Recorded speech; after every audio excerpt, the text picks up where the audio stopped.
Hi, welcome back guys. This is your friend, Lettuce Head Fanfics. Back with amazing fanfiction. This is the series of What If Deku Had Reality Creation Quirk. Please give this video a like and subscribe to the channel if you want more videos like this.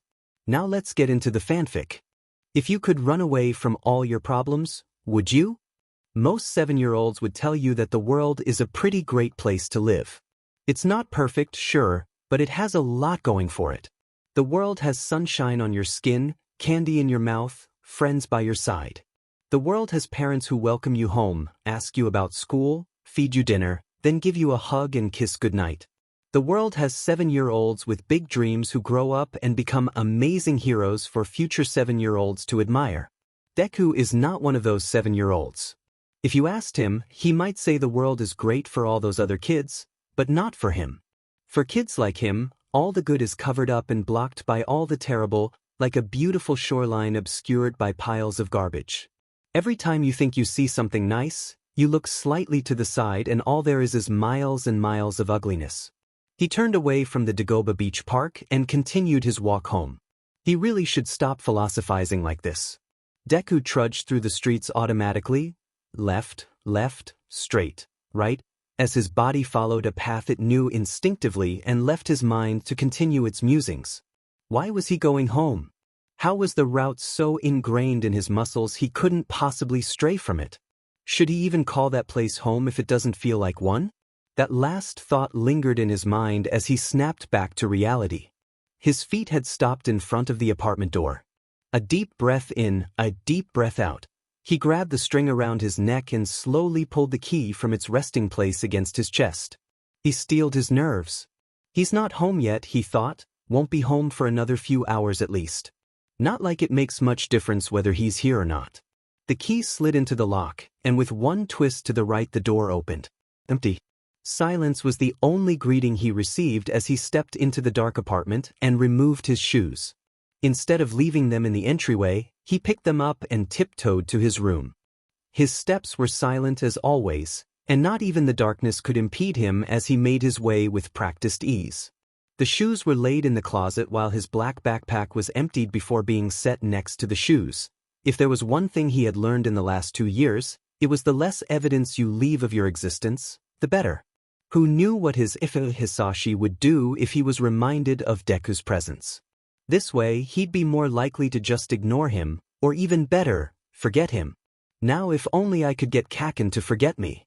He found a clear spot in the cluttered room and sat on the floor to do his homework with the contents of his bag next to him, his school books, a pencil that was left in the classroom last month, a beat-up notebook he bought on sale last year, a small flashlight he'd found in a drawer downstairs, and a sandwich he swiped from the cafeteria when no one was looking.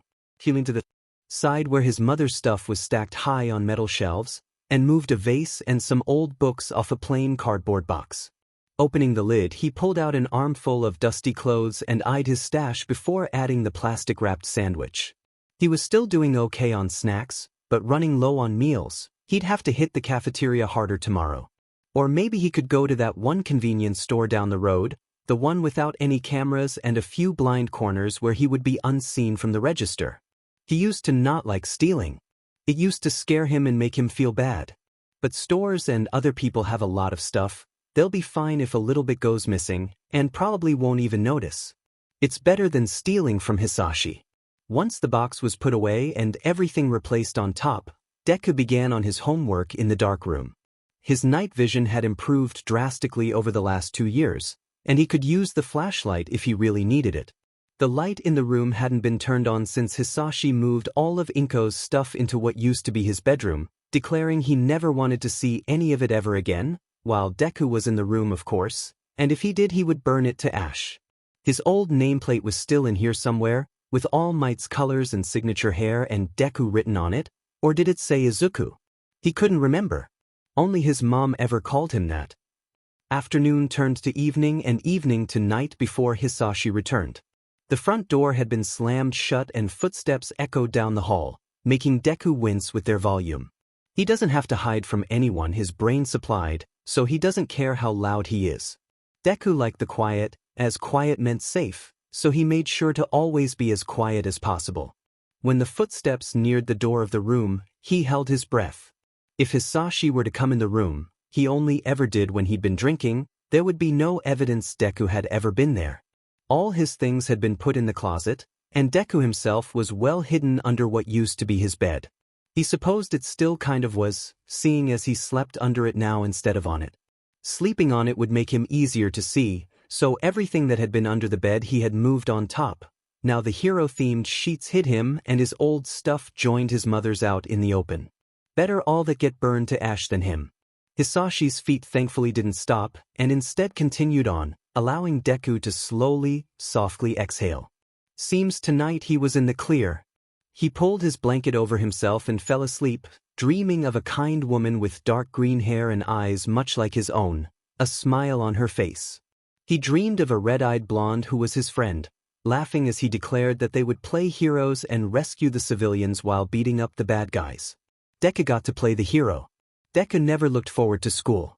He loved learning. His two favorite activities were reading and thinking, quiet, always be quiet, so naturally he liked to learn. School was not something he liked. School was always loud, so loud it's too loud. Kakin yelling.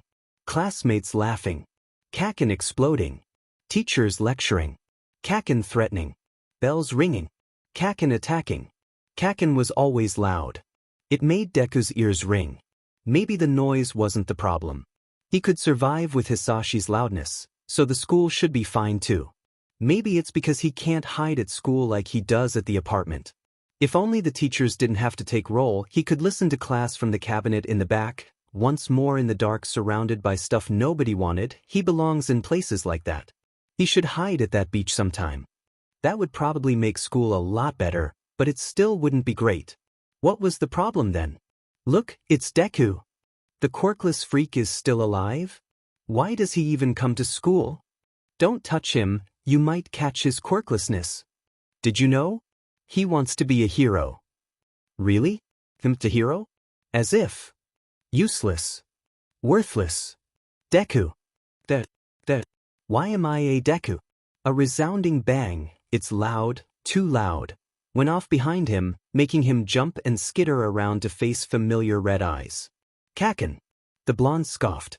Stop shaking, you nerd. You're in the way. Now move before I blast your ugly face off. Deku scrambled away as Bakugo Katsuki shoved past him, all the other students in the hall laughing at the short, skinny boy.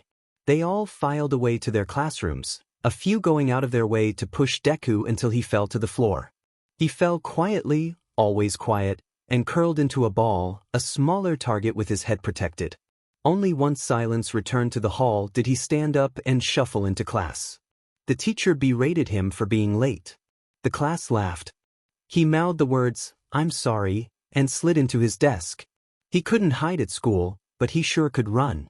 He always made sure his black bag, black is easier to hide in the dark, was packed before the lunch or final bell rang so he could dash out the classroom as soon as it did. Then he would sprint through the halls hoping to lose his bullies. If it was lunchtime, he would run to the cafeteria, since they can't do any real harm to him if there's too many others around, and he can hopefully lose them in the crowd. If he did, he could go in line for food, pretend he was pulling his money out of his bag, then stuff the food inside and leave when no one was paying attention. He had been caught before, but the last time he had been caught was over a year ago. He was getting really good at stealing. When the final bell rang, he would run straight to the school gate, hoping to get to a public street before Kakin reached him. Sometimes he made it, and would run all the way to the apartment. Sometimes he didn't, and he wouldn't be running for the rest of the day. It seemed like this was a no more running day, as Deku had just been tackled to the ground mere meters from the street. Where do you think you're going, as Tai Deku? Hot hands wrenched him to his feet and dragged him around the corner, away from prying eyes. I asked where. A punch. Do you? A kick. Think. Punch again. You're going? An explosion. Loud, so loud, stop being loud. Pain racked his body, and he knew if he didn't speak it would only get worse. He opened his mouth and bid himself speak, but the words died in his throat. If you speak, he'll hear you. You must never be heard, lest you be burned to ash. Come on, man, you know he won't answer you. Freak hasn't spoken all year. Yeah, the teachers don't even ask him any questions anymore, 'cause he just stands there gaping like a fish. What a stupid Deku. Bakugu's friends, he calls them extras, continue to jeer at the bruised and burned boy while the blonde glared in ever-increasing rage. Even still, Deku dared not talk, dared not even whimper. Even as tears streamed down his face, his body shook with silent sobs. Kaken only got angrier. Since when are you a mute, huh? Can't even answer a simple question, you stupid, quirkless bee. You really are worthless. Why don't you do everyone a favor and just disappear? No one would miss you. Right now you're just taking up space. A few hits and blasts later, Bakugu and his lackeys finally left. Deku laid on the ground, slowly bleeding, silently breathing. His tears had stopped a few minutes ago, and now everything was quiet, nice and quiet. His brain told him to move, to hobble to the apartment and use those stolen bandages and finish his homework so he can hide before Hisashi returns. His body told him to lie there, let it rest. Why do you even want to go there when you can stay here and bleed out alone? With himself at a stalemate, Deku thought about what Kaken had said. Disappear. It sounded so nice. He didn't even have to die. If he could disappear, he wouldn't have to run. He wouldn't have to hide. He wouldn't have to stay quiet, always quiet, because he would simply be gone. He closed his eyes. I wish I could disappear.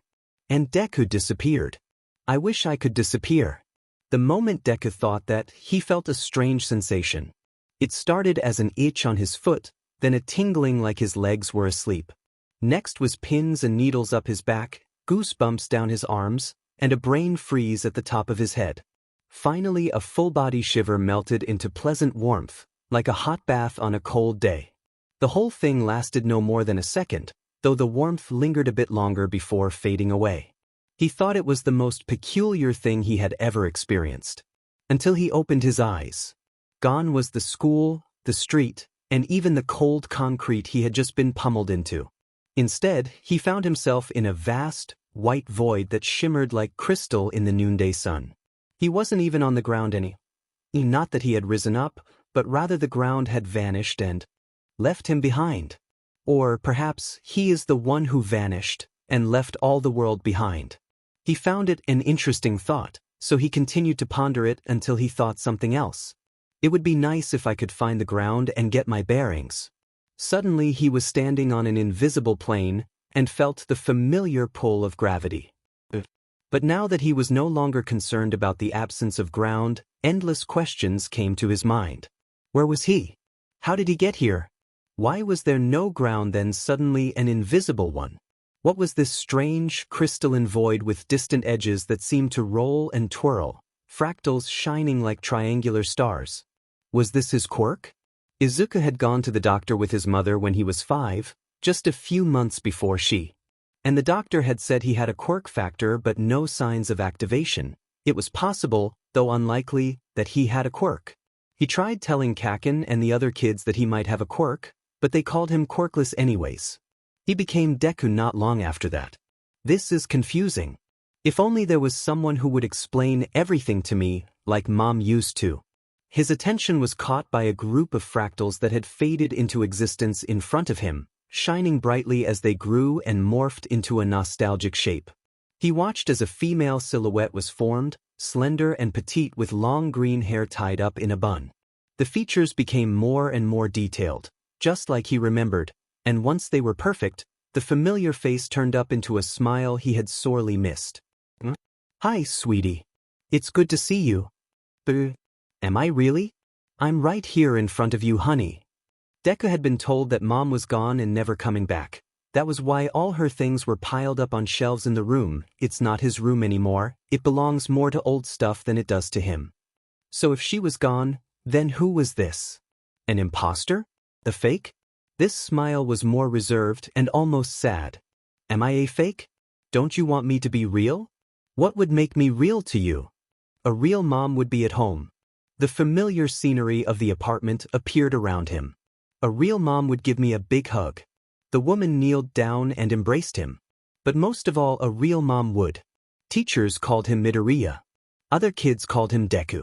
Hisashi called him good-for-nothing stain. But there was one name he wanted to hear above all others, the one that he was called the most before 2 years ago. A real mom would call me Izuku. Izuku. The maybe mom pulled away from him and looked in his teary eyes. I've missed you, baby. Things have been hard since I left, huh? I'm sorry. I didn't mean to leave you alone. Moisture gathered in her green orbs as it began pouring down his cheeks. Could this really be his mom? She looked and acted just as he remembered her. She called him Izuku. Am I even still Izuku anymore? If this was really his mom, then she knows best who he is. He looked around at the apartment, but it seemed different. For one thing, the lights were on, and he hadn't seen the apartment like that in a year at least, but that wasn't all. What was it? Over on the mantel was his mother's favorite vase, filled with flowers. On the shelf were all her books. There was the old couch, the one that was now pushed up against the wall and covered with stuff in the room that used to be his and This is the apartment 2 years ago. Just before she went away. Back when it was home. Just how he remembered it. No wonder it didn't feel out of place to see her here again. This was where she always belonged, back before she left, and it all changed. Did I travel through time? He walked into the bathroom, Mom following patiently behind him, and looked in the mirror. He was still wearing his elementary school uniform. She had wanted to take pictures of him on his first day, but never got the chance. And he could see the bruises and burns Kaken had given him.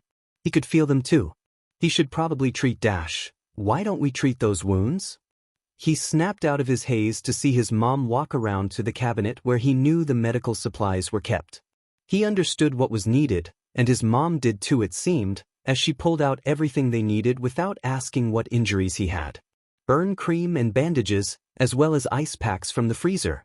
She set down the burn cream and bandages before turning to him, saying, "One moment, sweetie, I need to get the ice packs from the freezer for those bruises." She caressed his injured cheek and left for the kitchen. If he was still injured from his bullies, and his mom knew about it, he must not have time traveled. He also couldn't see Hisashi anywhere, though he was fine with that. He wasn't very nice even when Mom was there, so he didn't care if he was gone. And what was the deal with that strange, crystalline void?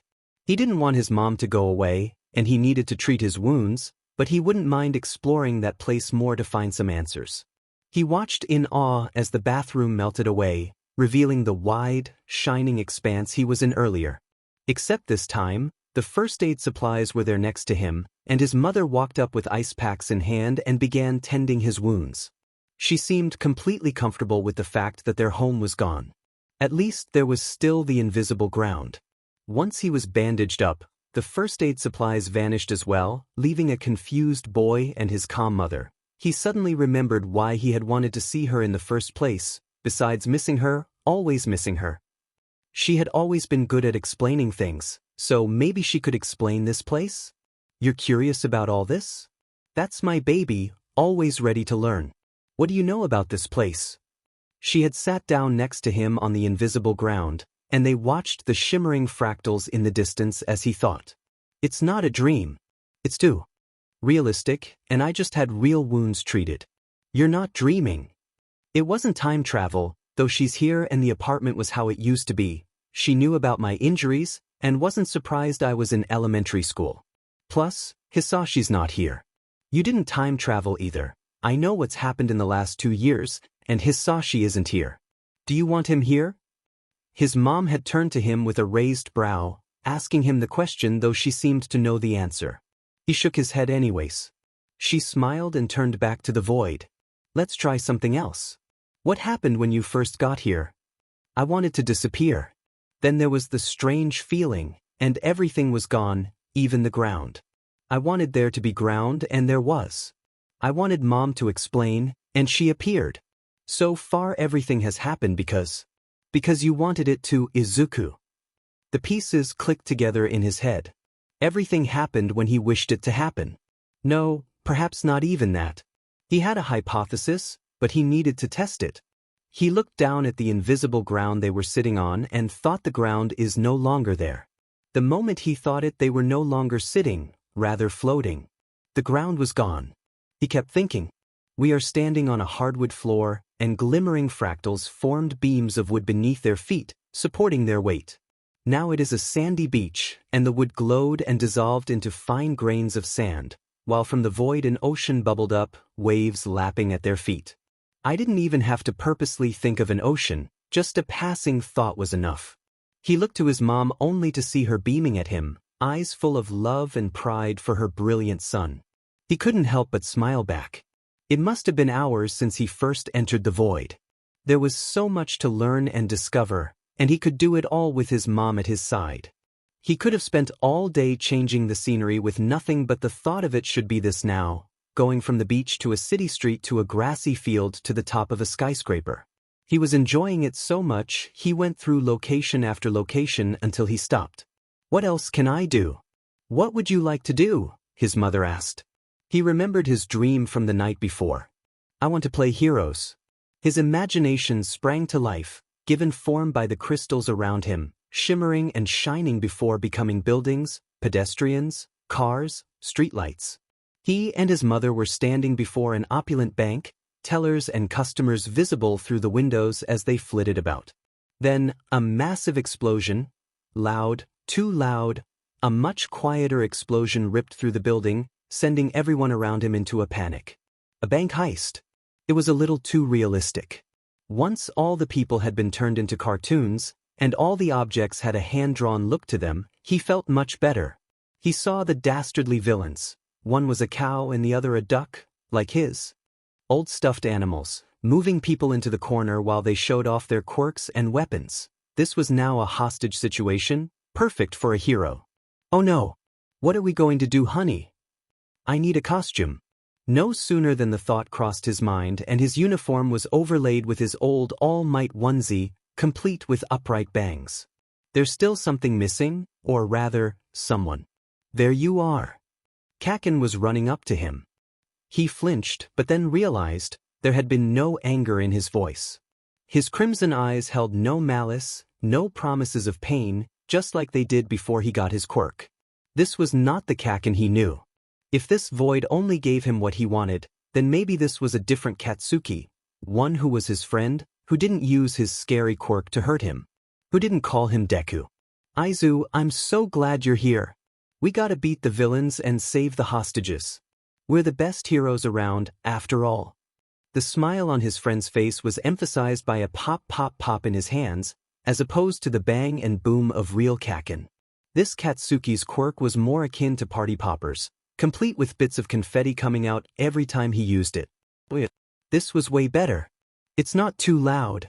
This Katsuki was so different from the real one, less cursing, no pain, more quiet. He supposed he couldn't call them both Kaken. That felt like an insult to this new, better Katsuki if he had to share a name with the other one. Maybe he'd like Katsu.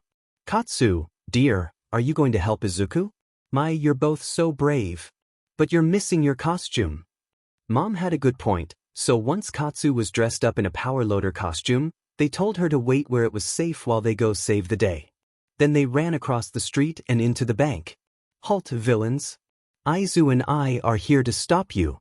Katsu jumped over to the duck villain and began to fight, every punch accompanied by a pop and a flurry of colored paper. The cow villain turned to him. "The great hero Aizu. You may be the best hero ever, but we won't let you stop us." "Haha. We'll see about that. Wait, how will I fight? You're wearing All Might's outfit, why not use his power?" Katsu shouted, softly, to him, before blasting confetti in the duck villain's face. "All Might's power, huh? I can work with that." He looked up to the cow in front of him, pulled his fist back, and smash. Once the villains were defeated and everyone cheered for Aizu and Katsu, he let the scene fade away, leaving the two boys and his mother in the void once more. He had never had that much fun in his short life. All the thrill of being a hero without any of the scariness, and the whole time he knew he could change it if he wanted, and he would never ever lose. The civilians were all safe, he and Katsu were uninjured, barring the ones he had before, and everything was back to normal with a simple thought. This was the best quirk ever. He brought back the beach from earlier, this time, with a purple and orange sunset over the horizon. He sat down, followed by his companions, and felt the sand beneath his fingers. Katsu was the first to speak. "You certainly got a sweet quirk, Aizu. I bet all those other kids would be jealous. Who else can go to a world they have complete control over? His mother laughed. That's true. But what should we call your quirk? Something like void won't do it justice. A void is empty, but this place has endless potential. Endless potential, huh? A memory surfaced in his mind. Mommy, is there something wrong with me? Everyone else at daycare has theirs already. What if mine never comes? Well, I think it's great that yours hasn't come yet. You know why? Why? Because those other kids already know what their quirks are, but yours is a secret. At this point, it could be anything. Right now, you are boundless. Boundless? What does that mean? It means you have an endless potential. There's nothing your quirk couldn't be, so there's nothing you couldn't do. There are no limits to the possibilities open to you. That's what boundless means. Did I think it's okay I don't have my quirk yet? What do you think it might be? Well, let's see. Did you think of a name, Izuku? Yeah, you gotta tell us. I bet it's a great name. Come on, tell us Izuku. And for the first time in a long time, Izuku spoke. It's boundless. Izuku had never felt so alive. He was talking and laughing with his mom and Katsu in a way he hadn't for the last 2 years. The boy who was always either harassed or ignored found himself lavished with attention. Everything he did was praised, every word listened to attentively. For once, he didn't feel the need to be quiet. Why should he be quiet if no one was going to burn him? Mom and Katsu seemed so happy he was talking. He talked with them until, long after the crystal sun had sunk below the sparkling ocean, he gave a massive yawn. It was his mom who suggested he get some sleep. Where should I sleep? You can sleep here if you like, sweetie. Yeah, but he left his backpack in the real world. He's gonna have to get it for school tomorrow anyways. That's true. I have some things to drop off in my stash as well. Of course. There's also lots of things we need to test about boundless and how it interacts with reality. Well duh. Why don't you go back for the night then? This is your quirk, so you should be able to come back whenever you want. Yeah, that's true. I'll do that then. He bid them good night, then wondered how exactly to leave. Well, I got here by thinking I wanted to disappear, so do I just think I want to reappear and I will? At that thought, the strange feeling he had before returned. Itchy foot, tingly legs, needle-eye back, goosebumpy arms, frozen brain, shiver then warmth. But this time he opened his eyes to the school, where he could see his backpack lay forgotten. So it worked. Though, strangely, it seemed to be early evening now when he could have sworn he'd been in Boundless for so long it should be night. Maybe it wasn't as long as he thought. Ah well, at least this way, if he rushed, he should still be home before Hisashi. He snagged his backpack and ran all the way home. He made it back no, not home, she's not here, to the apartment and into the room with only a few minutes to spare. He had barely put his food, new ruler, and backpack away when he heard the telltale sound of the door and heavy footfalls. He quickly grabbed his homework supplies and flashlight before pulling them under the bed with him. He hated doing his homework laying down, especially since under the bed was too dark without the flashlight. That meant he'd have to use it a lot and wear out the batteries faster. Fresh batteries were hard to come by. He really needed to hit that one store again. Once his homework was done, he thought of his quirk. What do I know about Boundless? It seems to be a place where every aspect is controlled with thought. Is it just my thoughts, or would anyone else be able to control it? Can I even bring other people there? Where exactly is it? Is it another dimension, or inside my own consciousness maybe? It didn't behave like any place on Earth I know of, but we haven't done much geography in school yet, so I could be wrong. When I reappear, can I choose where I am? When I came back I was a little ways off from where I left. Did I really leave though? It certainly seemed like it. I'll have to test that later. And what about the bandages? I had my uniform with me in Boundless, so I suppose I can take objects from the real world there. But when I returned, the bandages were gone, though my wounds still looked like they'd been tended and felt a lot better. So objects from the real world can come and go with me, but anything formed in Boundless has to stay there, though the effects on my body remained. What would happen if I ate there? Would I be hungry when I returned? Would my body still be nourished? Can I even taste anything in Boundless? He thought himself to sleep that night. He saw Katsu on his way to school the next morning. He was about to go up and say hi, when burning red eyes spotted him. What's got you so happy today, effin' Deku? Was yesterday not enough of a beating for you? The words died in his throat. This wasn't Katsu. This wasn't Boundless. No one called him Izuku here. Here he was useless. Worthless. Quirkless. He was Deku. Once more the jeers of his peers drowned out his quiet, always quiet, steps. Everything was the same as it was all those days before, yet why did it feel so different? Was it because he had a quirk now? When they called him quirkless, as they did every day, he could tell them about Boundless. But even if he gained the courage to speak, would they believe him? No, they'd just think I made it up. Besides, what would that accomplish? Kaken would still hate him, maybe even more so, and Hisashi would still pretend he didn't exist. Everything was different, and yet nothing had changed. Or perhaps he was the one who changed. Once again, at the final bell he was already packed and sprinting out the door. This time, he did make it to the street in time, a wildly cursing Kaken hot on his heels. He could tell the moment it was too populated for Kaken to risk attacking him, as he heard an impressive string of swears for a 7-year-old before one last promise of death, a scoff, and a turn away. Deku let out a silent sigh of relief, before he too walked away, though his destination was not the apartment. He was running low on supplies. He's always low, it's never enough. The small greenet hit 3 different stores that day, and made quite a haul. From the grocery store, 2 bags of chips, 6 candy bars, and 3 individually wrapped rice ball. The electronics store yielded new batteries and a watch. He wanted to test his time theory from last night, and finally from the department store came a new shirt and shorts. He knew he was pushing his luck then, and was ready to call it a day when he saw them. Bright red sneakers. He didn't have any other shoes than the ones on his feet, and they were getting small. But those were expensive, and there were a lot of people around. There was no way he could get them and escape unseen. He really wanted them. He told himself he'd be fine without them. He told himself he could come back another time when it was less crowded. He told himself he had a huge haul already, and if he got caught it would all be taken away. But something else told him he had to take them. He couldn't resist. Hey kid, what are you doing? Stop. And of course he was spotted.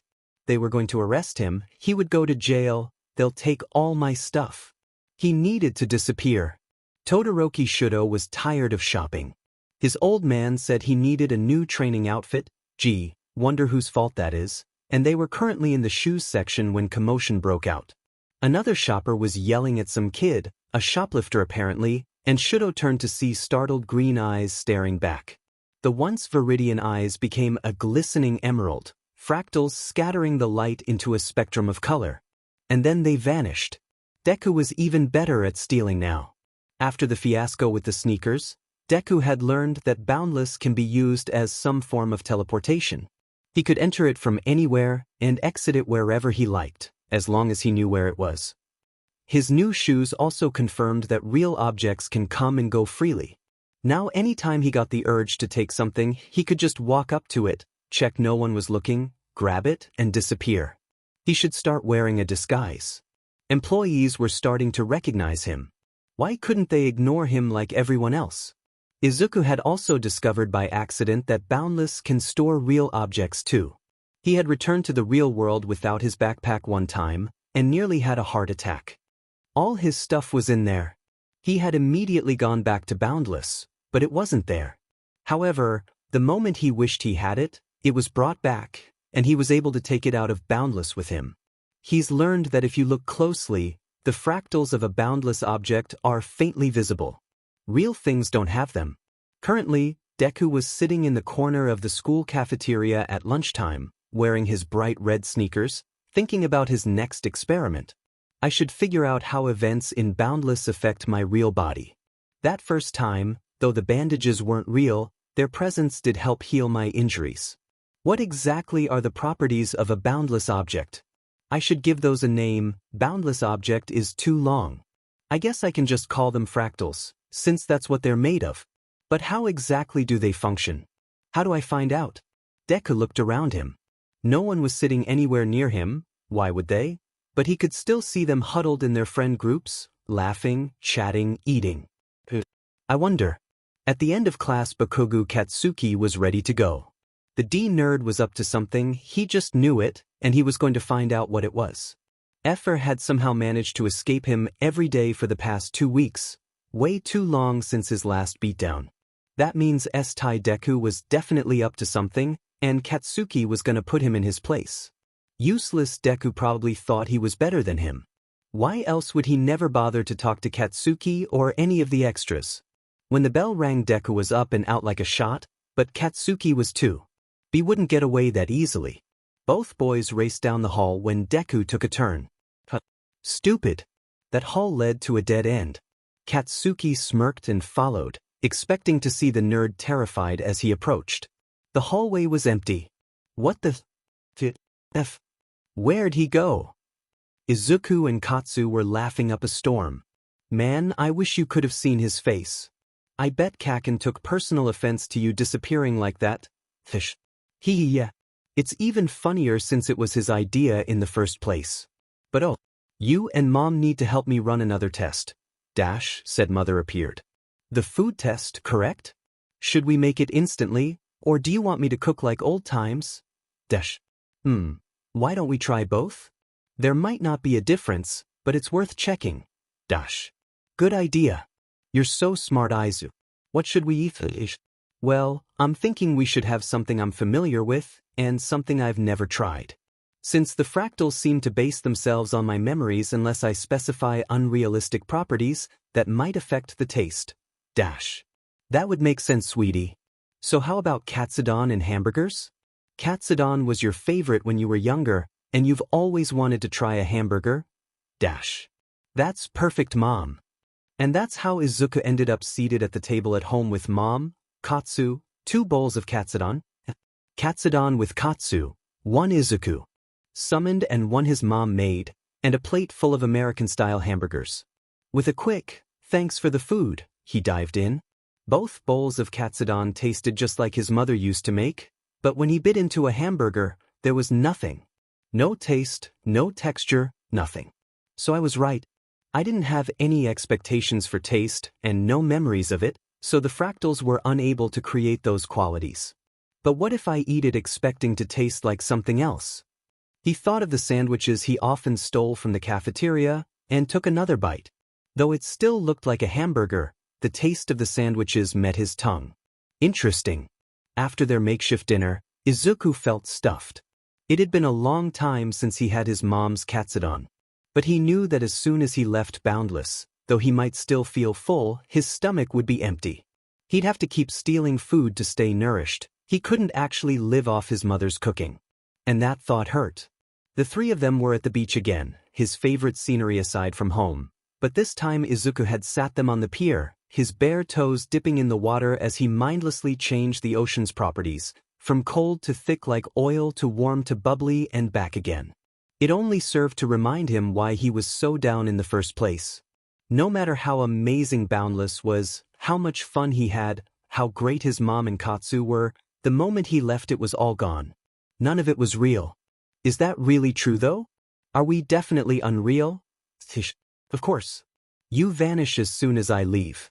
You're made up of my memories, thoughts, and desires. I'm technically talking to myself right now. Sometimes I can't even tell who's speaking. But is that really such a problem, Aizu? You might subconsciously be telling us what to say, but we're still saying it. And you can still interact with everything here. I give you a hug and a kiss every time you see me. Yeah. And it shouldn't matter I'm not the real Katsuki because I'm way better. You definitely are. So what's the problem then, dear? Does it really matter if we don't exist outside Boundless, when in here we do? Is it that important that we're real to everyone else, when we're real enough to you? Izuku looked to his companions, nearly invisible fractals lining their form. The friend he never had, and the mother who never went away. Constructs of his mind, thoughts, emotions, and memories. But those existed, didn't they? Isn't his desire for Kaken to be nice just as real as Kaken? Aren't his memories of his mother as true, observable, and tangible as she had once been? Everything in Boundless was thoughts made real. And maybe, Izuku decided, that's real enough for me. It's been 3 months since Deku discovered his quirk. 3 months of trudging through life in the real world. Go to school, run from Kaken, steal stuff, hide from Hisashi, until he gets a chance to go to Boundless. Then he'll spend hours upon hours playing heroes with Katsu or reading with his mom, eating her cooking, and some real food to stay healthy, and generally having the time of his life. He loves Boundless. The real world is pretty lame. Reality does have a few things going for it though, mostly new things. The fractals can only create things from his memory or imagination, so it's not very good with things he hasn't experienced and doesn't want to make up. Like when he wanted to watch some All Might movies with Katsu, the ones Izuku had seen before played on their TV with no issue, even if it had been years since he'd watched them. Thank you, subconscious recall. But when he tried to watch the new one that just came out, it was nothing but static, so he watched a made-up movie and told himself to pick up a copy when he got the chance. Reality's good for that kind of stuff. Not much else. Deku didn't even bother to roll out from under the bed this morning before he disappeared. He found it so much easier and better to get ready for school in Boundless. He could take a shower, brush his teeth, tame his hair, and get dressed all without worrying if Hisashi was still in the apartment. He even started eating breakfast. As long as he had his watch to keep track of reality time, turns out time did flow differently here, usually around half as fast. He could do whatever he wanted until right before school started. While other kids were walking to school, Izuku had ridden a roller coaster with as many loops as he wanted. Which was 8. His watch alarm beeped, telling him he had 5 minutes before class starts. With one final wave to Katsu and Mom, he thought I will appear in the second-floor boys' bathroom of my school, 3rd stall, before walking out of the empty restroom and into the hall towards his class. The early July sun was warm on his skin, though he could only think how much better it would be if he could make it a little warmer, a little stronger, without the window in the way, on an open field with a cold drink and Mom's homemade cookies and Midoriya. Pay attention. Deku flushed in embarrassment as the class laughed at him as always.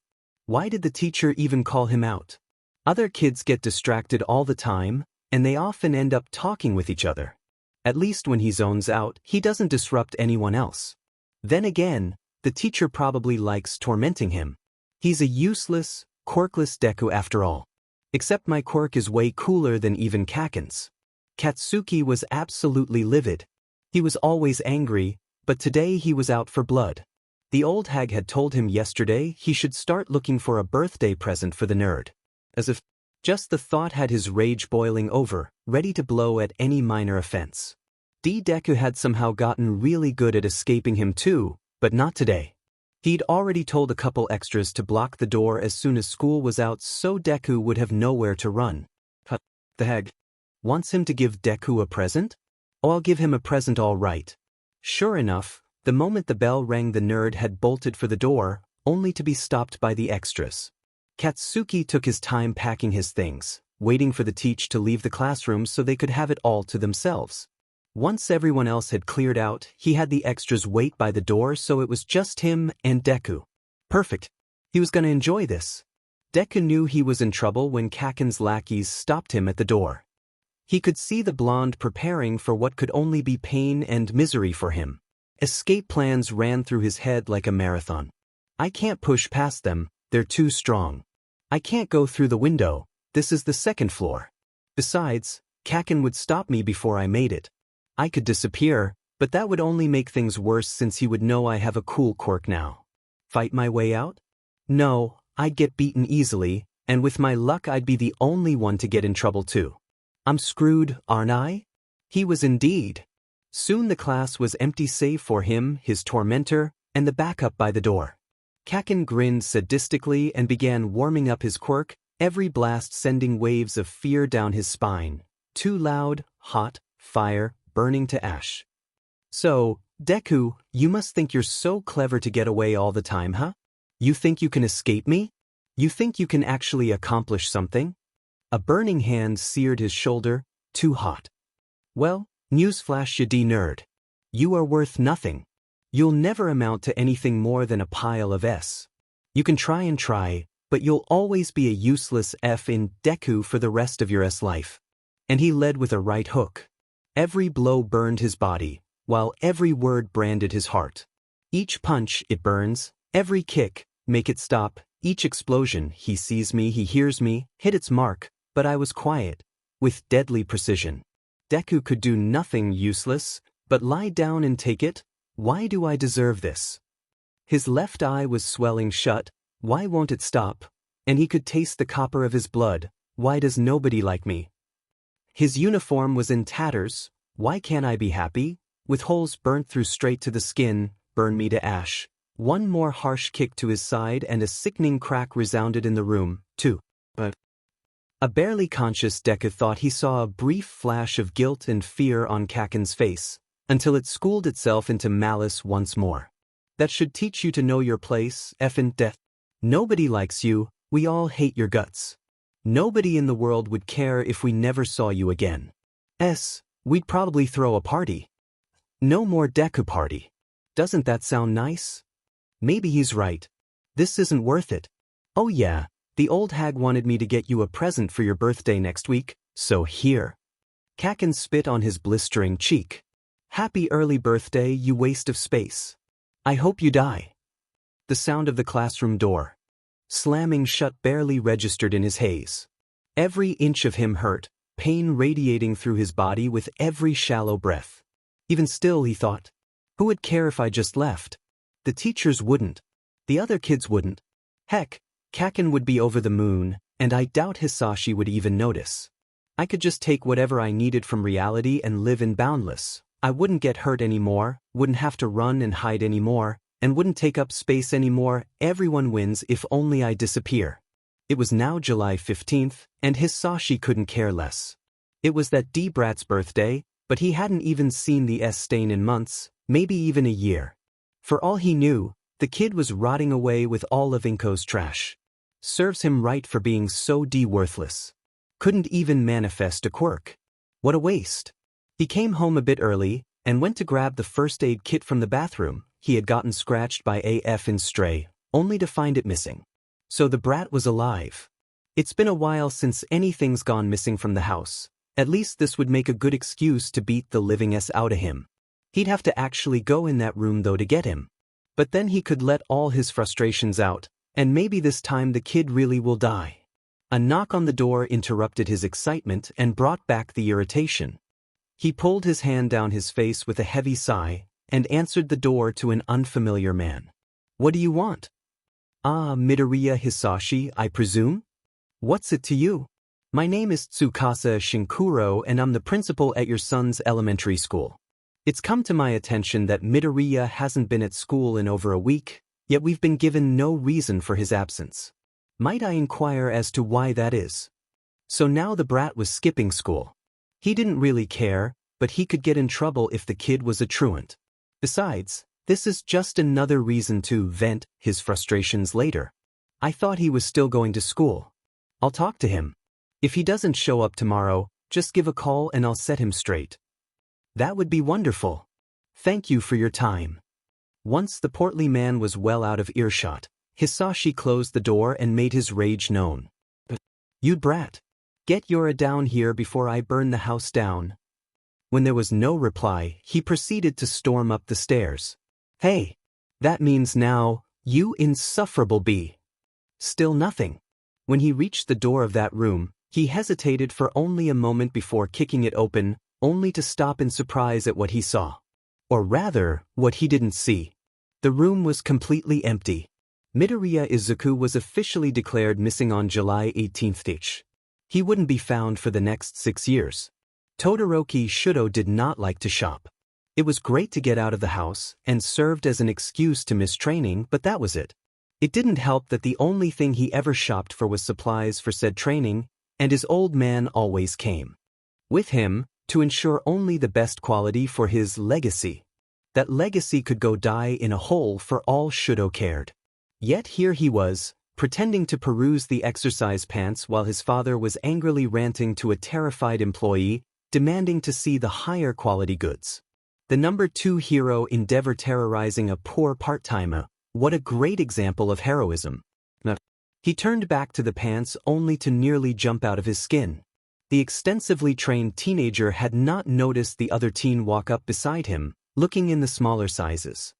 His footsteps must be almost inaudible for me to miss them.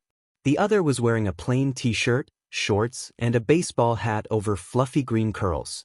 In other words, he was completely unremarkable. But for some unknown reason, Shouto felt something was off about this boy. He seemed to be simply shopping, like he was, but he had been forced to hone his instincts for years, so Shouto wasn't about to ignore them. He put back the pants in his hands and sauntered over a couple racks, close enough to observe, far enough to be discreet. The strange boy seemed to hold up the tag to his right, checking the price, before then looking at a sign to his left. He's acting like a regular shopper, but he's actually checking his surroundings. Pretty good. Shouto watched as carefully as he could without giving himself away, which was why he didn't believe it at first when the pair of pants in the other boy's hands vanished. Did he see that right? It wasn't until the third article of clothing disappeared without a trace that Shouto accepted what he'd seen. This kid was a shoplifter, apparently with a quirk very suited to stealing. He needed to stop him, but the teen didn't seem bad enough to sick a hero on, especially one like my father. Poor kid would get burned to ash, so he decided to try and apprehend him himself and bring him to the police. That sounded good. He waited until the shoplifter had walked a ways away from the service desk, where his father was still laying into that employee, before approaching. "Excuse me." The boy flinched noticeably and turned to him, keeping his head down. "Is there a reason why I've watched a pair of pants and 2 shirts vanish into thin air while you were shopping?" The greenet's head whipped up at that, giving Shouto a sight of vivid, familiar, green eyes that proceeded to dart left and right. They were alone, yet still the other made no move to speak. "If you don't want to tell me, I'll just have to take you to the dash." Shouto. Now it was his turn to flinch. Why couldn't his father just leave him alone? "My father's looking for me. Come on, if I don't hurry he'll throw a fit and make everything worse." He grabbed the boy's wrist and turned to walk away, only to feel a light tug. He stopped and looked to his companion with a raised brow. The silent teen glanced around them again, before smirking and raising a finger to his mouth. "A secret?" The boy nodded, and looked to Shouto in expectation. "Sure, I can keep a secret." A bright smile took the place of the smirk, before Shouto's other hand was grabbed.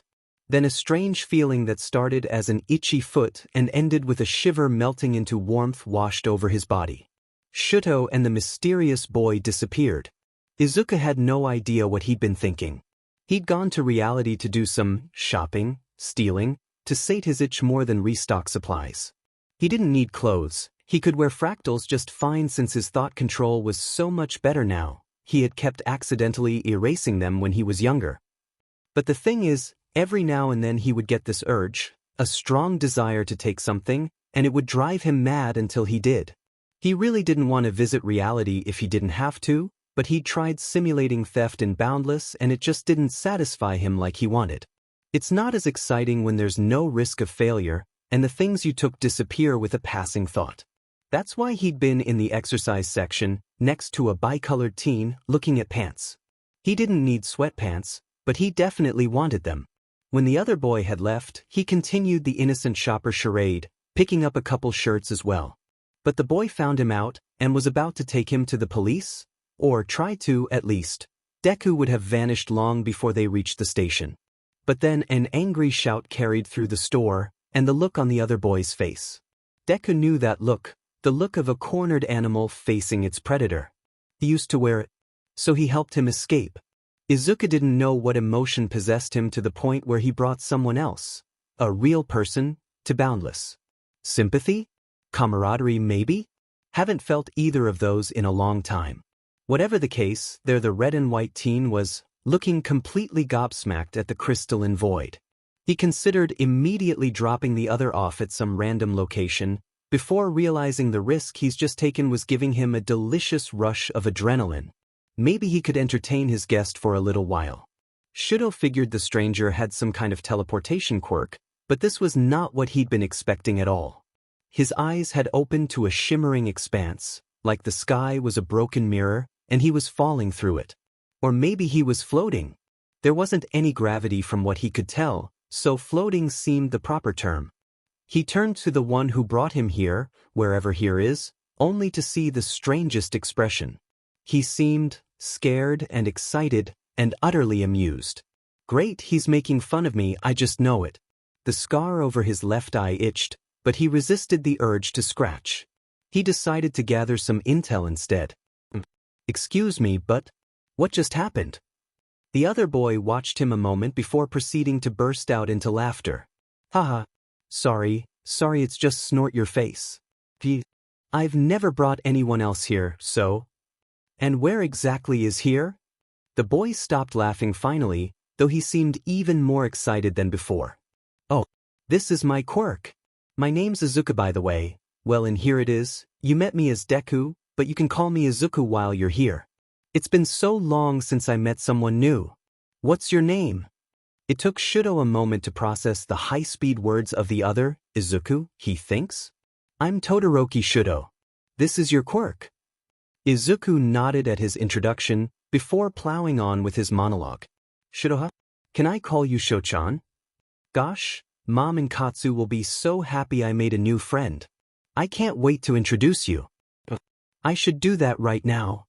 Shouto could only watch in awe as the shards around him formed into a cozy apartment living room with all the furnishings, and two people appeared in front of him, before gravity returned and he immediately toppled over. Oh dear, are you alright? I guess Aiza should have warned ya about the incoming ground. But how was I supposed to know he'd lose his balance like that? Well, it makes sense that he would be disoriented. He's likely unused to the feeling of weightlessness like you used to be, and to suddenly feel weight again without warning. The rapid-fire conversation was making his head spin almost as much as the change in scenery had. Sorry to interrupt, Mom and Katsu, I presume, he pointed to each in turn, but I am still incredibly confused as to how me apprehending a simple shoplifter turned into this. All three turned to him simultaneously, before sporting an eerily similar smile. Of course. Allow me to explain. I can't tell you exactly why I chose to bring you here, but I can tell you this. My Quirk is the world, scrubbed of all the bad and with the good amplified tenfold, where thoughts become reality and the only limits are your own imagination. Welcome to Boundless. Having Shouchan around was interesting. It had been a long time since Izuku talked with someone other than Mom or Katsu, and it was quite strange. Since Mom and Katsu are fractals, they already know what he's thinking and he knows how he'll respond, if only subconsciously, but Shouchan was real. They'd been conversing for a while now, and already there have been several times he expected a certain response from his new friend, only to hear something completely different. He sometimes forgot real people can be unpredictable. I know I used to live in the real world, but now this feels like a brand new experience. Shouchan was so curious about Boundless, he would ask question after question and Izuku would answer, then Shouchan would get this look of wonder and amazement, before it would return to curiosity and he'd ask another question. Suffice it to say, Izuku was having fun. So, you can send things here whenever you want? And store them? And pull them out again later? Yep. It only works if I'm touching them though. I act as the gateway between Boundless and reality. Objects can only come and go through me. As far as I can tell, Boundless functions as a pocket dimension anchored to my mind. It exists in an intersection between the infinite planes of space and time, which explains why I can manipulate the space-time in here to my liking. That I have no idea what any of that means. Really? Basically Boundless is a dimension of infinite size where I control both space and time. It's simple higher dimensional physics and mathematics. Oh, wait, how do you know higher dimensional physics but don't know a thing about World War III? I thought that was standard for middle school history. Shouto thought it was a valid question. He couldn't remember how the topic had come up, how long had they been talking? His old man would be furious, but it seemed that Izuku was an unparalleled genius in some areas, while completely clueless in others, like history. He had seemed so happy talking to Shouto about incredibly confusing physics, but the moment school came up, he immediately shut down. Izuku seemed to ponder a bit, twiddling his thumbs and biting his lip, before he answered. I haven't been to school in a long time. What? This boy knows math and science far beyond his years, and he doesn't go to school. Calm down, Shouto, or you'll scare him off. Just like your father. He took a deep breath. Then how did you learn about interdimensional physics if you don't go to school? Izuku seemed to warm up at his acceptance. Well, I don't go to school, but I like to learn.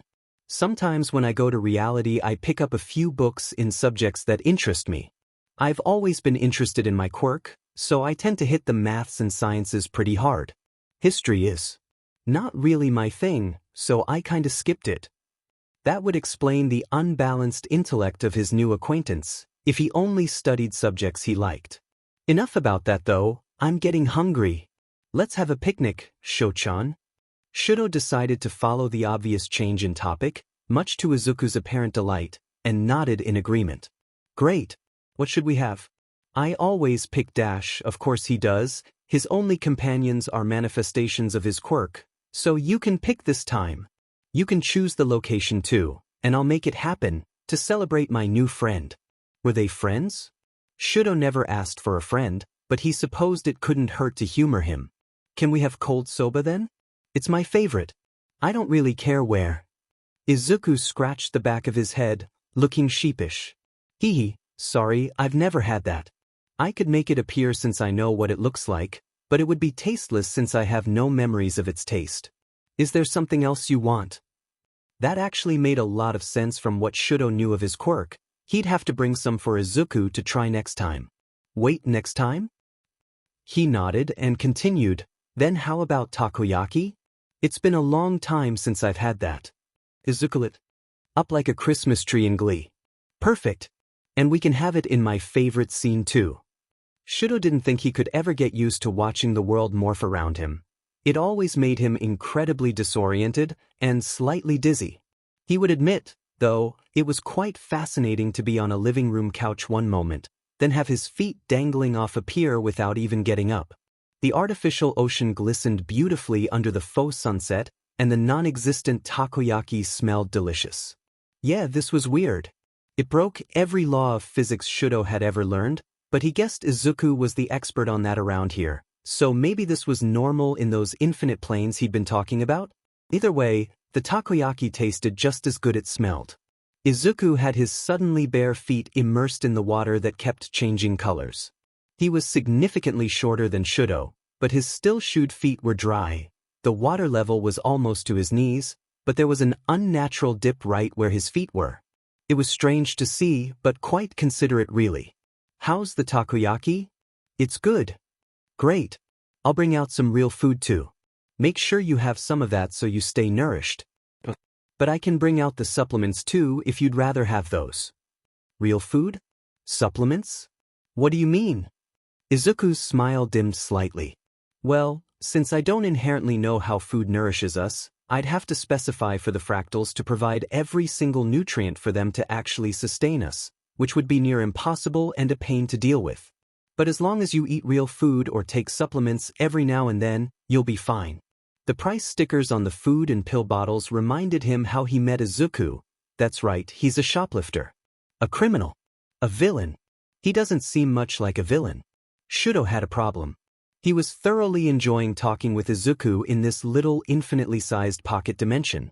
He honestly hadn't conversed this much with anyone in a long time. Izuku didn't seem to mind his awkwardness, or didn't notice, and had a lot of interesting things to say when he wasn't off on a tangent about the science of his quirk, which would be interesting, he supposed, if he could understand any of it. But then he remembered how they met. This strange, cheerful teen with a mind-boggling quirk was a shoplifter. According to his father, that made him a villain. The old man was wrong about a lot of things, but stealing was still a crime. Izuku didn't seem like a criminal, so why was he breaking the law like one? Hey, Izuku? Yes, Shouchan? Why were you stealing when I met you? Izuku almost couldn't find the words to reply. Why would Shouchan ask something like that? They were just starting to get along, So why risk ruining it? He won't understand, he just wants to arrest you, but what if he's just curious? What if he's trying to learn more about me and Boundless? What if he wants to? Are you gonna have me arrested if I answer? That depends on what you say. I should tell him. If he doesn't like it, I can just kick him out. It's not like he can come back here without me. Fine. It started as necessity. I couldn't get things like food and school supplies from where I lived, and the man I lived with wouldn't get them for me. That's when I started. I knew it was wrong, but I needed those things and had no other way to get them. I mean, I was just a little kid at the time. But then, where did that lump in his throat come from? It was suddenly getting quite difficult talking to Shouchan. It changed. I used to hate stealing, absolutely despised it. But then it was exciting, thrilling, giving me a rush I couldn't find anywhere else. I realized I could have nice things, not just necessary things, and then I started getting this urge to steal. It's an overwhelming desire for the danger, the risk, the reward. I go out into reality, face all those people who would never understand or never care, find something I want, and come back with the prize. It feels so good, I can't help it, that I know it's wrong and illegal, but that doesn't matter to me anymore. Hasn't in a long time. Shouto wasn't sure what he was expecting, but it certainly wasn't that. Apparently, this had been going on years, and started because the man he was living with, his father, perhaps, apparently couldn't deign to give his kid any food. Wow, I'm not sure even my father would stoop that low, he at least feeds me and my siblings. If that was the case, he supposed it couldn't be helped. There's little chance a young child would know where a food bank is or how to file a claim of child neglect. In that regard, he really couldn't blame Izuku for his theft, it was for survival. It was the next part he had issue with. Strong urges to steal? Taking things for the rush? That was certainly concerning, as if the first part wasn't. He finally meets someone his age, and they're probably a kleptomaniac. Great. Good job, Shouto. In any case, Izuku was clearly not entirely right in the head. All the things he'd said over the course of the afternoon made more sense in the light of this new information. He felt like there was more to the story, but that would have to wait for another time. Izuku looked ready to disappear again with how long Shouto was taking to respond. He should probably do that. I see. Are you gonna try and turn me in now? Can we at least stop talking about my past? No, I won't have you arrested. Izuku perked up, on one condition, and then deflated. What you want? He mumbled. Shouto had to stop for a moment. He hadn't fully thought through his condition yet. Prison was definitely not something Izuku needed. He needed help. He wanted to help, but didn't know how. But he wanted to be a hero, and heroes help people. I want a way to contact you again. I'd like to talk some more, but I need to go home for today. Go. Home. Yes, back to the real world. But your father will be looking for you, and I can tell you don't want to be found. I don't mind if you stay here for a while. His father. Now that was an unpleasant thought. It's already bad enough, but if I don't go back it'll just get worse. I appreciate the offer, but I need to go once I know how to contact you. Wait, do you have a phone? Shouto pulled out his cell, only to stare in shock at the time. He could have sworn they'd been talking all afternoon, yet according to his phone he hasn't been gone for longer than 2 hours. Izuku started laughing at him, what is with his crazy mood swings, clutching his right side. Hee, I bet you're surprised at the time, huh? I told you I control all of space-time in Boundless, that's space and time. It usually runs at about half the speed of reality, though I can change that if I want to. Anyways, stop staring at it and give it here. He passed him the cell. There's no service here. That's understandable and not an issue. Or at least not one I can't fix. Izuku swiped through his phone for a bit, before handing it back. No sooner had it touched his hand, than the notification tone startled him. He had full bars now, and a text message from what in the? New message from. How's this? You surprised? Izuku, what did you do? He looked like a cat with a canary when he replied, Yep. I just sent you a text with my mind. I had a feeling I could do something like this. All my research pointed to the possibility of creating my own network and Izuku, I'm not going to understand the science behind it. Summarize, please. Alright. Basically, I told Boundless to automatically send and receive cell signals to devices I recognize, which admittedly is only you right now, with my thoughts functioning as my device. So now not only will you have signal in here, but you can call and text my brain. Go on to try it. I want to see what it's like. That had to be one of the strangest things he's heard all day, and this was the weirdest day of his life. Well, he typed a simple hello and hit send. Boundless seemed to vibrate a moment, before Izuku visibly shivered. Whoa, that feels cool. It's like the letters just flashed in my mind. But seriously, hello? You just texted someone's brain and all you can say is hello? You gotta be more creative than that, Shouchan. He shrugged. So, Boundless is an interdimensional cell phone now? Will this work outside of Boundless? It should, at least from your end. I'm unsure about if I'm outside Boundless. It could work or it could not. But you should be able to connect to Boundless, and by extension me, anytime. And don't share the contact. It won't work if I don't recognize the device anyways, subconscious recall and all that. I'll take your word for it. Thanks. Izuku didn't know where his house was, so he dropped Shouto off on a nearby street and he walked home. Sure enough, the old man was ticked, but Shouto didn't really care. When asked where he was, he said he went for a walk and got lost, not completely a lie. For a while there he truly didn't know where he was.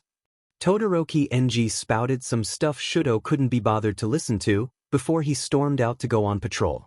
After reassuring his sister Fuyumi, he went to his room and turned on his computer.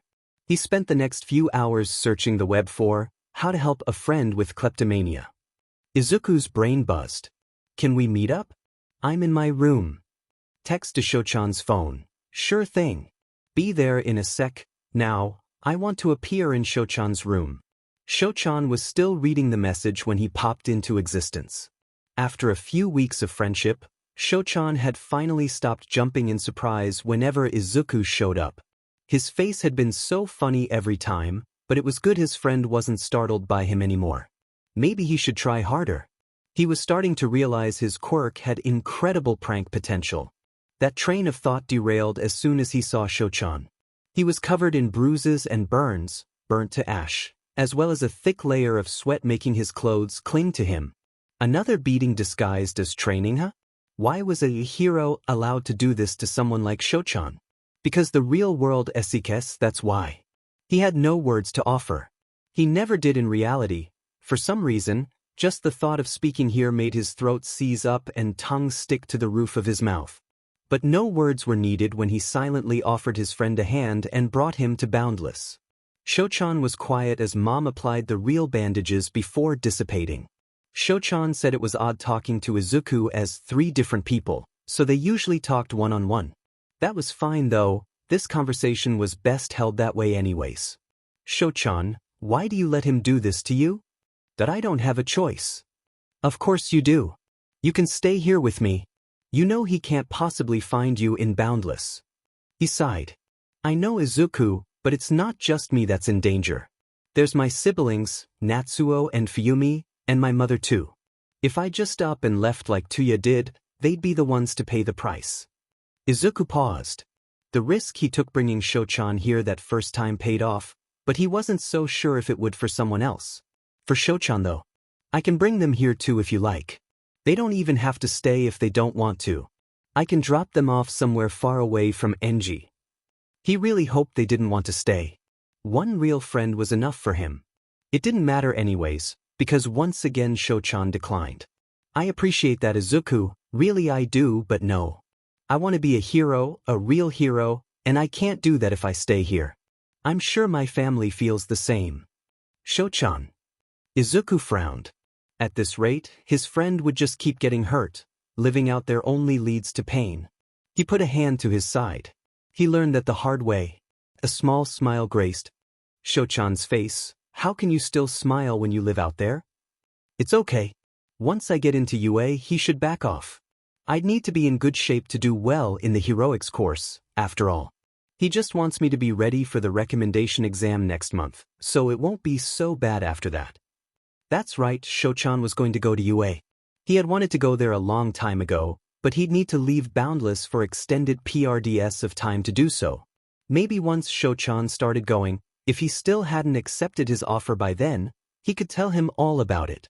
Then he could make a fractal UA and go there. Maybe Shouchan would like that too. He wondered if Kaken still wanted a 10 UA. He'd definitely make it in, and he tried. His faded burns itched. Fine. You'll be a shoo-in for sure. Your ice is so powerful you won't even need fire. But when you get in, make sure you watch out for Kaken. I don't know if he'll apply, but I wouldn't be surprised. He should look pretty close to Katsu, only scarier. I haven't seen him in years, but I had Katsu age with me, so he shouldn't be too different. It would have been weird to be friends with a 7-year-old now that he's grown. Shouchan nodded. I'll keep my eyes out. Thank you for the warning. But who knows? Maybe he's changed for the better since you last saw him. He hadn't told his friend the whole story, but he knew enough. Kaken was a terrible person, like Enji and Hisashi.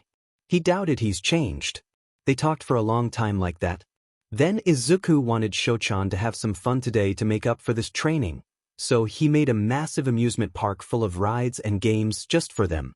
They were on the Ferris wheel, fireworks lighting up the shimmering sky, when Shouchan mentioned an ad for a park in reality he saw. He wanted to go there together sometime. Once they'd ridden everything they wanted, Izuku made a massive pool with water slides and a diving board and water that wouldn't get Shouchan's bandages wet. They swam and played to their heart's content. Shouchan asked if he thought UA had a pool and if they'd ever get to swim in it. Then Shouchan said he had to go home and that he'd text him later. Izuku sent him back to his room with a wave. Sho. A perfect replica of Shouchan materialized. Hi Aizu. I wanted to have some more fun with Shouchan today, but you'll have to do for now, especially if he starts going to UA. If he does, he'll be too busy for me. So you're just gonna have to be my friend instead. Once I get a better understanding of Shouchan's personality, you'll be the perfect substitute. Then it won't matter if Shouchan wants to stay in the real world, because you'll be here. They both smiled. You're so smart, Aizu. If Shouchan wants to leave, that's fine. I won't ever leave you. Yeah. Now, let's go to the arcade. If real Shouchan won't stay, I'll just make one that will. It was almost time. Shouto was already changed into his workout gear, ready for the physical part of the recommendation entrance exam. The knowledge test was fairly straightforward. He'd been studying for weeks, so he was quite confident in his scores, especially math and science. Izuku had tutored him in those. Compared to the doctorate-level stuff he kept trying to teach him, the topics on the test were beyond simple. It also helped that time ran slower in Boundless, where he naturally did most of his studying with Izuku, so even though he'd really started preparing a few weeks ago, he had a couple months' worth of studying under his belt. Suffice it to say, he'd pass no problem. But now it was time for the physical exam. He knew he shouldn't be nervous. His skill with his ice was admirable, and he was in good physical shape. When he wasn't trying to teach Shouto multivariable calculus, Izuku would help him train his body too. Endurance runs along an endless beach, lifting weights that would get progressively heavier, target practice against real villains. But now, he would be facing off against real people with real quirks. Would his skill be enough? It'd have to be. For Izuku. He listened intently as the test was explained, an obstacle course race. He'd be grouped with 5 other applicants, and they'd be scored on criteria like power, creativity, and time to complete the course. Seems all that endurance running would come in handy. He looked at all the other applicants and noticed one staring at him. That's a lot like how Izuku looks when he wants to say something, but he's too nervous. Maybe he is too? I should help him out a bit. Mind made up, he turned to the taller male. He looks so imposing and he's nervous to talk to me, and gave a small wave. The other's face went from nervousness to shock to excitement as he waved back and began to approach. It was then that his group was called. Seems he's in my group. Oh well, guess we can talk after. His father was giving him his favorite, don't disappoint me face, but Shouto honestly didn't care. Enji's opinion didn't matter, as long as he could help people. People like Izuku. Shouto lost to the other boy by a slim margin. That just meant he'd have to work harder in the future. And probably avoid his old man like the plague until he calmed down, If his angry grimace was any indicator, he should probably text Izuku ASAP to pick him up after the test. But that would have to wait, because the other boy was approaching him again. Hey! That was a really good race. You're Endeavor's kid, aren't you? Now that stung a little. Shouto wanted to lash out in anger, and he probably would have, if this boy hadn't reminded him a bit of his friend. Ever since they met, Shouto had been researching all kinds of things religiously, anything to help him help Izuku. He's studied compulsion disorders, like kleptomania, unhealthy coping mechanisms, Izuku is the king of those, and lots of communication tips and tricks. Turns out, there's not much he can do without a psychology degree aside from talking with him. He calmed himself down and recalled all the things he'd learned. Stay calm. Speak the truth gently without sugarcoating it. Be polite. Do not be accusatory. Know when to stand firm and when to compromise. Speak clearly with concrete terms to avoid ambiguity. Be considerate of their point of view before presenting your own. You can do this. Hello. Congratulations on your win. I'll have to work even harder to try and win next time. My name is Todoroki Shouto, and I'd appreciate it if you wouldn't compare me to my father, please. The other boy seemed stunned for a moment, before replying. Oh yeah, sure thing. I'm Yorashi Inesa. Good to meet you, Todoroki. I hope we become classmates. Shouto gave him a small smile. Nice to meet you too, Yorashi. Call me Inesa. I insist. That went well. His father seemed to be raging even harder, if that was possible, with Shouto's ignoring him, but he could yell at him later, as they were being led back inside for the interview. This made him very nervous. He may be better at communicating than he used to be, but he still had a ways to go. Plus, I only really practice with one person, and he's not the best example of the average conversation partner. If they were just asking questions and judging answers, he'd likely do okay, but if they were testing for charisma, he can kiss his admission goodbye. All the examinees were seated in rows along either side of a hallway, next to the two rooms where interviews were being conducted. Once a student left the room, the next in line would walk in. One by one the hallway emptied out, until finally Shouto was a bundle of nerves at the front of his line. The girl in front of him left the room and he stood up. It's now or never. When he walked in the office, he was greeted by a scruffy-looking man who gestured to the empty seat in front of the desk. Shouto stated his name and examinee number when asked and sat down. Gosh, he was nervous. Then the man spoke again. My name is Aizawa Shouto and I'll be conducting your interview. My name is Aizawa Shouto and I'll be conducting your interview. Okay, calm down, Shouto. You are completely ready for this. I'm not ready at all for this. Hello. Thank you for your consideration. Just remember what you researched. Calm, kind, polite. I'm just asking you a few predetermined questions, then you can go. Wish I could too. I wasn't supposed to do these, but some meddlesome rodent decided I should meet my potentially new students. The scraggly man, Aizawa, said this while glaring hard at a corner of the ceiling, where Shouto could see a camera. Oh, so this is being recorded. Wonderful. Fabulous. Now everyone can see my awkwardness. Aizawa sighed. Let's get this over with. Why do you want to go to UA? That was a surprisingly easy question. UA has the best-rated heroics course in the country, extensive amenities for student use, and it's close to home. And his father would never let him go anywhere else, but that was better left unsaid. A nod. Why do you think you should be admitted to the heroics course? Another easy one. I believe I am capable of handling the rigor of this course, physically and academically. I consistently score within the top 3 students of my year and have been training my body and quirk extensively for many years. Again, because his father made him, but this, again, went unsaid. Tell me about your quirk. It's called half hot, half cold. I can produce fire from my left side and ice from my right, but in practice I really only use my ice. Aizawa looked up at that with a wary gaze. I noticed. But if you think you can skate through this course using only half of your power, you're dead wrong. His sharp, black eyes bored into Shouto, who immediately felt both cowed and ashamed. The other seemed to notice as he dropped his gaze and heaved another sigh.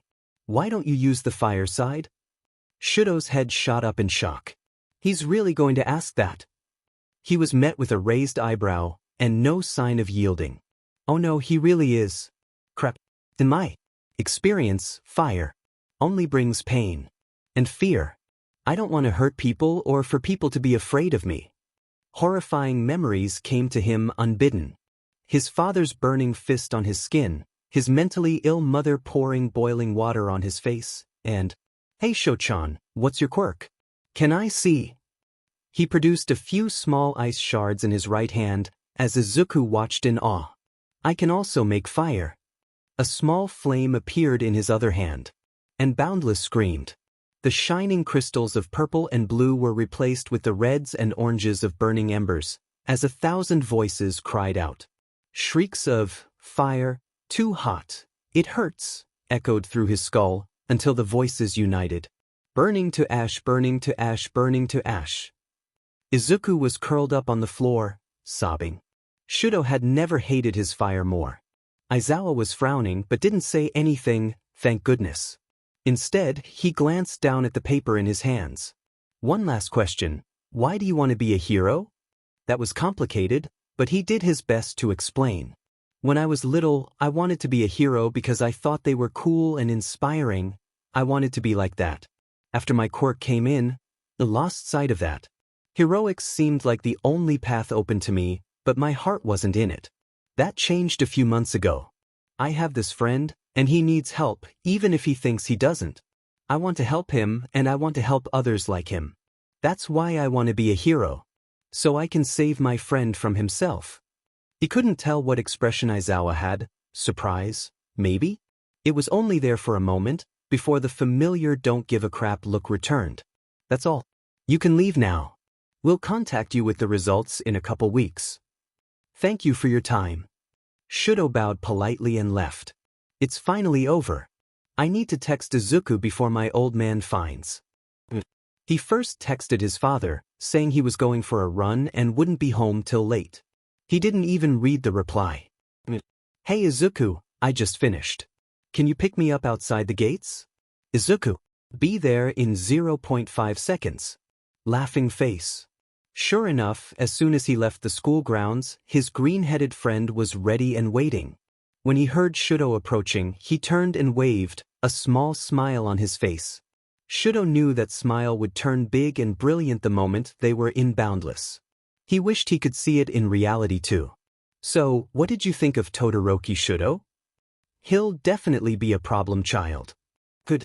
I'll be sure to put him in your class then. You can't just, fine. But did you hear his interview?" "Of course. He seems a very polite and earnest boy." "Not that." Some of his answers were concerning. "Ah, you mean about his quirk and mysterious friend? We should definitely look into that. And by I of course mean. Sai, I figured you'd say that. This is going to be a long year. I'm exhausted already." Izuku really didn't like time right now. In Boundless, he can bend time to suit his needs, though he doesn't need to that often. But lately he's been slowing down the days when Shouchan visits, which is almost every day to be honest, so he can enjoy his company. That's not what bothers him. The thing about time, especially in reality, is that it's always moving forward. You can't stop it or reverse it or reroute it at all. No matter how much you beg and cry and plead, time marches on without a care. No matter how much Izuku wants Shouchan to stay with him, in a few months he'll be attending UA. Shouchan says it's not set in stone yet, but he just knows his friend made it in. How could he not?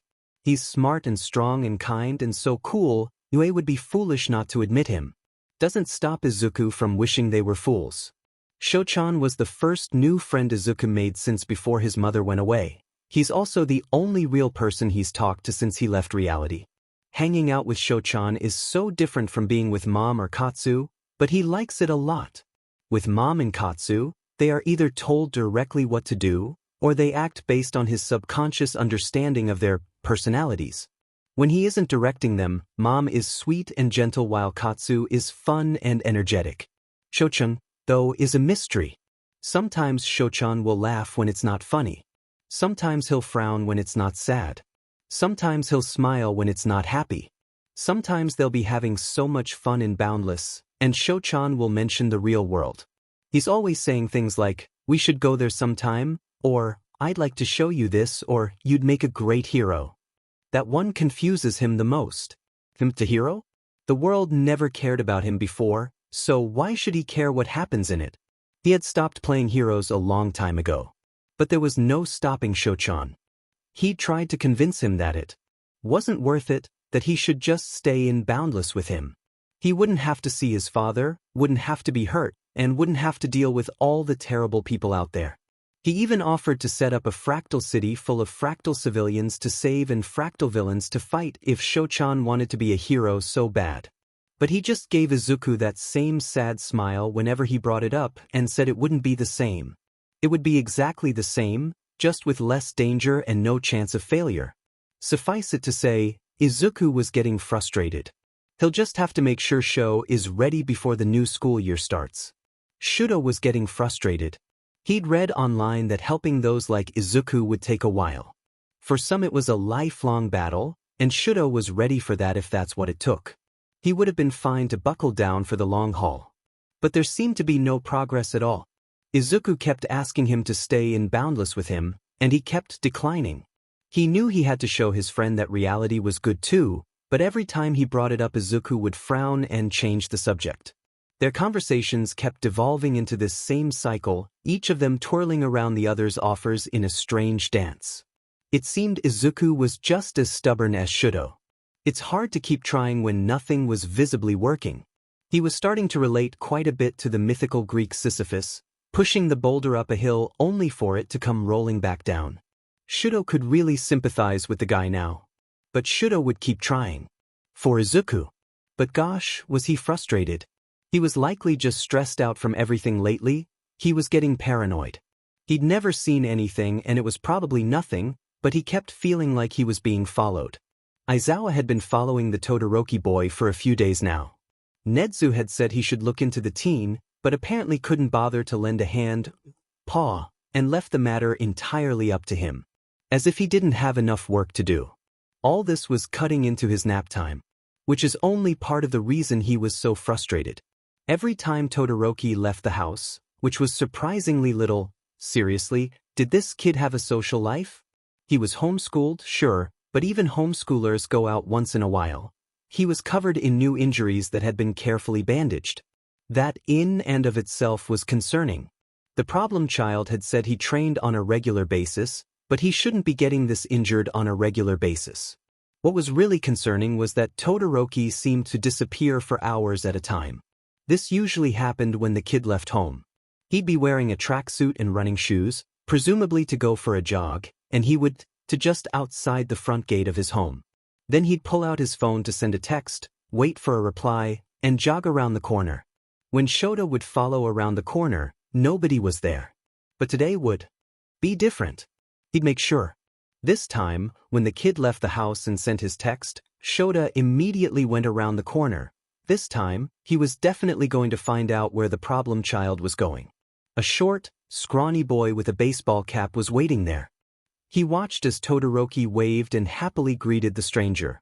He got closer. "The old man's going to be out of town for a few days, so we can meet up earlier if you like.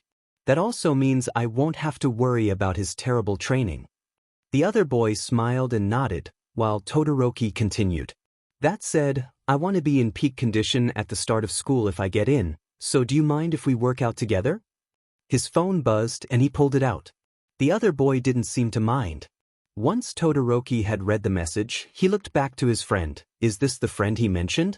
The one that needed saving? Yeah, and more effective too. Plus, I get to hang out with you. Shall we?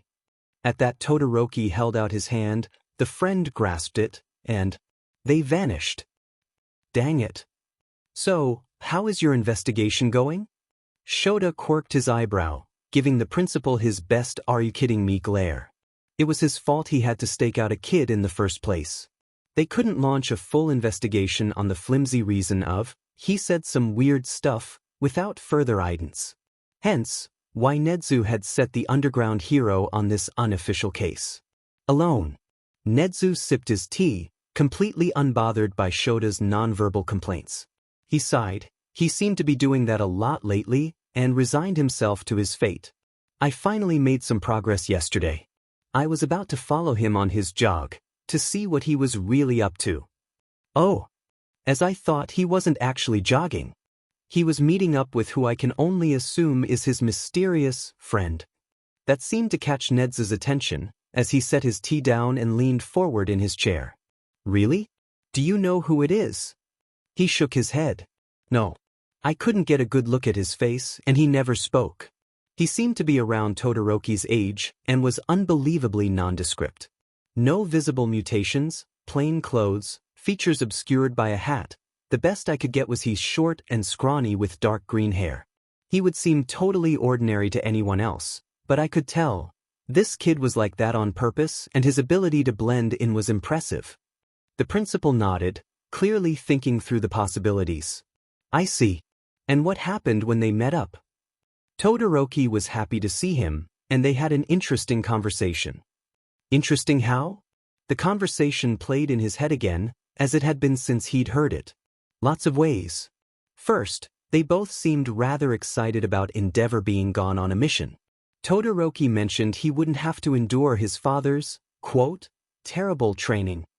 Shouto couldn't help but frown at that. Further potential evidence for your hypothesis, I see? He nodded again.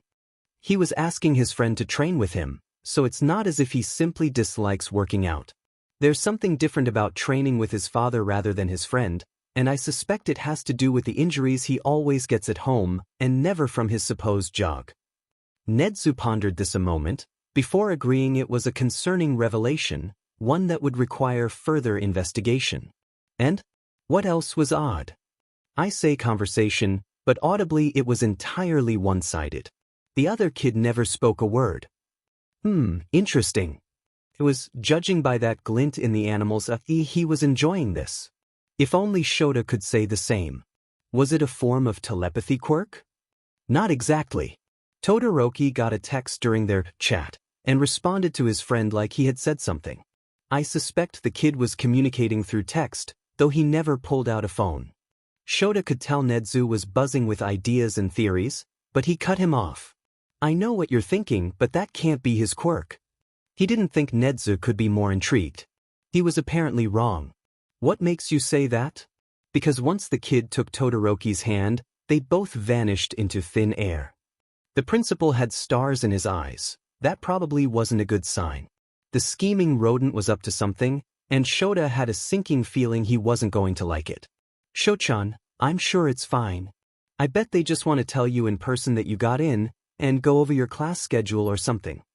Izuku, they called me, not my father, asking to talk in person about the results. What if they think I cheated, or my recommendation got revoked, or they want to tell me how spectacularly I failed to my face? Izuku just gave him a quirked brow. Yeah, okay, so maybe he was overreacting. Sue him. I highly doubt you failed. You studied for weeks before the exam, came in a very close second on the obstacle course, and by your own admission the interview was just a standard questionnaire. Yes, but he specifically asked why I don't use my fire. What if that's enough reason to reject my application? It went back and forth like this for a while. Eventually, Izuku declared they were going to have a picnic in space to take his mind off the impending meeting. The swirling galaxies and colorful nebulae made an excellent backdrop for their piping hot taiyaki, shaped like stars, planets, and meteors instead of fish. Rather non-traditional, but it did help him relax. The next day came too soon. He once more stood outside the gates of UA, this time unaccompanied. He hadn't received a visitor's pass or anything, so was he just supposed to wait here, or? The gates opened to reveal the man who had interviewed him, Aizawa, he remembered, who somehow looked more tired than before. He didn't say anything, only jerked his head towards the school in a silent, "Follow me." Shouto obliged. They walked down the empty halls. It was Sunday, so no school, Shouto trailing behind as. He looked around. Aizawa stopped and entered a lounge-type room, complete with a couch and coffee table, a white-furred. Something that he recognized as Principal Nedzu was sipping tea in the corner, waiting for them. Shouto took the couch while Aizawa pulled up a chair across from him. We called you here firstly to inform you of your examination results. Congrats, you passed. Welcome to the hero course. Shouto let out the breath he hadn't realized he was holding. Now tell us about your father and your friend. And immediately Escapist it back in. Crap. Now tell us about your father and your friend. Shuto's eyes darted around the room in his panic, from the tired-looking man in front of him, to the windows letting in the morning light, to the far too relaxed principal, to the tantalizing door he knew he would never reach in time. He was trapped, and these two seemed much too calm for having cornered him. Did they really have to ask about both of his biggest secrets at the same time? No need to worry. This conversation will not be recorded, nor will it affect your enrollment. Nedza began to try and placate him, while Aizawa picked up where he left off. We just want to make sure you're not into something dangerous. Does an abusive father and a mentally troubled friend count as dangerous? Shouto ran through his options. He could simply not tell them anything. It's not like they can force him to talk. Since his father was the number 2 hero, he figured if he told about that they either wouldn't believe him or would be unable to do anything about it, so best keep that to himself for now. But as for Izuku, he thought about the lack of progress. These are pro-heroes, so they might have a better idea on what to do. He steeled his nerves. Though Izuku had never outright asked not to speak of him, this still felt like a betrayal of trust. But if this could help him in any way, well, Shouto supposed even heroes have to be the bad guys from time to time. Okay. Nedzu visibly perked up, while Aizawa's eyebrows rose almost imperceptibly. I can't tell you anything about my father, at least not yet, but you can do this, Shouto. I could use your help with my friend. So the problem child was actually going to talk to them. Not sharing about his father was unfortunate, but at this point, Shouto'll take what he can get. He would never admit it, but ever since he saw that deliberately unremarkable kid, he was overcome with curiosity. Maybe now he can finally get some answers. All right then. Fill us in. Todoroki breathed deep, closed his eyes, and began. His name is Izuku. I met him several months ago at a clothing store. He was stealing and he was very good at it. I barely noticed, anyone else would have missed it, but he'd casually glance around, and when no one was looking the item in his hands would disappear. This caught Shota's attention, so it was a warping quirk, or something similar. A very useful quirk for a thief, bad news for any law enforcement. He considered asking about it, but decided to let the kid continue. Once I'd confirmed that yes, he was shoplifting, I went to apprehend him and bring him to the police. But the reason why isn't important, but he decided to trust me and showed me his quirk. And what is his quirk? Apparently the principal had decided to not save questions for the end. Good thing Todoroki answered anyways. It's the most versatile, unbelievable quirk I've ever seen. It's called Boundless. I think he said it was like a pocket dimension linked to his subconscious or something dash. Ned's eyes widened considerably, and it's basically an endless void that he can control with his mind. He takes me there all the time. So that's where he disappears to. It seemed a little far-fetched, but definitely not impossible. He nodded at him to continue. He can do all kinds of things with it. As long as he has some understanding of an object, he can manifest it in there. He's made entire theme parks with games and rides, city blocks filled with cars and pedestrians, and a beautiful shoreline with an ocean he likes to change the texture of. He can even make replicas of people if he knows, and they're so realistic you almost can't tell they're not. That seems like an amazing quirk, and it sounds like he's quite skilled with it. Todoroki nodded at the principal. He is, but not for good reasons. Shota's eyes narrowed. Explain. He hasn't told me everything, but from he has and what I've gathered he didn't have a very good life. He was a late bloomer, and so was assumed quirkless for a long time. He's told me that the man he lived with ignored him, and the kids at school bullied him. I assume he was neglected at home, because I asked him about his stealing, and he said he had to start at a young age just to get food to eat. This story was sounding worse by the second. From what he could tell, the world turned against this kid at a young age, before he discovered what basically amounted to a wish-granting quirk. Geez, if Shouto had been in that situation he probably would've. Oh no. His intuition was, unfortunately, spot on. Izuku said that, after a while, He decided reality wasn't worth it, and he now lives inside his quirk. The concerned look the principal had was matched with his own. That is not healthy behavior for a kid, for anyone really. And that's what you need help with. A nod. I've done some research and he has a lot of problems. To name a few, I believe he suffers from severe social anxiety, selective mutism, pyrophobia, and impulse control disorders like kleptomania. Well gee, what a lovely stew of issues. Nedzu seemed to share the sentiment. I can see why you're concerned. This Izuku is clearly not in a good mental state, and has been avoiding the issue entirely, likely worsening it. How long has he been living in this other dimension? He never told me, just that he was in elementary school when he moved to Boundless.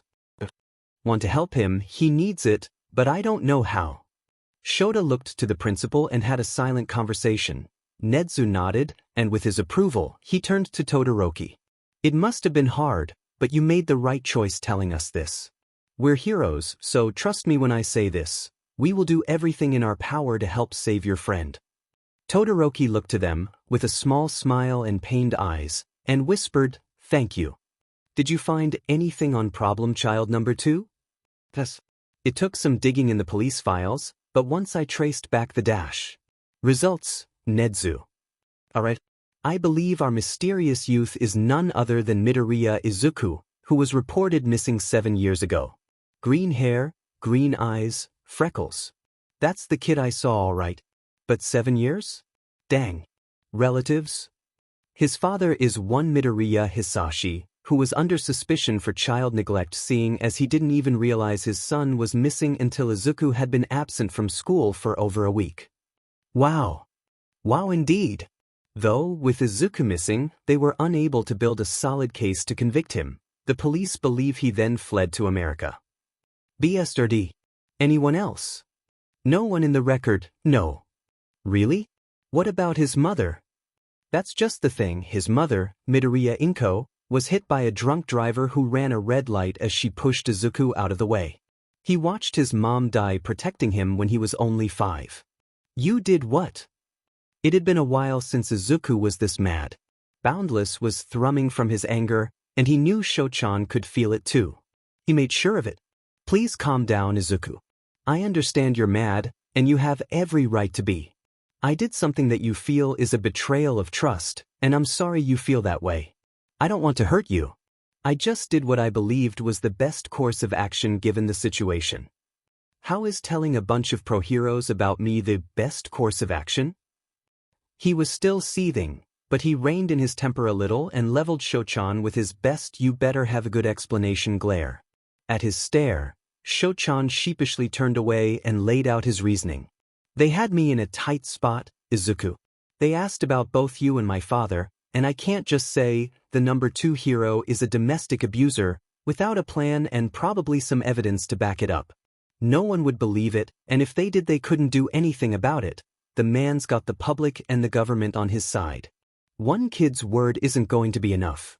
So you told them about me to get them off your case? The words left a bitter taste in his mouth. How could he betray him like that? Shouchan looked surprised and vigorously shook his head. It's not like that. I didn't use you as an out. You mean so much more than that to me. If that's the case, then why did you tell them? I wanted them to help me be a good hero. That caught him off guard. What does that have to do with this? Shouchan sighed and took his hands in his own. I first mentioned you in the interview, honestly. They asked why I wanted to be a hero, and I told them it was because of a friend. His eyes widened in shock. What? Shouchan won't stay because he wants to be a hero. But if I'm why he wants to be one then? Shouchan won't stay because of... He nodded. Reality was cruel to you, and you didn't deserve any of the pain it gave you. That's why I want to be a hero. I want to make the world safer for people like you. I want to make the world a better place for you. It's too late for that. Too far gone. Shouchan looked at their joined hands and smiled gently. I won't know unless I try. Izuku had no words for that. They stayed like that for a while, even as he brought back the pier and dipped his feet in the fractal ocean. This time Shouchan removed his shoes and socks, dipping his feet too. The water kept changing its viscosity. Izuku did that with little thought spared for it. The water changed temperature too. Izuku was not doing that. They want to meet you, you know. They do? Too bad for them, I'm not interested. Why don't you give it a shot? I think you'll like Aizawa. He's very different from me, Mom, and Katsu. He seems gruff and abrasive, but he's actually pretty nice and very understanding. And I've heard Nedzu is incredibly smart, so you two can talk about higher dimensional physics together probably. I don't know. You'd get to see UA too. I don't think my descriptions can do it justice. That would be cool, but they promised not to arrest you or anything. You won't have to talk, and you can leave at any time if you're not comfortable. I'll stay with you the whole time. It sounded good, but I know I wounded your trust by telling them, but please Izuku, would you trust me one more time?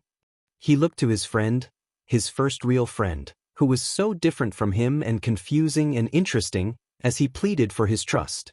He'd hurt his feelings, though with good intentions, and even apologized to him for it. He wanted him to try something new, do something he was afraid to, and promised to support him through it. He'd never experienced anything like this before. Is this what a real friend is like? Shouchan looked so hopeful, so desperate. I really can't figure you out, but okay, Shouchan. I trust you. Shudo arrived at UA once again about an hour before the scheduled meeting with Izuku.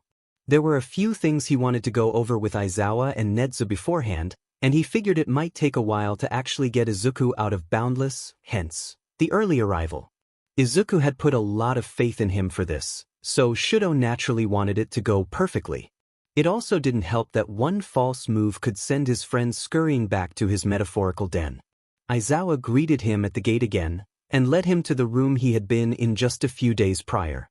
When he saw the principal sitting in the same chair drinking tea, Shudo almost laughed at the thought of has he even moved since I was last here? Once everyone settled, the preparatory strategy meeting commenced. Nedzu set down his cup. So, you wanted to discuss with us before your friend arrives? A nod. Yes. Izuku will probably be rather skittish, and I'd prefer to not scare him off. To prevent that, I'd like to tell you a bit more about him and what he's like. A good call. Start with things we should avoid. Aizawa crossed his arms and leaned back in his chair, but Shudo could tell he had the man's full attention. Alright. First of all, avoid bringing up his old school, family, or kleptomania. If he's not comfortable with you, any of those topics will shut him down immediately. He's terrified of fire, sudden movement, and loud noises. He doesn't take surprises well. But if you approach him slowly, calmly, and quietly, he should be okay. So basically, approach him like one would a small animal. Ahem. I'm right here. Oh hush, you don't count. Nedzu, still slightly ruffled from his employee's comment, eagerly returned to the topic. Very well. Now, how about things that may calm him down or pique his interest? Calming him down will probably work best if I do it. If he gets riled up, he'll probably want to return to Boundless, even if only for a bit, since that's the only place he feels safe. I think he may end up really liking your demeanor, Aizawa-san. You're very different from the people who hurt him. As for gaining his attention, Principal Nedzu will likely have the best luck. Nedzu will? How's that? Shudo put a hand to his chin in thought. He loves learning, but only in certain areas. I bet he'll find your status as a quirked animal fascinating. And even if that doesn't work, you could mention anything about math or science. He excels in those fields. He once tried explaining Boundless to me and started going into doctorate-level physics, I believe.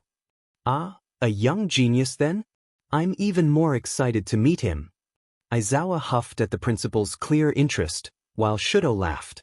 Only in math and science. Ask him anything about history or English, and he's utterly clueless. His laughter stopped, and a melancholic feeling settled over him. He said he only wanted to study things he liked, since all those other subjects would be pointless. He doesn't plan on ever living in reality again. The meeting finished in the somber mood he unintentionally brought. Boundless was humming with the nervous energy of its resident as Shudo helped him prepare. What if I mess up? What if I make them mad? What if they don't like me? This had been going on since Izuku had brought him to Boundless from the school gate. It's going to be just fine, Izuku. You're going to do great, and they're going to like you. I guarantee it. They can't wait to meet you. Izuku was pacing around like a madman. How can he pace when there's no gravity? Shouto could only float and watch as his best friend stepped through the air, even going upside down at one point. Is there an upside down without gravity? Oh my gosh, I'm so nervous. What do I say? What do I do? What do I wear? Just be yourself. I'll be with you the entire time, and you don't have to tell them anything you don't want to. And as for your outfit, I think as long as you're dressed in clothes that won't disappear the moment you enter reality, you'll be fine. With his t-shirt, shorts, baseball hat, he likes the anonymity it provides, and red high tops on, Izuku was physically ready. Now to get his mind ready. Shouto gently grasped his shoulders, and looked him in the eye as he spoke. Okay Izuku, we're all set. I want you to repeat after me, I can do this. I can do this. Again. I can do this. With feeling. I can do this. Good. Now, take us to the gates of Yue. Shouto could see awe behind all the nerves in Izuku's eyes as they walked through the halls of the school. He seemed to be cataloging every minute detail as Shouto led him to the lounge, but once they arrived, the awe vanished, and pure anxiety was all that remained. He gently took his hand and grasped it tight to remind him of his support. Ready? A hesitant nod, and Shouto opened the door. We're here. We're here. Deku held his breath as Shouchan opened the door. He'd been trying to distract himself the whole way here, taking in every detail of Yue so he could recreate it in Boundless if he and Shouchan wanted to. He knew he didn't have to look so closely, since his subconscious recall would fill in any details, but he was trying to ignore his nerves in the hopes they'd go away. They didn't. Shouchan led him into a cozy little lounge with a couch, a coffee table and cushioned chairs. A plush rug was spread over the center of the room, and it squished under his shoes. It would look better if the color was a little bit brighter. And it should be round, instead of square, and be softer, and have shorter fibers, and… Hello. You must be Izuku. It's a pleasure to meet you. Deku's head shot up from where he'd been staring at the carpet. He'd been spoken to by a… What was it exactly? It wasn't a mouse, or a dog, or anything Deku had seen before. There was also a dark-haired man with strange scarves around his neck and completely relaxed posture. The animal seemed very cheery, while the man had a calm, tired look about him. They're not like anyone I've ever met before. I have no idea how they're going to act. The white-furred creature spoke again. My name is Nedzu, and I am the principal of this fine establishment. This is one of the homeroom teachers for the hero course, and a trusted ally of mine, Aizawa Shouta, pro-hero name Eraserhead. The man gave a nod in his direction, and Deku cautiously nodded back, showing he understood. Nedzu smiled before continuing. Would you like to have a seat? We'd very much like to get to know you. Todoroki-kun is welcome to stay, of course. He didn't realize he was clutching Shouchan's hand in a death grip until his friend gently squeezed it again, before leading him to the couch. He never let go, even when they were seated side by side and Deku had leaned in close to the other. It helped a lot. Once everyone was settled, Aizawa was the first to speak. Todoroki has told us a little bit about you, but is there anything you want to ask of us? It's only fair we give you a chance to learn about us too.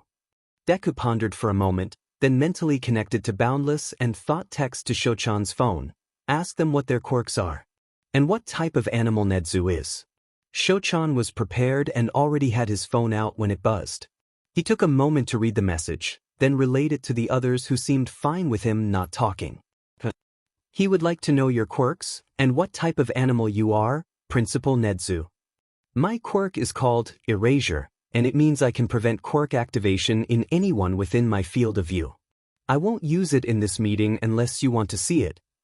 Mine is high spec, and is an intelligence augmentation quirk that makes me far smarter than almost all humans. And as for your other question, not even I am fully sure what animal I am. Those seemed like cool enough quirks, not as cool as Boundless though. He was about to text Shouchan again when the principal addressed him once more. Now that you know our quirks, would you mind sharing about yours? I must admit I am quite interested in it. The hesitation must have been noticeable, since Shouchan turned to him and said, "It's all right, Izuku. You don't have to tell them, but I know they'd appreciate it if you did." He nodded, and after a moment, the phone buzzed again. He says, "My quirk is called Boundless, and it's a pocket dimension fixed to my brain that I can control with my thoughts." Nezu's grin grew wider. "Fascinating. Are the planes that form it finite or infinite? Is it anchored to your conscious or subconscious?" Deku didn't notice Aizawa look at Shouchan in confusion, who then shrugged, because he was staring at the principal with his jaw hanging open. The repeatedly vibrating phone was enough to snap his friend back to attention. Wow, that's a lot. He says it's formed at the intersection of infinite planes of time and space. It's attached to his subconscious, but he can access the connection with conscious thought as well. He'd also like to know which text you learned from, and whether you agree with Ivankov or Lauten. Whoever they are. Shouto wouldn't deny that he checked out a bit when the Greenit and the principal started talking about highly advanced physics. He would deny that he felt a bit sorry for the Todoroki boy, who looked just as lost as him, but was stuck reading out Izuku's replies. He didn't pity the kid at all. He totally did. After several long minutes, he decided to spare the kid further misery. "This is great and all, but how about you two discuss this another time? There's two of us here being completely left behind." The kid blushed, while Nezu cleared his throat. "Yes, of course, please excuse me. It is just rare that I can hold such educated discourse with someone. Anyways, your quirk sounds incredibly versatile, and you seem to have excellent control. Have you ever considered becoming a hero?" They, of course, already knew the answer.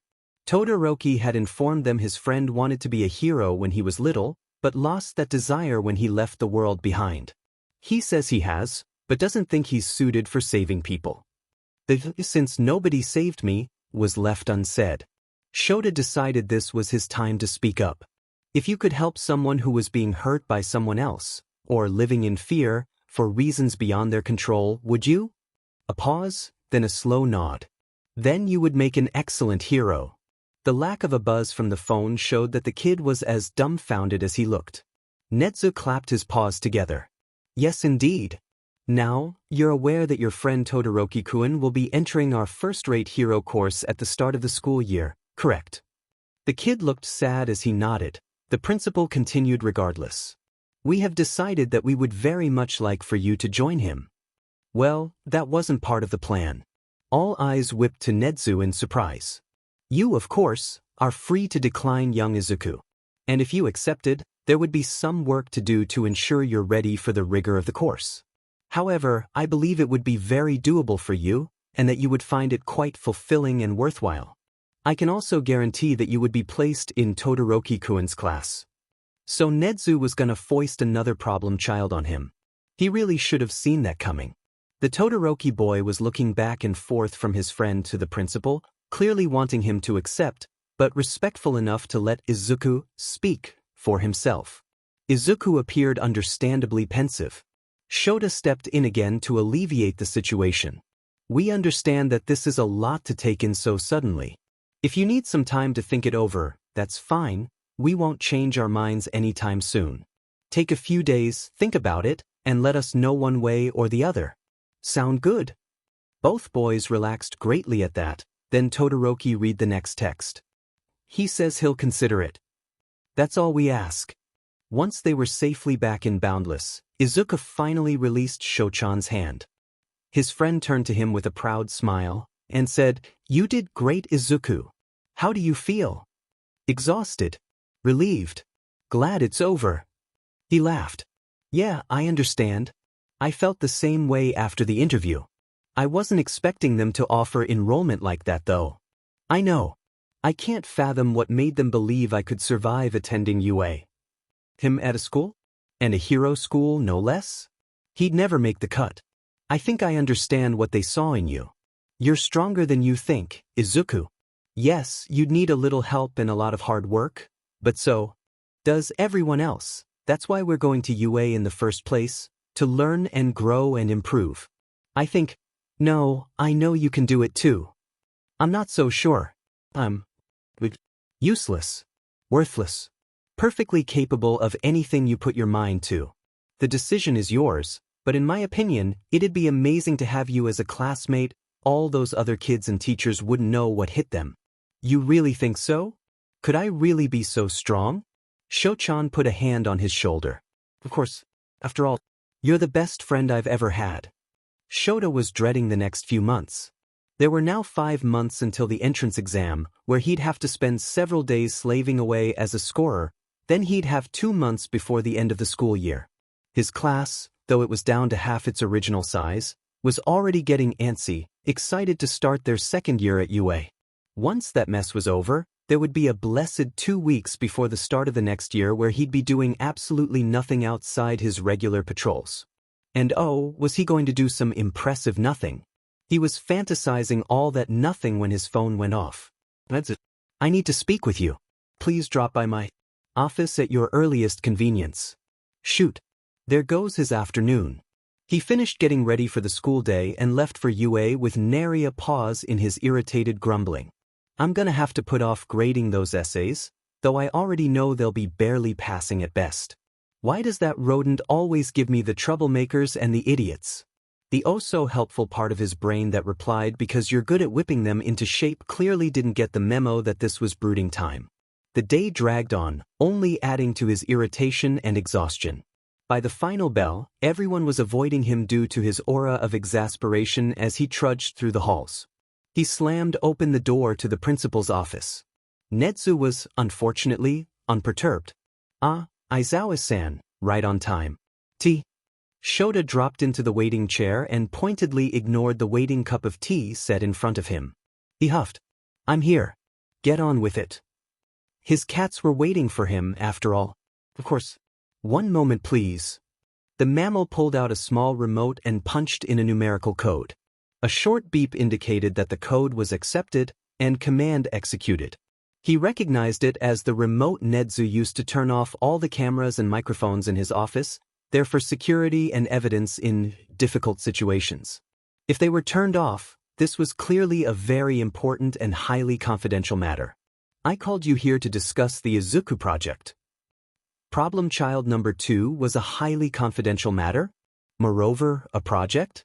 A Netsu project? That can't be good. He wisely decided not to mention that. And this warrants disabling surveillance? A serious look and a nod. Just a socially stunted child with a powerful quirk who has already broken the law on numerous occasions. This is a very precarious situation, one which requires delicate proceedings. I trust you have not told anyone about him? I see your point, and no. Anyone who's asked about our meetings with Todoroki was told there were issues regarding his admission we were addressing. I've never mentioned the other kid. But we'll need to keep him under wraps as long as we can. We can't hide his existence forever, though he's done a good job at that so far. We just need to make sure he's firmly on the path of heroism before then. You say that, but we don't even know if he'll agree to enroll. Netsu grinned. Oh, he will. I'll make sure of that. That kid better be careful, or he'll end up wrapped around the principal's paw pad. He pretended he wasn't slightly terrified and continued. So what's the plan for this project? Assuming he agrees. Kid's got enough issues to fill a barge. The jovial demeanor returned, and Shouto could once again see that glimmer of amusement in those beady black eyes. That's why there's a lot to do between his acceptance and the start of the new term. I've separated the necessary preparations into 3 categories: physical fitness, intellectual proficiency, and social essentials. Physical fitness is obvious. He needs to be in decent shape for the hero course. I'd like you to oversee his training, and Todoroki-kun will be welcome to join as well to keep him motivated. Shouto nodded. Figures he'd give me another job to do. Goodbye, 2 weeks of nothing. The principal continued, unaware of his silent mourning. The intellectual proficiency plan is my domain. According to the information we have, young Izuku is highly advanced in some areas and completely remedial in others. He'll be studying with me in his weaker subjects to catch up with his peers, and will continue his lessons with me through the school year. He'll need to take a placement test, and I'll finalize his schedule based on the results. Fair enough. Netsu took a sip of his tea before continuing. Lastly is his social essentials training, and this is the most important, hence, this will be a joint effort with you, me, and young Todoroki. We need to prepare him to interact with his peers, and begin helping him with his mental affairs. I'd like him to undergo regular and mandatory therapy sessions throughout his enrollment, but it will take time and effort on our part before he'll willingly discuss sensitive topics with anyone, let alone a therapist. This all sounded good, but how are we supposed to accomplish that?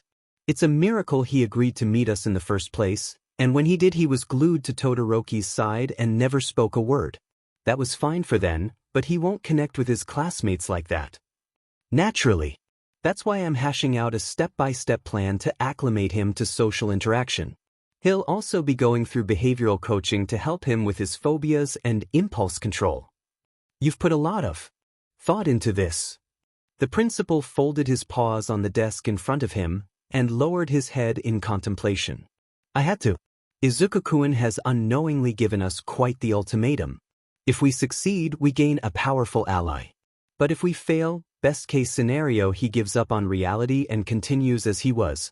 Worst case he turns to villainy, and we go up against a child with a highly versatile quirk who hates the entire world. No pressure. Seems failure isn't an option. Shouto was snapped out of his musings by a knock on the door. Perfect timing. Would you let Todoroki-kun in, please? What's he doing here? He should be here to inform us of Izuku's agreement. He gave the principal his best side eye, before opening the door to reveal problem child # how did Nedzu, he planned this, didn't he? Hello Principal Nedzu, Aizawa-san. Thank you for your help. Of course. I presume those incentives and talking points for Izuku I sent you helped. So he was bribing the kid to attend? No wonder he was so sure he'd accept.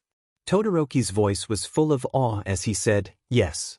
I don't know how you did it, and I can't thank you enough, but yesterday he finally said yes. He wants to come to UA. Deku stood outside the gates of UA once more, this time in exercise gear. Shochan was similarly garbed next to him, as they waited for Aizawa to show up and let them in. He was about to begin his heroics course preparatory regime, pre-heroics for short, that Principal Nedzu had designed especially for him. Apparently, if it went well, not only would Deku be admitted to the hero course, it might also become a special program at the school for people who need extra help getting into heroics. Nedzu seemed pretty excited for it. Deku still could hardly believe he agreed. All those incentives might have helped. Unlimited access to all facilities after school? A high-end apartment on school grounds to use at his leisure? All-you-can-eat gourmet food made by Lunch Rush, a famous hero chef? Still not as cool as Boundless, but pretty darn good for reality. Don't misunderstand. Deku did not agree so he could become a hero, he stopped caring about that ages ago. He agreed for the new experiences this would give him, that he could then recreate in Boundless if he wanted. More than that though, he'd miss Shochan if he went to UA without him, and Sho just wasn't measuring up. Sho was good, but he was missing something, and whatever that something was, it made all the difference. The gate opened to reveal the dead-eyed gaze of Aizawa. You're both here. But since it's a Sunday, we've got a full day ahead of us. Physical training in the morning, studying before and after lunch, then socializing practice this afternoon. Did you both eat breakfast? 2 nods. All right. Make sure you eat every day we have training, don't want you passing out. Come on, we're heading to Gym Beta. Gym Beta was massive, with an indoor track, weight machines, floor mats, and every kind of gym. Equipment Deku knew existed, along with a few he didn't. He was taking in the sight before a gruff, here, drew his eyes to Aizawa throwing something to him. He fumbled but caught it nonetheless. It was a whiteboard, complete with marker and eraser. We understand you aren't comfortable with talking, but having Todoroki read your replies will be inconvenient. So, if you need to tell us something, you can use that. If you like, we can teach you sign language too. We won't make you talk if you don't want to. Sign language? Shochan must have seen his confusion, because he leaned over and whispered, it's a way to talk using hand gestures, commonly used by the deaf and the mute. Might be a good idea, and I can learn it too. Talking with my hands? Sounds quiet. He uncapped the marker and wrote a barely legible, I'd like that. he hasn't written much of anything in years, so he's a bit shaky, and showed it to Aizawa, who nodded. Alright, I'll inform Nedzu. Now, let's do some stretches, then we're going to find out where you are physically. Stretches, laps, sprints, side hops, long jump, ball throw, grip strength, test after test after test. By the end, Deku was exhausted. Shouchan had done well in each event, while Deku, Aizawa said he definitely needed work, but that's why he was here. He promised he'd get Deku's scores up considerably by the start of term. Then he slowly put a hand on his shoulder. You did great, keep up the good work. Now both of you go get showered and changed, then meet Nedzu in the lounge. The UA changing rooms were neat. The cool water of the showers chilled his heated body, or maybe it was Shouchan showering in the next stall, and relaxed his overworked muscles. He hadn't exercised like that in a long time. Deku couldn't help but swipe the nice shampoo they had stocked. It smelled like the ocean. The two boys meandered down the hall, gym bags over their shoulders and whiteboard in Deku's arms. When they reached the lounge, Shouchan went to knock on the door, only for it to swing open. Here you are. Come in, both of you. The lounge had been transformed into a comfortable classroom, with 2 desks, shelves of textbooks and various classroom supplies, and a massive blackboard. The principal was standing on a podium so he could reach the board. If you would please sit here, Izuku-kun. I have a special learning inventory for you to complete so I can see how you're doing academically. Don't worry about doing good or bad, just answer each question to the best of your ability. Todoroki-kun, if you'd sit here you may work on any subject you so choose. In 2 hours, we'll break for lunch, and afterwards I'll begin teaching you boys sign language as requested. Having Shouchan next to him calmed his nerves considerably as he completed the learning inventory. He breezed through the math and science sections, but struggled on subjects like Japanese, English, history, government and politics. Honestly, pretty much everything that wasn't math or science. So he likes numbers, sue him. Numbers never hurt anyone. By the time lunch rolled around, Deku's brain was fried. Nedzu had left to bring them their food, so it was just him and Shouchan. How are you doing, Izuku? He scribbled on his board and showed his friend. Tired. This is hard. Shouchan smiled. Yeah, I bet. But you're doing great. We're halfway through the day. Think you can hold out a bit longer? Maybe. I'll try. That's all I ask. They had katsudon for lunch. It was almost as good as Mom's. As promised, after lunch Principal Nedzu began teaching them sign language, and Deku actually liked it. It was nice and quiet, and he didn't have to write on the board or send a text to communicate. They'd only gone through letters and numbers, but it was a start. He figured this intellectual proficiency class could be fun, and the physical fitness course wasn't too bad either. It was the next part he wasn't so ready for. His schedule, that Nedzu had oh so kindly given him, said the last course of the day was social essentials. At that point, they were rejoined by Aizawa-sensei, as Nedzu explained what the course would be like. Social Essentials is the very first program of its kind, specifically designed to help those who struggle to fit in with society. I've structured it as a list of goals that, upon accomplishment, will bolster your confidence, teach you how to interact with your peers, and even overcome your fears. There is no deadline for any goal, though I would like you to have several completed before the start of school.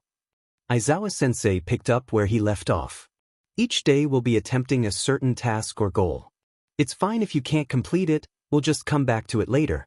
As long as you keep trying and keep making progress, no matter how little, you'll pass the course. Same with the other classes in pre-heroics. Nedzu nodded. Yes, so no need to worry about failing as long as you give it your best effort.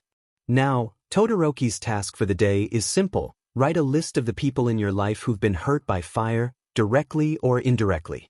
Then, write at least a paragraph on how fire can be used for the benefit of those same people. You have an hour. Aizawa handed a pencil and paper to Shouchan, who nodded and immediately began writing, even as Nedzu addressed Deku. Izuku-kun, your first goal is to have a conversation with either Aizawa or myself, your choice, without Todoroki. We'll be going across the hall when you've made your decision. You may talk about any topic of your choice. We're trying for the whole hour Todoroki will be working, But if you can't make it, we will return here and try again another time. Understand? An hour talking without Shouchan? Are they crazy? I can't do that. He was about to say, as such, when he turned to his friend. Shouchan was already hard at work in his assignment, but he still gave Deku a smile that said it all. You can. Do it. I believe in you. He'd be disappointed if I didn't even try. He grabbed his board and uncapped his pen. He can do this. But who should he pick? I could talk about physics with Nedzu, but I'm not good at writing the kanji for all those scientific terms. I don't know Aizawa-sensei very well, but he's calm and considerate. He wrote, Aizawa, and showed it. Aizawa nodded and guided him across the way. No one chided him on his misspelling. In the end, he only made it through 20 minutes of, what's your favorite color? And, how many cats do you have? Before his nerves got the better of him and he asked for Shouchan. Everyone said they couldn't be prouder of those 20 minutes. The last 5 months have been going well. Too well. The problem children were both progressing by leaps and bounds, and Shouto was certainly proud. Todoroki was comfortable using a small flame, lighting candles and stoves mostly, and Izuku was fine without his friend for up to 2 hours now, and had even met a few other teachers. He hadn't met any students, thankfully in his opinion, since on school days preheroics had IP, intellectual proficiency, first so he could teach. After school was PF, physical fitness, and SE, social essentials, and Izuku would use his quirk to teleport between rooms. That way no students were even aware that 2 middle schoolers were attending the secret new course, which Nedzu decided would be announced at the start of the term. Basically, everything was peachy. Yeah, definitely going too well.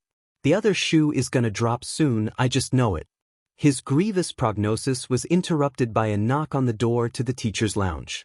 He was the only one in there right now, so he grudgingly got up from his chair and opened the door. There stood one of the second years, Togata Mirio. The goofy blonde still had his hand up to knock when he registered Shota's tired stare. Ah, Aizawa-sensei. Long time no see. Togata. Why are you here? A look of confusion passed his face, before he smiled again. Gah, too bright and cheery. Oh right, I forgot for a moment. I was passing by the lounge on the 3rd floor when I noticed its sign has been changed from lounge to preheroics, and even has a code lock and says, no unauthorized entry. I was curious what changed. I suppose it was only a matter of time before someone noticed. He sighed. Think of it as the principal's new pet project. He'll be announcing it at the start of the next year. Togata nodded in understanding, and was about to speak when Shouta cut him off with a warning. What's going on in there is currently top secret, even among most of the staff, so do not enter the room, even accidentally. No one is allowed in there without the express permission of either Nedzu or myself. Got it? Togata, having the fear of his wrath put in him, responded with a, "Why, sir? I won't tell a soul." The problem children have enough problems already.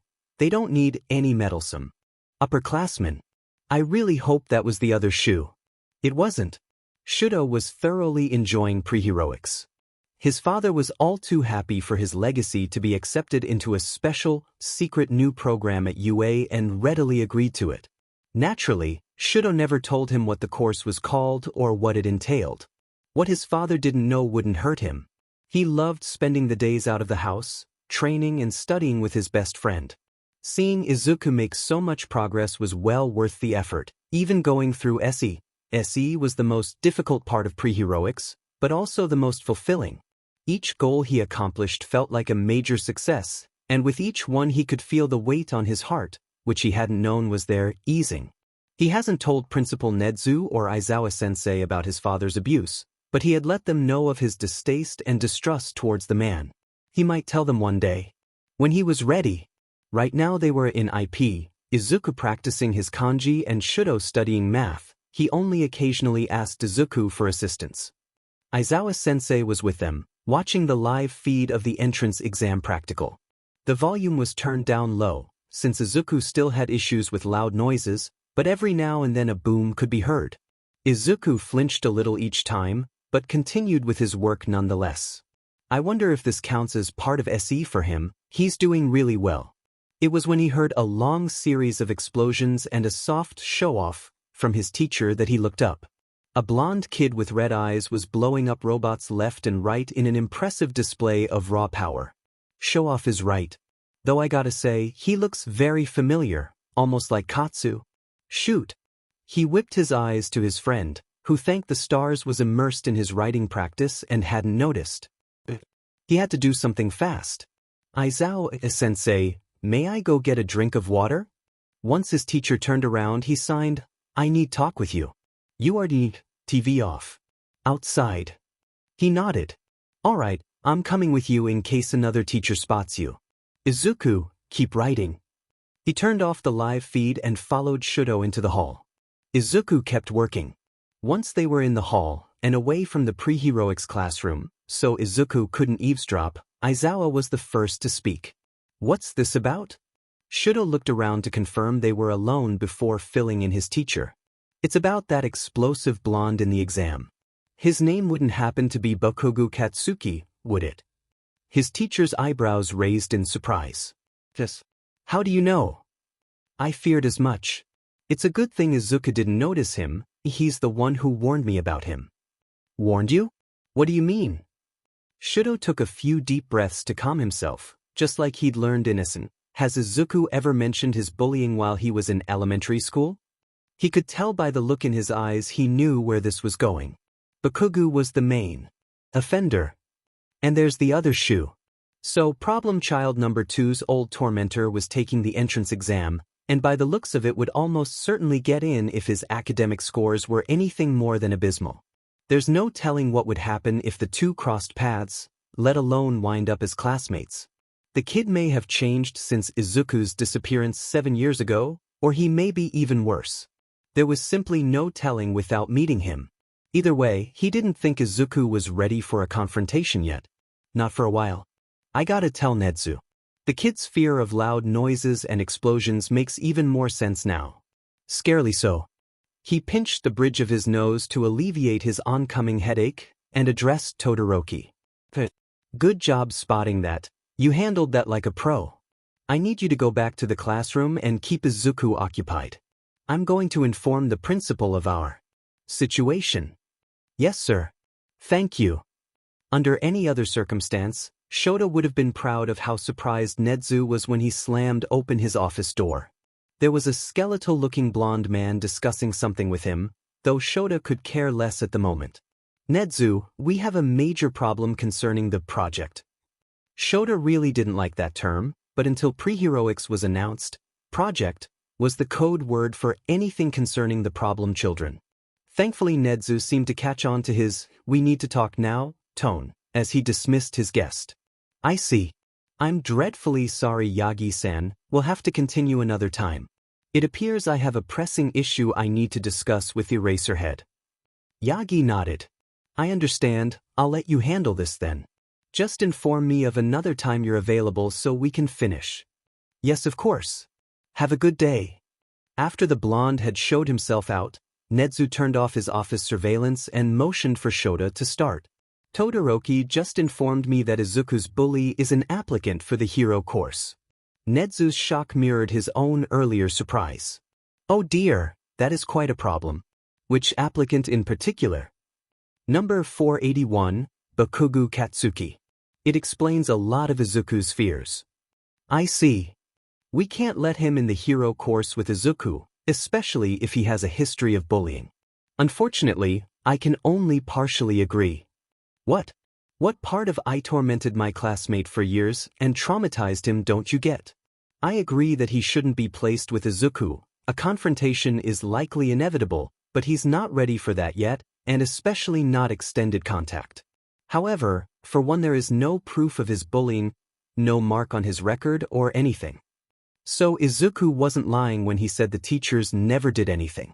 Shouto wanted to strangle them. But still dash.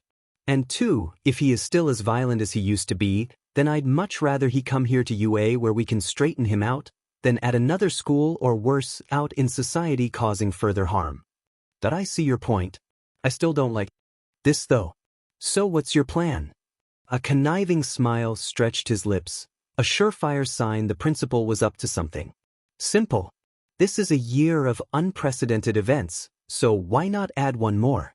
Since our pre-heroic students should stay with you, and Bakugo should not be with them, well. For the first time in UA's history, the top-scoring student on the heroics practical will not be placed in 1A. Bakugo Katsuki was a teen who didn't ask for much. Just to be the #1 hero, beating up all the villains, and to be the only kid from his middle school to make it into the hero course at UA. Come to think of it, didn't Deku want to? Nope, not finishing that thought. The quirkless nerd went missing years ago and hadn't been seen since. Katsuki had felt a little guilty at the time, but it wasn't my fault. Deku did it on his own. He had nothing to do with it, right? No one ever confronted him about it, so he must be right. It was a few days after he rocked the entrance exam when his acceptance letter arrived. Katsuki knew he got in. That was a given, but he wanted to know exactly how awesome he did. He yelled to the hag that he was going to his room, before slamming the door shut and tearing open the envelope. A little disc fell out, and a projection began. I am here as a projection. No way. All Might was doing his recording? The #1 hero, at least until Katsuki hits the scene, must have been impressed with his performance. He smirked.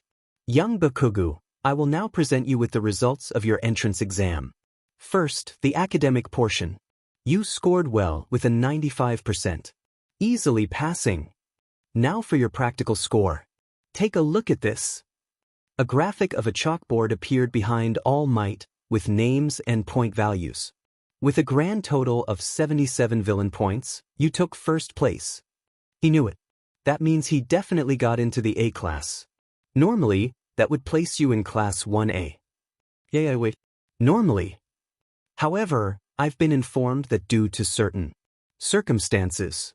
He barely heard the rest of the recording. What the F? I'm in 1B. Hey Izuku. Wanna meet up and study? Izuku. Sure. I'm trying out the dorm Nedzu set up for me. Tonight.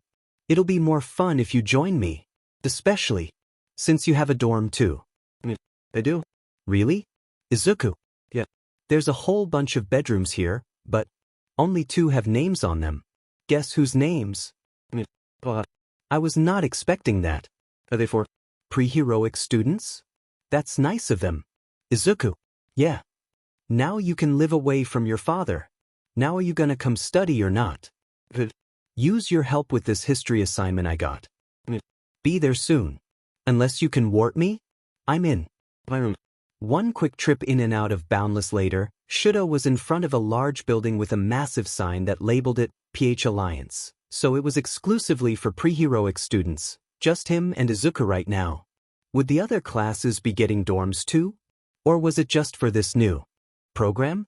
Ah well, he could ponder that later. Apparently his historical knowledge was needed. Izuku tugged his hand and nearly ran inside. Shouto noticed, on their way in, a notice was plastered on the door. This dormitory is for pre-heroics core students only. No other entry without permission. Violators will be punished. Nedzu is really serious about this. They pressed on.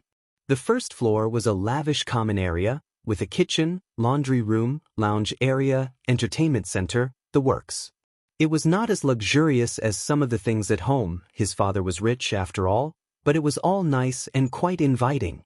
After receiving the grand tour, narrated by a flurry of signs, they moved up to the second floor, where it seems the dorm rooms began.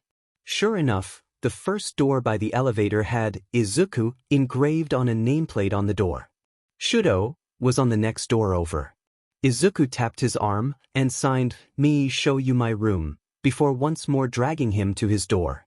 The room was spacious and included a bed, large closet, bathroom, and even its own fridge.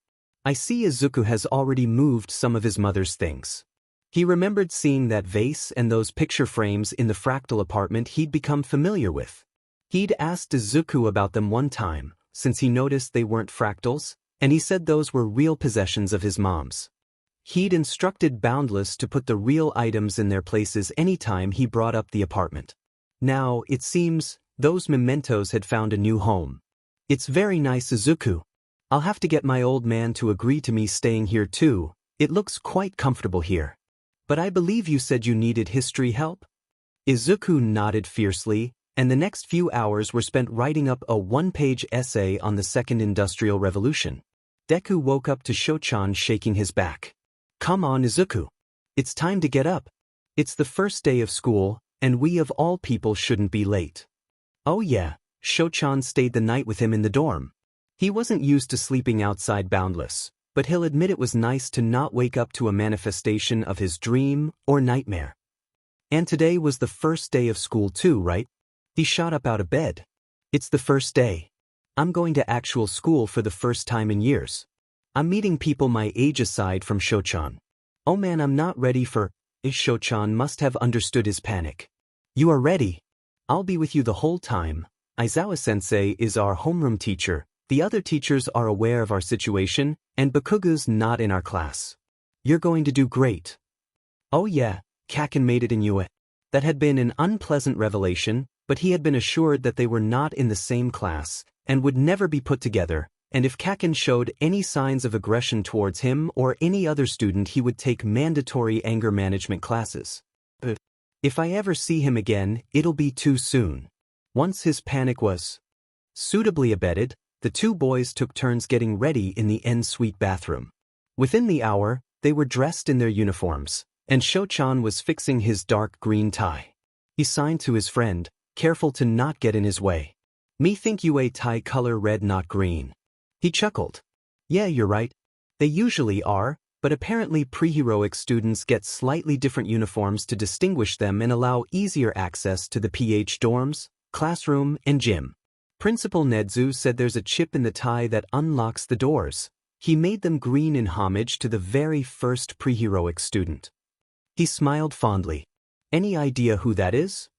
Thankfully Deku had stopped blushing by the time they made it to the classroom. The massive door to 1A loomed over him, filling him with the fear he'd been trying so desperately to leave behind, but then a warm hand took his, and it wasn't so scary anymore. They slid open the door and walked in, side by side. They were not the first ones there. In fact, they purposely arrived only 2 minutes before the bell rang.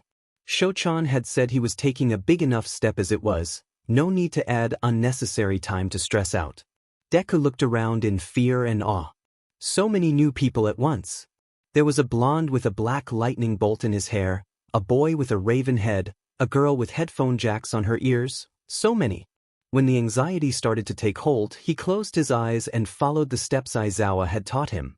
Spell your name backwards to reign in your brain, then circular breathing to reign in your body. Inhale through the nose for 5 seconds, hold for 5 seconds, exhale through an O-shaped mouth for 10 seconds. Repeat. By the time Shouchan had led him to their seats, next to each other of course, and seated towards the back thank the stars, his heart rate had slowed and he was back to normal. The girl next to them with the large black ponytail had barely waved hello before the door opened again and Aizawa-sensei rolled into class. Everyone else was murmuring confusedly as he stood up and peeled off his signature yellow sleeping bag. It took you all 8 seconds to quiet down. That's 8 seconds you wasted? Not very logical, if you ask me. I'm your homeroom teacher, Aizawa Shouto. Now come with me. There's a school-wide assembly this morning, and I unfortunately have to attend. Aizawa-sensei didn't even wait for the students to follow before walking down the hall, the class scrambling after. The two green-tied friends loitered behind to avoid the rush. When they entered the hall, they could see it was packed with first years, all heading to the assembly hall. Deku turned to grin at his friend. Want skip this? Meet Quirk go. The returned grin was answer enough. The surprise on his classmates' faces when they saw the two already seated was priceless. Aizawa-sensei just raised a brow and sent a discreet, "Both you okay?" then nodded when he received 2 thumbs up. Once everyone was seated, classes and years, Aizawa-sensei left their class and Principal Nedzu walked on stage.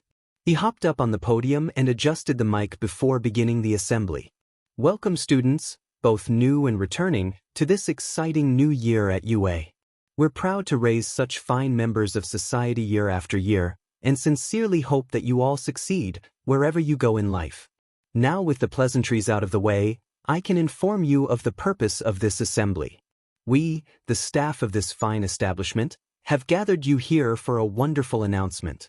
Starting this year, I am honored to present to you a brand new program designed as a joint effort between myself and Aizawa sensei. At his name, their homeroom teacher trudged onto the stage, clearly displeased by being there, but understanding the importance. With his arrival, the principal continued. This new program is called the Heroics Course Preparatory Regime, or Pre-Heroics, and is the first of its kind. Aizawa sensei, if you will. The perpetually tired man stepped up to the podium as Nedzu stepped away.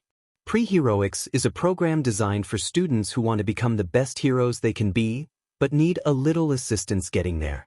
Each student in the program receives an individualized plan and instruction in 3 major areas: physical fitness, intellectual proficiency, and social essentials. In other words, we train students physically, mentally, and emotionally to maximize their potential when they become pros. This doesn't mean they're weak or unsuited to heroics. It means they've encountered setbacks, realized their shortcomings, even just been dealt a bad hand in life, but they're strong enough to see their faults and seek to improve them with the help of their teachers.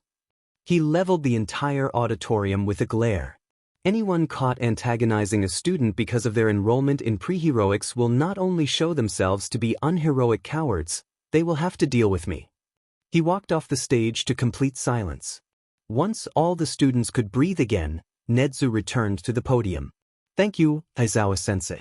Now, if any of you believe you would benefit from this program, come see either myself or Aizawa-sensei. We will gladly discuss the program with you to determine if it suits your needs. We have 2 students who have been in pre-heroics for several months now, and both have benefited greatly and continue to show progress. That could be you too, so talk with us soon for enrollment. As for everyone else, this new program will not affect your education much, if at all, though there are a few ground rules I will quickly go over now. First, students enrolled in pre-heroics will be wearing green ties with their uniform. As previously stated, bullying or harassment of these students is considered discrimination and will be severely punished. Second, there are a few facilities that are reserved for these students. They are clearly marked, and no entry is allowed for students not in the program without permission to enter. These facilities include the new dorm building, the former 3rd floor lounge, and gym previously known as Gym Beta. And lastly, pre-heroic students have their own schedules separate from the rest of their classmates. They will spend homeroom as well as a handful of other PRDS with their class, but the other PRDS are reserved for the pre-heroics courses. We ask that you be welcoming to them in your class and understand when they separate from you. Nedzu looked around the hall, locking eyes with the student body. Our hope for this program is to aid those who need that extra push to become wonderful heroes.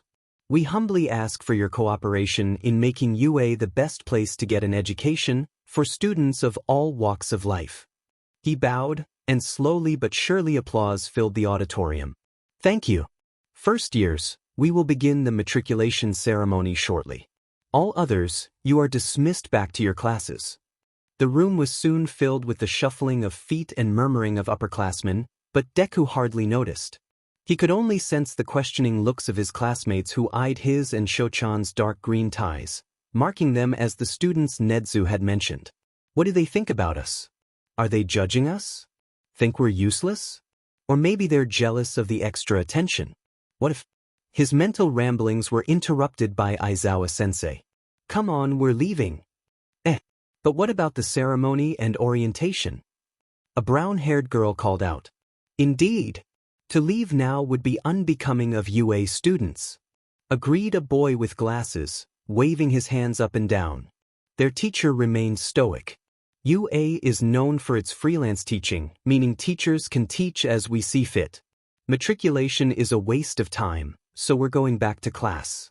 Once there, I'm passing out gym uniforms and we're heading to the field. A sadistic smirk grew on his unshaven face. We're having a quirk assessment. It seemed everything was different for pre-heroic students.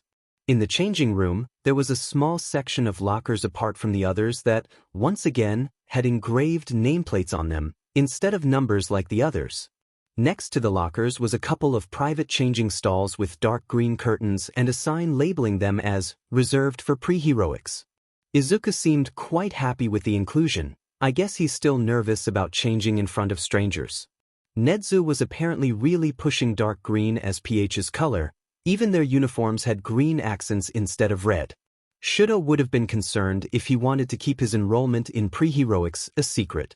But what if someone doesn't want their peers to know? I should ask Aizawa-sensei or Principal Nedzu.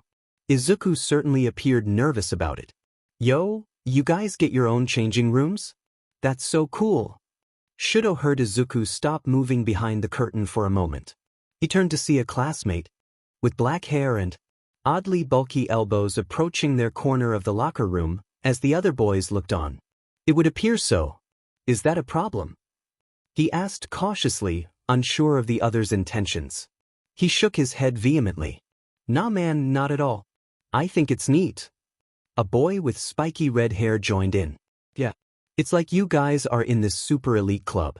I'm honestly a little jealous, unmanly as that is. That caught him off guard, and Izuku slowly slid out of the changing room in his gym clothes. The questions and comments kept coming. How did you guys get into the program before it was announced? Why are your uniforms different? Is it true you have your own dorms? You two are quite the enigmas, shrouded in a cloak of mysteries and dash. What are your special classes like? Okay, now he was feeling overwhelmed, and if he was stressing out, Izuku must be totally overwhelmed. Time to step in. We can answer your questions later, but if we're not on the field in the next minute, we'll have to face Aizawa-sensei's wrath. All the boys scrambled out at his warning. Once everyone was on the field, he could tell they all had questions, but their teacher spoke up before they could ask any. 10 minutes. That's how long it took you all to change and meet me here. I expect that to be down to 3 minutes by the end of term. Now, time for the quirk assessment. In junior high, all your fitness tests were done without quirks. This is illogical. Kendo. A ginger-headed girl stepped forward. Yes, sir. He tossed her a softball. What was your score for softball throw in junior high? 49 meters, sir. Not bad. Now try it with your quirk. Kendo stepped into the chalk circle, and several students were audibly surprised when her hand grew to giant size, completely dwarfing the ball within. She reared the massive appendage back, sending a gust of wind into the class behind her, and pitched. Shouto noticed she threw in such a way that her hand would push air behind the ball. Good technique for a quirk like that. The ball sailed in the air, and when Aizawa showed the class her score, their jaws dropped. 362 meters? Wow, that looks like fun. Their teacher smirked in a fashion that, by now, was very familiar to Izuku and Shouto. Aizawa's signature slightly sadistic, I'm about to give you grief because, and smile. They're in for it now. Fun, you say? Fun. Whoever takes last place overall will face expulsion. What? Expulsion? It's the first day. Aizawa relished in the despair for a moment, before turning to the two pre-heroic students. Shouto, Izuku, this will be just like PF. Do your best and you pass. They both nodded, Izuku clearly glad for the lesson pressure, before another classmate spoke up. What? The special ed kids just have to do their best, and won't be expelled? How's that fair? Izuku's cheerfulness faded, and their teacher's eyebrow visibly ticked. He whirled around to face the kid who spoke, a really short boy with purple ball on his head. Shouto already didn't like him. He'd been looking for something in the locker room with a creepy smile, kept eyeing his female classmates like meat, and now insulted both him and Izuku. It seemed Aizawa-sensei was of a similar mind. Life isn't fair, and these two know that better than most. That's what pre-heroics is for. I already know they have potential, and they've already shown me their willingness to develop it. You all haven't. So either SCK it up and show me what you've got, or get your stuff and leave.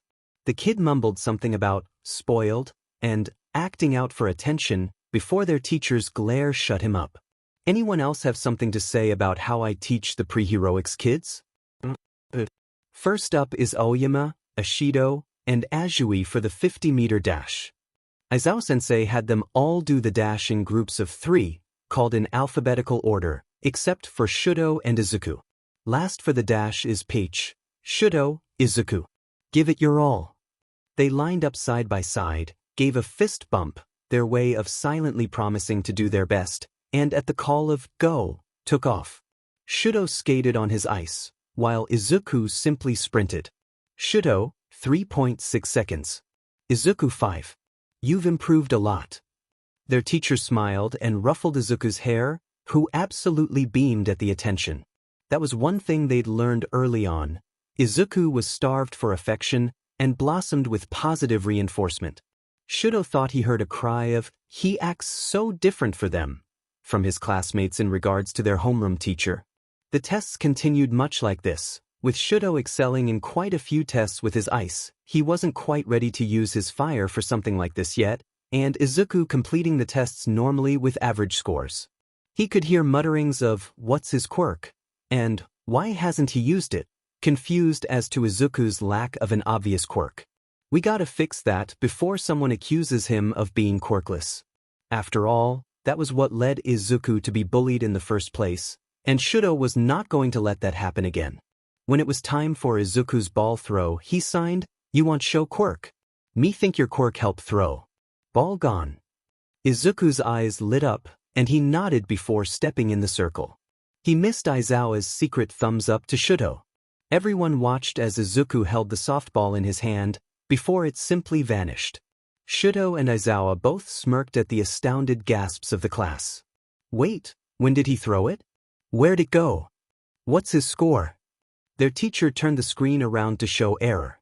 Considering it's now on a separate plane of existence, I'll count that as infinity. "What?" Izuku smiled and brought the ball back, tossing it to their teacher.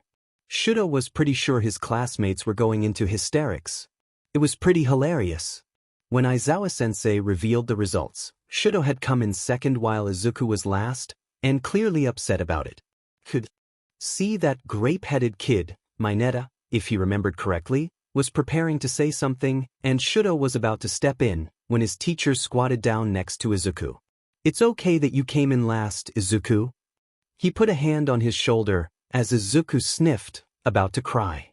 "These kids have had a lot more practice than you have. It just means you need to keep working hard. Do you remember the scores you got the first time we did this?" A sniffle and nod. "And you've improved in every test. Heck, I bet if we compared how much improvement everyone's made in the last year, you'd have them all beat. Either way, I can tell you gave it your all, and I couldn't be prouder of you." Izuku, openly crying at this point, wrapped his arms around the first teacher who had ever believed in him, and mouthed a silent, "Thank you." Everyone could only stare in shock as the teacher who had just threatened expulsion hugged the crying boy back. This kid was going to ruin his reputation. When he'd first met Izuku, Shouto was skeptical. The kid was a shoplifter who'd given up on the world, not the sort of person you really want to hang out with. But then he learned more about him, and realized he hadn't given up on the world had given up on him. Shouto got to know him more, whether by choice or not is up for debate, and saw a side of Izuku he hadn't before. Peeking through that scared, closed-off front was a bright, intelligent, endearing child, just waiting to astound the world that tried to snuff him out. He watched the kid learn and grow and fight back against his fears, working hard for his future. Suffice it to say, he'd grown attached. It was a similar story for the Todoroki boy, who was now called Shouto by all the staff to help him feel distinguished from his father. He'd more or less stumbled into Shouto's life, wanting to save his dear friend. Then of course Shouto noticed the kid had his own problems. The boy was originally solely focused on Izuku, but with the pre-heroics program, he was paying attention to his own emotional needs too. He knew Shouto'd been living a life not his own for many years, so to see him becoming his own person was a beautiful thing. All this meant he couldn't help but spoil the two problem children. At this rate, he could kiss his hard-earned reputation goodbye. I'll just have to change it from "don't mess with me" to "don't mess with me or my PH kids." Once Izuku released him, eyes still moist, he stood up and turned to the gobsmacked class. "No one's getting expelled today. But be warned, if at any point I think you're not giving it your all, or have lost your potential, I won't hesitate to boot you out of the hero course. There's plenty of capable students in general ed who'd love to take your spot, so guard it well. The next 3 years are going to be grueling, pushing you to your limit again and again. If you can take it, then by graduation you'll be capable pros. If not, you can show yourself out." He summoned his best fear-inducing smirk. Welcome to the hero course. Go change, grab a syllabus, and head home. Shouto, Izuku. The two looked up at him. We'll be doing physical fitness later today, so don't worry about showering. Once you're changed, meet me in the pre-heroics classroom. Yes, sir, from Shouto and a nod from Izuku, and Shouto left for the school. Now, what does Nezu have planned for intellectual proficiency today? Once their teacher was out of sight, the class erupted. Dude, you sent the ball to another dimension? So manly. It was so cute when he hugged you. Are you feeling okay? Here, let me make you some tissues. Everyone. Sensei said to get changed. As UA students, we must not loiter about. It's okay, Ida-kun. School's done for today, so it's fine to socialize a bit. So, what is your quirk exactly? They need to calm down before Izuku gets overwhelmed. Shouto put his hands up in a placating gesture and addressed the class. I understand you all are curious, but we would appreciate it if you calmed down. We'll be glad to answer your questions, but not if you're overbearing. That seemed to snap them out of it as the flood of words died down. Several even had a sheepish expression. He turned to Izuku. You ready meet them? Not ready, okay, meet future. Me ready if you stay. Yes. Me need interpret. He smiled. Izuku smiled back. True. Me happy you here. Shouto blushed. Same. He turned back to the class, who seemed completely lost at their silent conversation, except for a large, quiet boy in the back, who was smiling and blushing. First, I'll introduce us. My name is Todoroki Shouto, though I prefer to go by my given name. This is my close friend Izuku. He doesn't like to talk, so don't ask him to. He communicates through sign, writing, or text. If you need an interpreter, I can, and Aizawa-sensei can as well. We'll take some questions now, though we won't answer anything we're uncomfortable with. I have one. A pink-skinned girl had her hand in the air, jumping up and down. What's your quirks? Mine is called half cold, half hot. I can produce ice from my right side and fire from my left, though I'm still working on controlling my fire, so I don't use it much. He looked to Izuku for permission, and with his nod, continued. Izuku's is called boundless. He has access to a pocket dimension he controls with his thoughts. When the ball disappeared, that was him sending it to boundless. His explanation was met with oohs and ahs. The kendo girl was next to speak up. How long have you two known Aizawa-sensei? I met him at the recommendation exam. Izuku met him a few weeks later. He's one of the teachers for pre-heroics. He leads physical fitness, or PF, and helps with social essentials. He also fills in for Principal Nezu, who teaches intellectual proficiency, or IP, when he's busy. Basically, by this point we both know him rather well. The bulky boy was next, though he signed rather. Then spoke. He's like what? So he knows sign too, and might be a selective mute like Izuku. Pre-heroics is certainly not for everyone, but it's been a huge help for me and Izuku. As they said in the assembly, it's designed to help prepare you for hero work when a regular heroics course isn't enough. When we started several months ago, I had been suppressing my fire, vowing to never use it. Now, I'm slowly learning to accept it as a part of myself and training to use it effectively to save people. I don't know who I would have become if I hadn't joined, but I don't think I'd like him very much. As for Izuku, it's helped him a lot too, likely even more than myself, but that's his story to tell when he's ready. Feel free to ask us about stuff later, but right now we should go change. Izuku and I still have class after all. By the end of his speech, quite a few classmates were in tears, including most of the girls and a handful of boys. It was a beautiful moment, until Mineta ruined it. Are you two really so weak and stupid you need to be babied? Or are you just pretending so you can be pampered and hog all the teacher's attention? A stunned silence passed over the class, before cries of indignation rang out. Hey man, not cool. Yeah, lay off. What's your deal, dude? There must be great darkness within you. Have you no sympathy? Shouto was very glad for the things he'd learned from the internet and SE, as it prevented him from encasing the boy in a glacier. He steepled his hands together in front of his face and closed his eyes. Deep breaths. You are better than your father. You are allowed to feel angry, but express your anger in healthy ways. Do not let your heart take over your mind. Once he was sure he wouldn't yell the moment he opened his mouth, he turned to his friend. Izuku. It showed how much he had grown as well, when Shouto saw no tears on Izuku's face, though his hands, clenched in fists, were shaking. His first day back at school, and he's already being picked on. I hope this won't discourage him. It's okay. You and I and Nedzu and Aizawa all know that's not true. You go ahead, get changed, and head to class. I'll handle this. Izuku nodded and disappeared. With his shaken friend out of the situation, Shouto returned his attention to the sneering Mineta. The rest of the class was once again silent, waiting to see his reaction. I don't know what makes you think you can say that when you don't know a thing about us. You don't know what we've been through, what we've had to overcome. You don't know that the old me would have snapped and attacked you for saying that. You don't know how brave Izuku is for even being here, when the last time he went to school he was endlessly tormented by everyone around him, including someone who used to be his friend. So we have flaws. Last I checked, everyone does. Pre-heroics isn't for people who need help because they're weak. It's for people who need help because they're strong enough to see those flaws and brave enough to admit they can't fix them alone. I don't need you to like us. I need you to stop talking like you understand us, when clearly you don't. And if something that comes out of your mouth causes my best friend to pull away from the help he needs. He stepped closer to the other and glared into his eyes. I will do everything in my power to hold you responsible. With that, he stormed off, hoping to be changed and out of the locker room before anyone else arrived. This was definitely going to be a long year.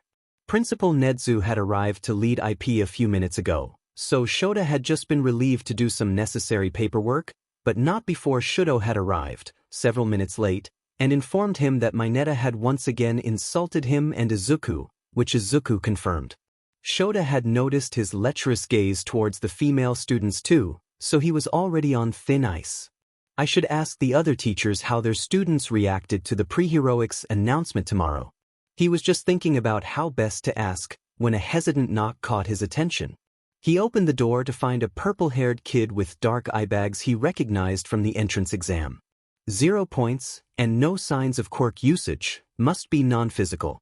A shame. Can I help you? The kid rubbed the back of his neck nervously. Are you Aizawa-sensei?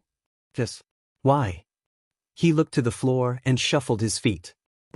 Shinso Hitoshi, in Class 1C and... Well. And I'm interested in joining pre-heroics. I'm interested in joining pre-heroics. To say Shouto was surprised would be a bit of an understatement.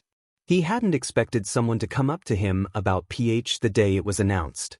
He figured it would take some time for people to think it over, and even then most of the first few applicants would likely be 1A kids, since they'd be interacting with Shouto and Izuku the most. But Shinso was here already, a 1C student who's probably never met either of the PH boys. He should probably stop standing there gawking and see what the kid has to say. Alright, follow me. He led Shinso down the hall to the guidance counselor's office. Hound dog, we're borrowing your office. Said hero counselor made a gruff sound of approval as the two walked past him and into the private office. When the staff had been informed of the pre-heroics program, it was agreed that Hound Dog's office would be available for these discussions because of its privacy, assuming he wasn't with a student himself. Shinso, whose tired gaze rivaled his own, slumped into a free chair across from the desk while Shouto sat next to him. I'm not getting dog fur all over my hero costume by sitting in his chair. Once they were both settled, he began the process he designed. Okay kid. This may be hard, but I need you to tell me why you believe you should enroll in pre-heroics. Shinso nodded, and with a little hesitation laid out his story. I've wanted to be a hero pretty much. My whole life. I still do. I even tried for the hero course exam, but I'm useless against robots. My quirk is villainous. Ever since it manifested, I've been told time after time that my quirk makes me a villain, that I could never be a hero. I want to help people, and I want to prove to them that I can be a hero, despite my quirk. You said this morning that pre-heroics is for people who want to be heroes but need some extra help. the entrance exam made me realize I need that help. There was clearly a lot of emotional baggage here. He seemed to have a decent reason to seek him out too. Now to see if PH is what he needs. I see. And what is your quirk? A look of fear flashed across his face, before he returned to his blank facade. This did not go unnoticed. Brainwashing. I can control people who verbally respond to me. Shouto could tell he expected to be shot down, or vilified, or pointedly ignored. Too bad I'm not gonna do any of that. That sounds incredibly useful for heroics, and not at all villainous. Yeah, I know. Wait, what? Over the span of my career, I've had a lot of cases that would have been a lot easier if I could just tell the villain to surrender, or release the hostage, or even take out his accomplices. You could end fights before they began, with absolutely no collateral damage. Trust me, kid, your quirk has great potential. Shinso looked at him like he'd hung the stars in the sky, before shaking his head and frowning. You don't understand. I could tell people to commit crimes. To kill each other. I could tell heroes to help the villains. Have you? No. I would never. Then you're not a villain. Simple as that. Yep, lots of emotional baggage. Shinso looked like he needed to beef up a bit too. He was too scrawny to be fit enough for hero work. So far, it seemed Shinso had come to the right place. He was checking all of Shouto's mental boxes for PH qualifications. Severe mental, physical, and/or emotional needs, check. Willingness to join, check. One more question. How far are you willing to go to become a hero? If we give you the chance, will you be able to put in the effort? Shinso looked him dead in the eye. I'll gladly do whatever it takes. Strong work ethic, check. And lastly, compatibility with the program and its members. One way to find out. Good. Come on. His serious face morphed into confusion. Where are we going? There's one last thing I need to see before I decide to enroll you or not. We're going to the pre-heroics classroom. Izuku and Shouto should be in here, doing IP right now. Time to see how Shinso acts around them and what he thinks of their schedules. With Shinso behind him, he knocked on the door to the pre-heroics classroom. Boys, it's Aizawa. I've got a potential pre-hero I'd like you to meet. Mind if we come in? A moment of quiet, Shouto probably waiting for Izuku's approval, before Shouto called out, "We're open." He opened the door, his staff ID was recognized. By the electronic lock just like the dark green ties, to see his two problem children hard at work, and Nedza grading yesterday's assignments. They all turned to the new face, who was shifting nervously again. Aizawa? A prospective pre-hero already? You certainly work fast. Kenneth Nedza. He came to me. Boys, this is Shinso Hitoshi. The problem children waved. Nice to meet you. I'm Shouto, and this is Izuku. Nice to meet you too. If you don't mind me asking, why did you say you were open? I thought the door was electronically locked at all times. Shouto was about to answer, but Nedza beat him to it. That's one of our code words we established.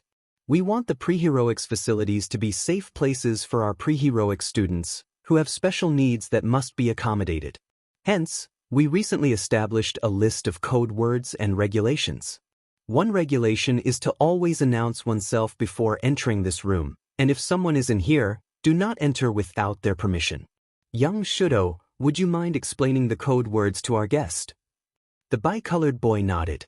Of course, sometimes our needs can be hard to put into words, so we came up with a bunch of code words to quickly and easily explain how we're feeling.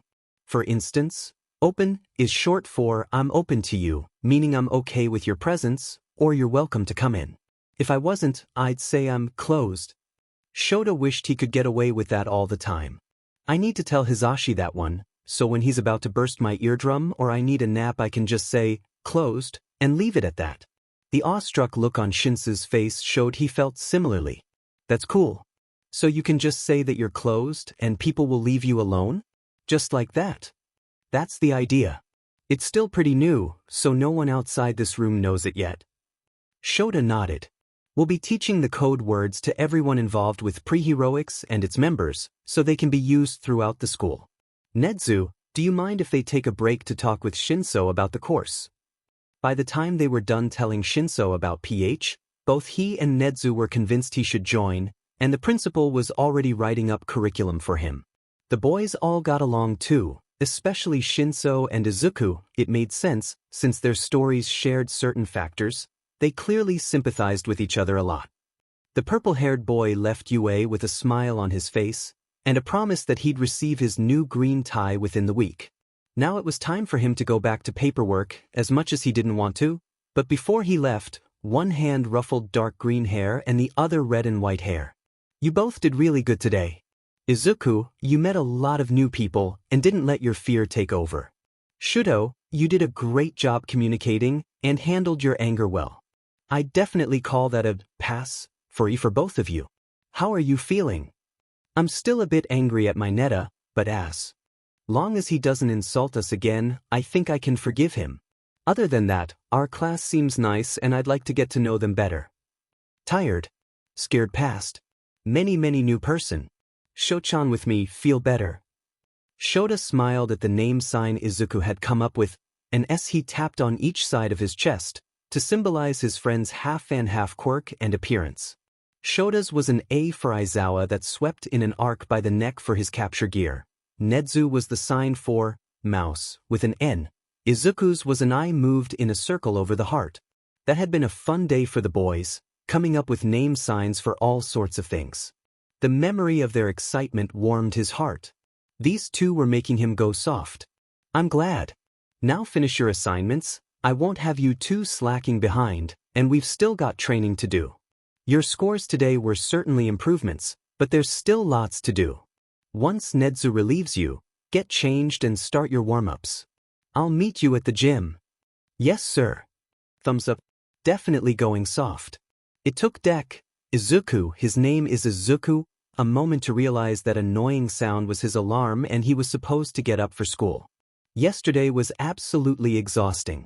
There were so many kids in his class, so energetic and outgoing and loud. It's okay to be loud. He was almost overwhelmed, and very glad it was only a half-day because of the matriculation ceremony. Then he met Hidekan, who was joining pre-heroics. He seemed nice, if a bit grumpy, like Aizawa-sensei, and his quirk was so cool. Why anyone thought it was villainous was beyond him. No one ever needed to brainwash him to hurt him before. As tiring as yesterday was, today would be even longer. It was their first normal day after all. Izuku would have to be with his class most of the morning, if he remembered correctly. I should probably make sure. Once he was clad in his uniform and dark green tie, as well as he could tie it at least, he pulled out his individualized schedule Nezu had given him. I'm with 1A all morning except for English in PH after lunch, then back with 1A for foundational hero studies. In other words, it was going to be a long day. Izuku warped to Shochan's room once he was ready for school. His friend was packing his supplies in his bag, but he stopped when he saw his tie. Shochan sighed fondly as he fixed it. With the tie corrected, they conversed in sign, so Enji wouldn't hear them, as Shochan finished getting ready. You need learn tie. Me learn why? You tie. He playfully smacked his head. Okay, you teach me? Yes, future. Thank you. Me father asked live dorms yesterday. He yes. Shochan's father agreed to let him stay in the dorms. That was great. He was so lonely when he woke up this morning, but if Shochan was his neighbor. He did the sign for applause and hugged his friend, a massive smile on his face. Shochan would be safe in the dorms, and they'd be with each other all the. Once they were both ready, he took Shochan's hand and popped into Boundless. He began materializing breakfast for them. Neither of them knew how to cook, so it was fractal omelets and real protein bars. And when they sat down at his fractal home's table, Shochan began the conversation. How are you feeling about today, Izuku? That sounds like something Aizawa-sensei would ask. A little nervous, but nothing too bad. Everyone seemed nice yesterday. I mean everyone except my Neta, but they were a little overwhelming. I understand that. It was a lot to take in all at once. Even I was feeling overwhelmed. You were? You handled it so well, talking with them like that. He laughed. Yeah, thanks to SC. They've had me working on my communication skills along with my fire. Cool. You're getting so much stronger, Shochan. You are too, Izuku. He blushed as his friends smiled fondly at him. I mean, when we first met Aizawa-sensei and the principal, you wouldn't do anything in reality without me. Don't get me wrong, I love your company. But seeing you manage on your own makes me happy. Happy? Why would he be happy? Does he want to leave me? Why? Shouchan stopped for a moment, bite of omelette halfway to his open mouth. He seemed to think about his words carefully before answering, "You're my friend. I want to see you get stronger, braver. I want us to be able to hang out, then when we have to do something else, we can leave while knowing we'll both be okay on our own." What does that mean? So you don't still want to be my friend, and will keep being my friend? A look of shock crossed heterochromatic eyes. Of course I want to keep being friends. It's because we're friends that I want you to succeed, to live your own life apart from mine. I don't understand. Everyone I've ever cared for either left me behind, or are always there, ready to be reformed out of fractals. How can someone care for me and leave me at the same time?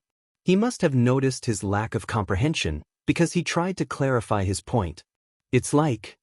He looked at their breakfast. Eating. It's kinda like eating. You need to eat, and you like to eat, but you don't eat all the time. There are other things you need to do, or want to do, but that doesn't make food any less filling or delicious. If you ate all the time, you'd be overfull, food wouldn't be as good anymore, and you couldn't, say, go swimming, or sleep, or anything you can't do while eating. Ukikeya. Shouchan nodded resolutely. Relationships are like that. They're great and good for you, but if you spend all your time with one person, it's not good anymore. You can spend a lot of time together, just not all of it. If you aren't willing to be apart for a while, you lose your own life to the relationship. It's not as great anymore, it's unhealthy for both of you, and you miss out on all the things you can only do without them. There's things you can only do alone, and things you can only do with someone else.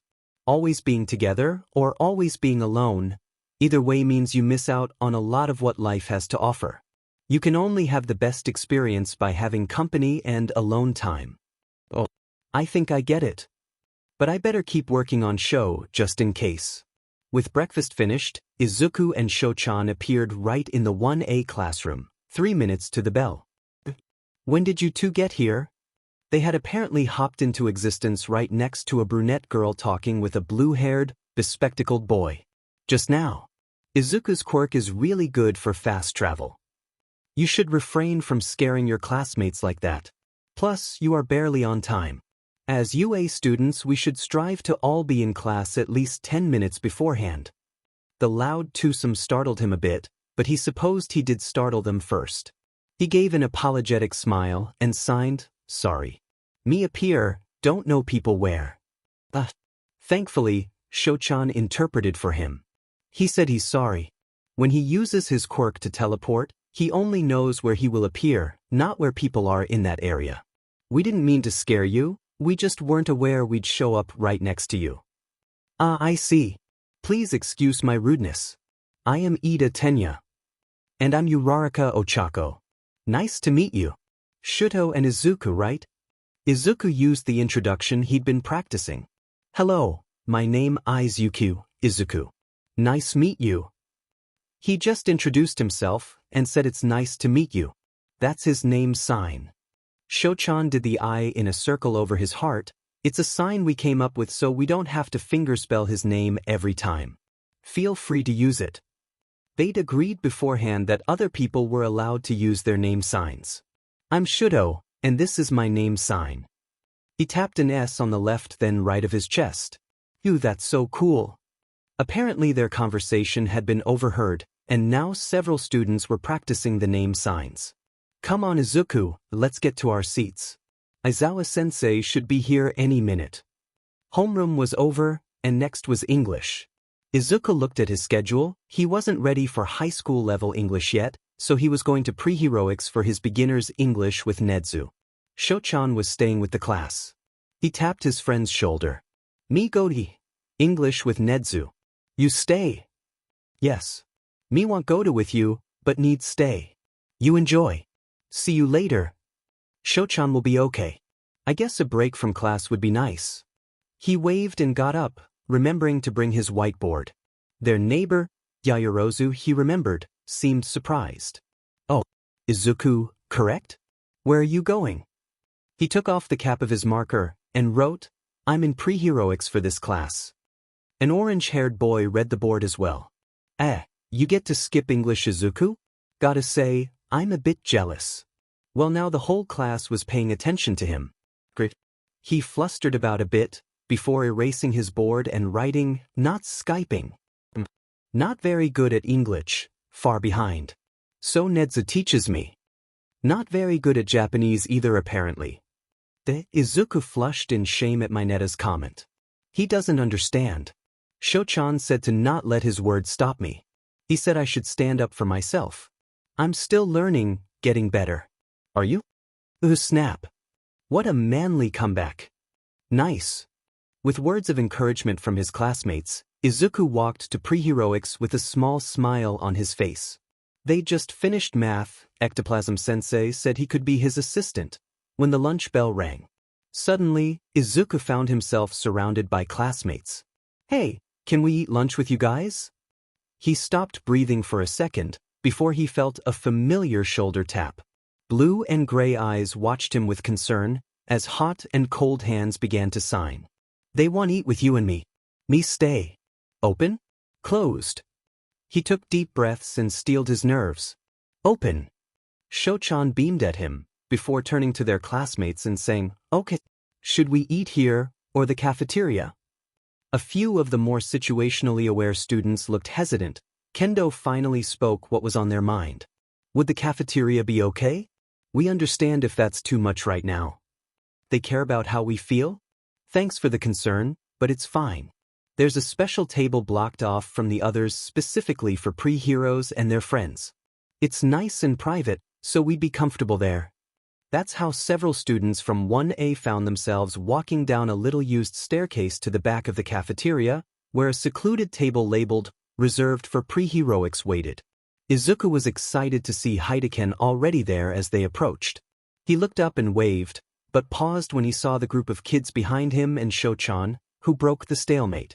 Hello, Hitoshi. We had some classmates who want to get to know us better. Are you open? The group behind him waved, but thankfully didn't approach. They hadn't been told of the code words or policies put in place for pre-heroes yet, but they seemed to be following Shouchan's lead. Thank goodness. I don't want to make Hideken uncomfortable when he just joined. I'm sure.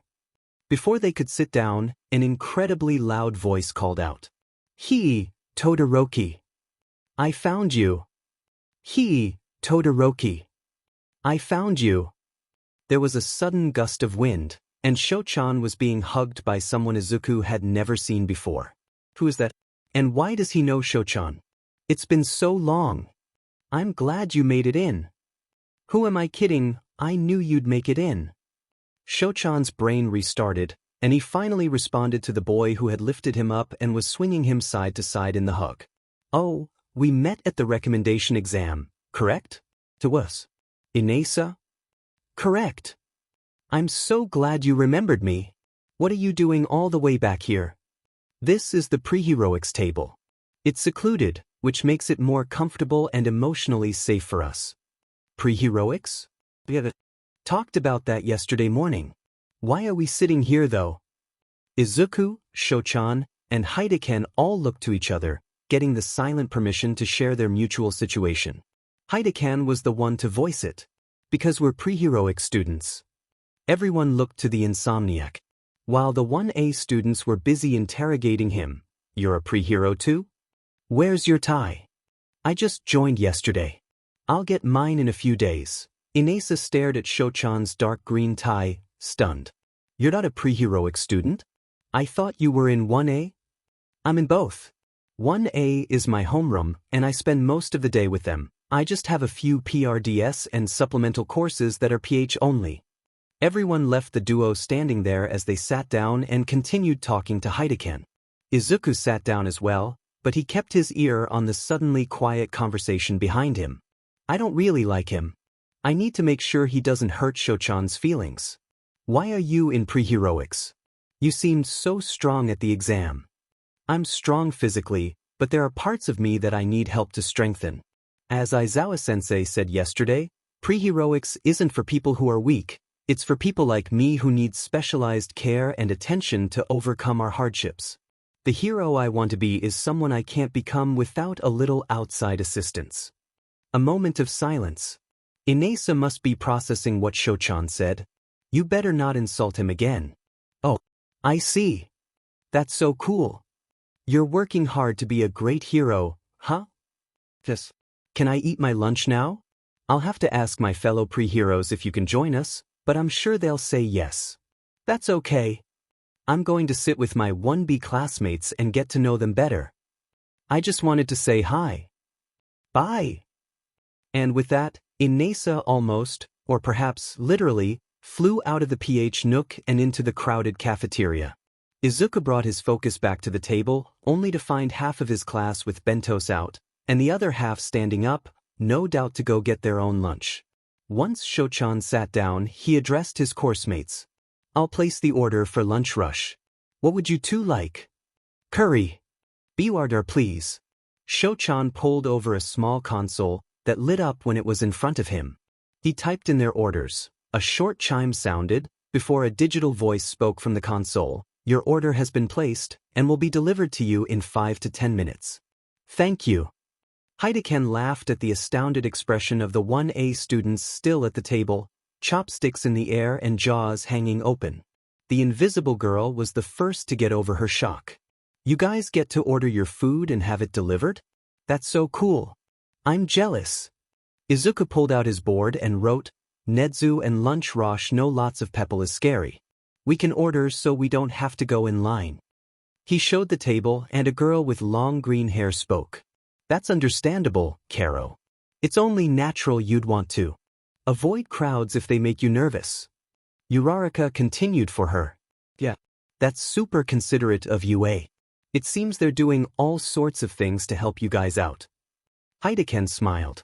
That is the point of pitch after all. Izuku and Shouchan were heading back to 1A.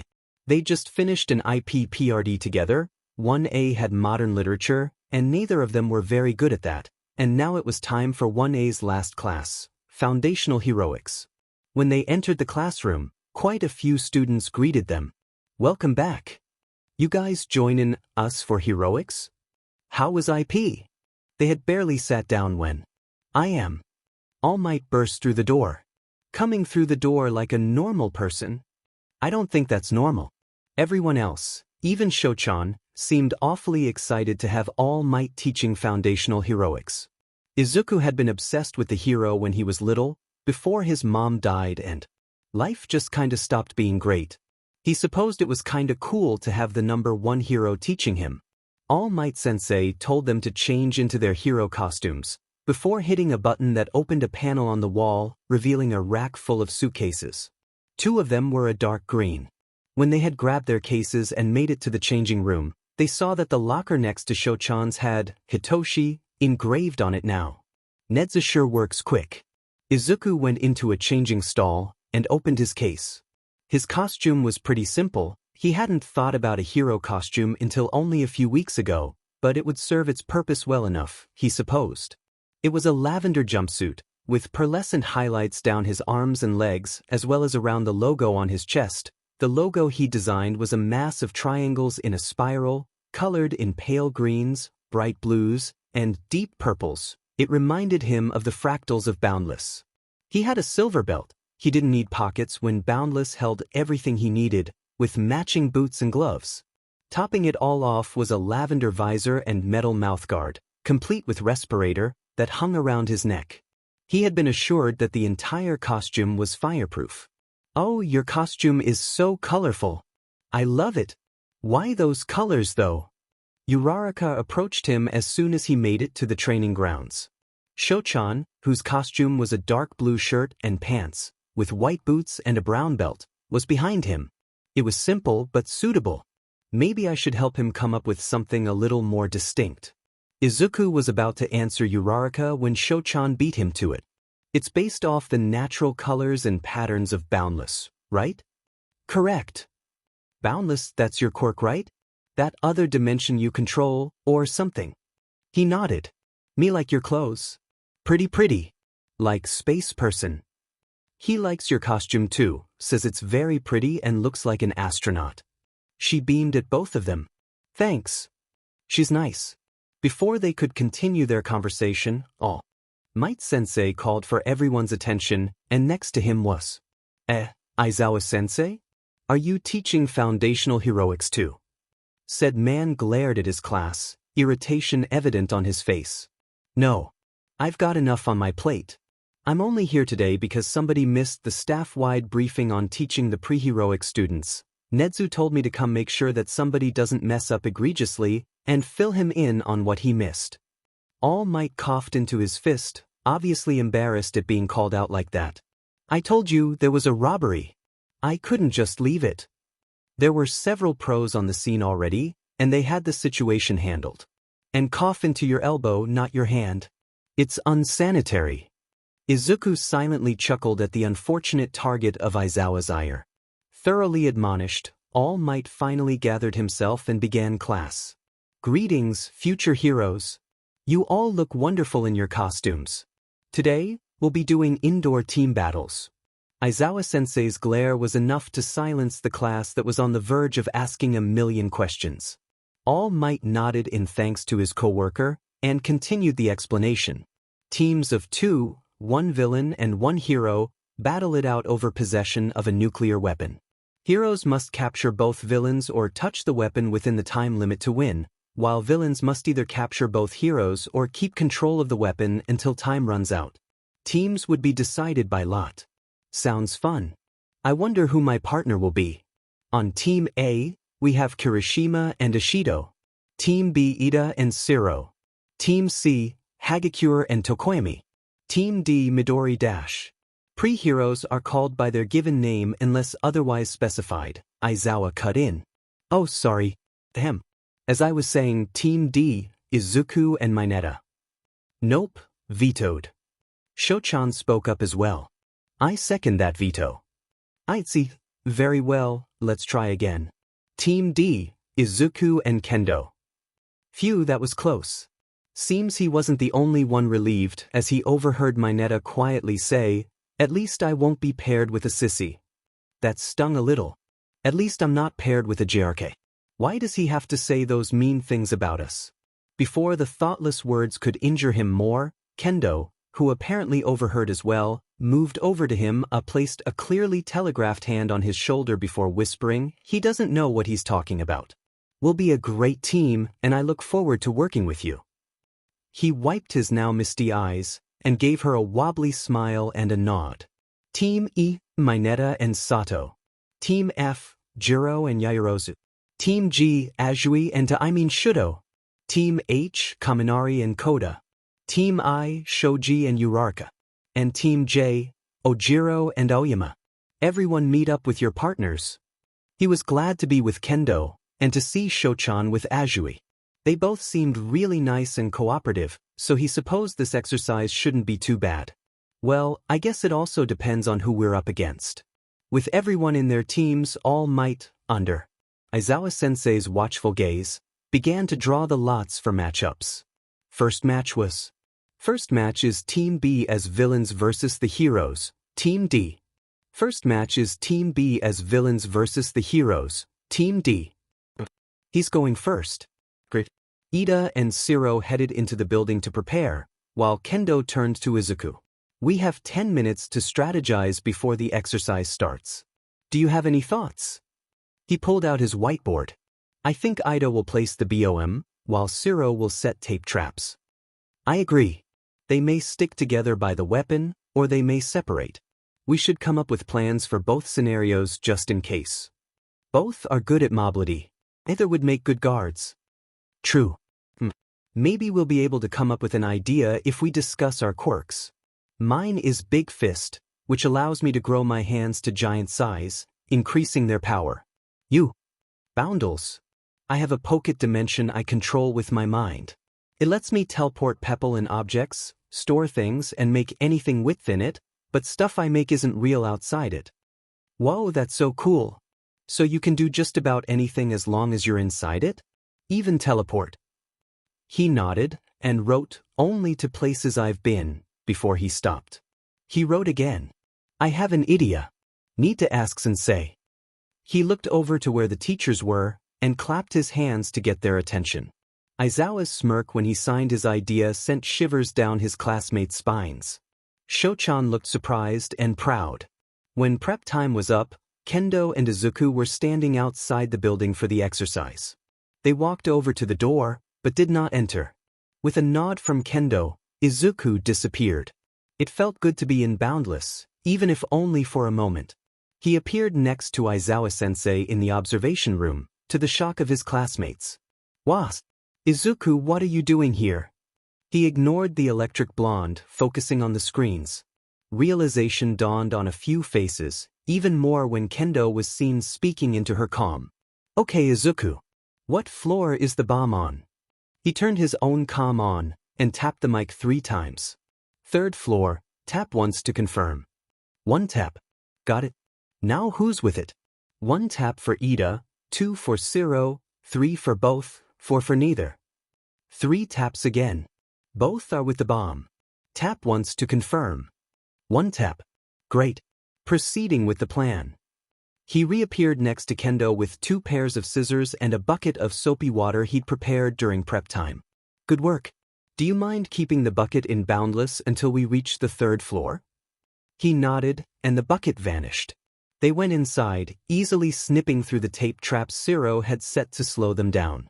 They went straight to the 3rd floor, quickly finding the room where they were guarding the bomb. As they approached the hallway he'd seen in the observation room, he motioned to Kendo to be quiet. When they sneaked over to the room, they could hear Ida attempting to monologue as a villain, while Zero laughed hysterically. They waited for when Ida had his back to the door, chastising Zero for laughing at him, to jump through the doorway. "Surrender, villains." Zero shot his tape at them, which Kendo caught in her now massive hands. Ida attempted to run at Izuku, who grinned. "I'm ready for ya." He materialized the bucket in his hold, and dumped the contents on the floor in front of him. Surprise! All his traction lost, Ida tried to skid to a stop, but was carried forward as he slipped, about to hit Izuku. "Look out!" Crap! His speeding classmates slammed right into him, knocking them both to the floor. "Izuku, are you all right?" Kendo shouted, fists full of tape. Their brawl had stopped briefly to check on their respective teammates, though it soon continued. "Dick." Izuku sat up, holding his right side that twinged in pain. Ida was recovering too, and was about to wrap him in capture tape, but Izuku vanished before he could. "That was too close. I need to be more careful." Fortunately, he'd seen where the bomb was and was thus familiar with its location. He smiled at the swirling fractals of Boundless that matched his costume. "I want to appear right next to the weapon." He stuck his hand out to the side before he had even finished materializing. His classmates hadn't even turned around before All Might called out across their comms. "Clear. Heroes win." He walked with his classmates back to the observation room. "Izuku, that was great. Your plan worked so well." "Well, until the point Ida slammed into you." He picked up his whiteboard, which he'd stowed at the starting area they were now passing. "Yes, I learned my lesson. Don't trip an enemy when he's running towards you." "An astute lesson, though your spelling still needs work. Did I injure you at all when we collided?" He shook his head no, though his hand subconsciously found its way to his side again. "I see. That is good to hear, see." Zero spoke up next. "But man, you really got us when you warped to the weapon like that. Though, I'm curious. Why didn't you do that at the start of the exercise?" At this point, they'd returned to the observation room, and everyone tuned their ears to the question a lot of them had, except Shouchan and Aizawa-sensei, who knew the answer. "That's gonna take a lot of space to write." Luckily, when he turned to his friend, he understood the silent plea and explained for him. "Izuku's not really teleporting. He's going in and out of Boundless. Since it works using his subconscious, he has to have a really clear idea of where he wants to appear, preferably having been there. He didn't know where you were at first, but he knew where this room was, so he came here first. Even then, he knew where you were but wasn't familiar enough with the building to get a precise location like that. So, he played it safe until he saw the weapon, had you both distracted, and could easily slip away before you discerned his destination. Everyone's heads turned to him, and he nodded with a smile as if to say, "Yep, he's completely right." Yaoyorozu was the first to respond. "That makes sense. After all, I can't make something unless I know what it's made of. If your makeshift teleportation relies on your thoughts, it's only natural you need to know quite a bit about where you're going." There were murmurs of agreement, until All Might regained control of the class. "Thank you, young Shouto and Yaoyorozu, for the explanation. Now, who was the MVP of this match?" Izuku raised his hand. "Yes, Izuku?" He set down his board and signed. "Kindio. She work with me, work hard. Okay, me not talk. Fight, fight. Good team person." Aizawa-sensei interpreted for him. "He says Kendo was MVP. She worked with Izuku, even if it was difficult. She didn't mind him not speaking. She did the fighting and was a good teammate." Said teammate blushed as All Might agreed. "Great observation, young Izuku. Young Kendo did indeed do an excellent job of working with her partner. Now, time for the next pair." Izuku didn't pay much attention to the next battle. He remembers seeing Kaminari shock Kirishima, then get captured by Ashido when his brain was shot. Turns out her acid worked as a decent insulator, because he was approached by Aizawa-sensei and Shochan, who came to congratulate him on his win. "Nice work, Izuku. That was a solid plan, and clever thinking asking me if you could return to the observation room during the exercise. Just make sure you time your trip hazards better. It was also quite mature of you to point out Kendo as MVP." "Her MVP, true. Yes, your reasoning was solid, but I bet a lot of these blockheads would have said you were. You did a great job. And don't worry about your literal slip-up. I did the same thing first time I tried a move like that." Shochan smiled and chuckled softly at that. "I'm pretty sure every pro's done that at least once in their career. At least you got it out of the way already." They chatted like that for a few more rounds, until All Might called out the next matchup. Next up is Villain Team G versus Hero Team E. "Shochan's going against Mineta." He waved frantically to his teacher. "I know. Shouto, I can call a veto again if you'd like." "I appreciate the concern, but there's no need." His smile turned mischievous. "He's been spending too much time with Aizawa-sensei. I'd like the chance to prove his prejudices are completely unfounded." Izuku put his hand on his best friend's shoulder, with concern in his eyes. Shochan's smile turned fond once more as he replied, "Don't worry, I'll be doing my best, so he won't beat me easily. I'm not going down without a fight." They had 10 minutes before the heroes entered the building. Shouto was paired with Azui, a strange-looking girl with long green hair. He chose to put the bomb in the center of the 4th floor, one below the highest floor. That way, should they come in from the bottom, there was plenty of time to capture them. Or prepare themselves, and if they climbed the building to go top-down, he supposed it was possible with Mineta's quirk, they'd still have a chance to get ready or stop them. "Azui-san, can you explain your quirk to me?" "Call me Tsu, Karo." He nodded. "Tsu then. My quirk is frog.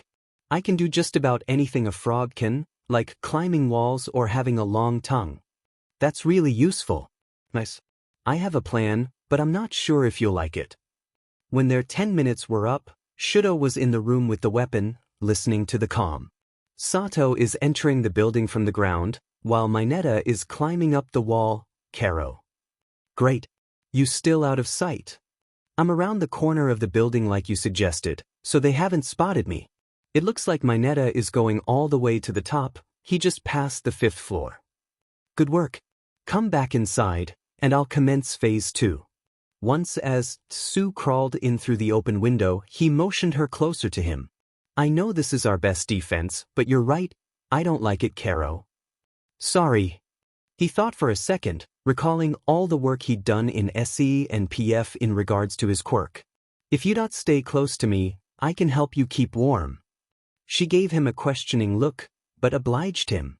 He froze the entire building, including a massive wall in the doorway, with only a small circle around them spared from the ice.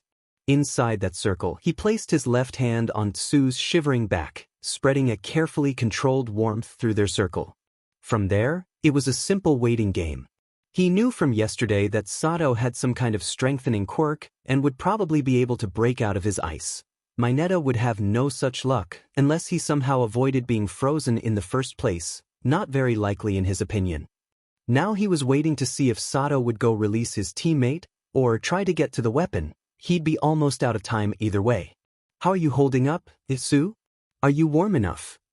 I'm alright, Karo. When do you think they're going to show up? They heard the crunch of a fist against the ice wall. I'd say right about now. They looked to each other, nodded, and sneaked over to either side of the door, capture tape at the ready.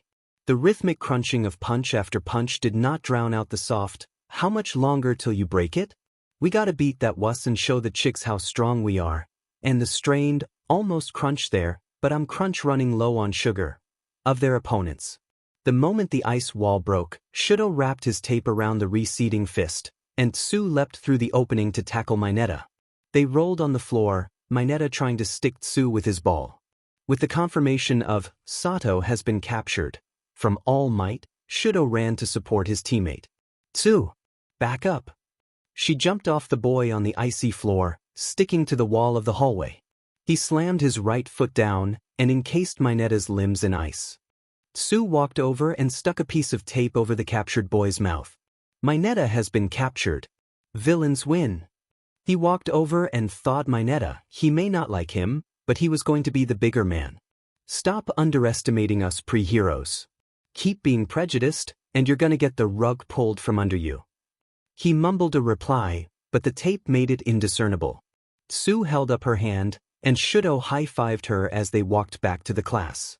It had been a few days since the battle trial, and everyone seemed to be adjusting to Izuku and Shochan's pre-heroic status.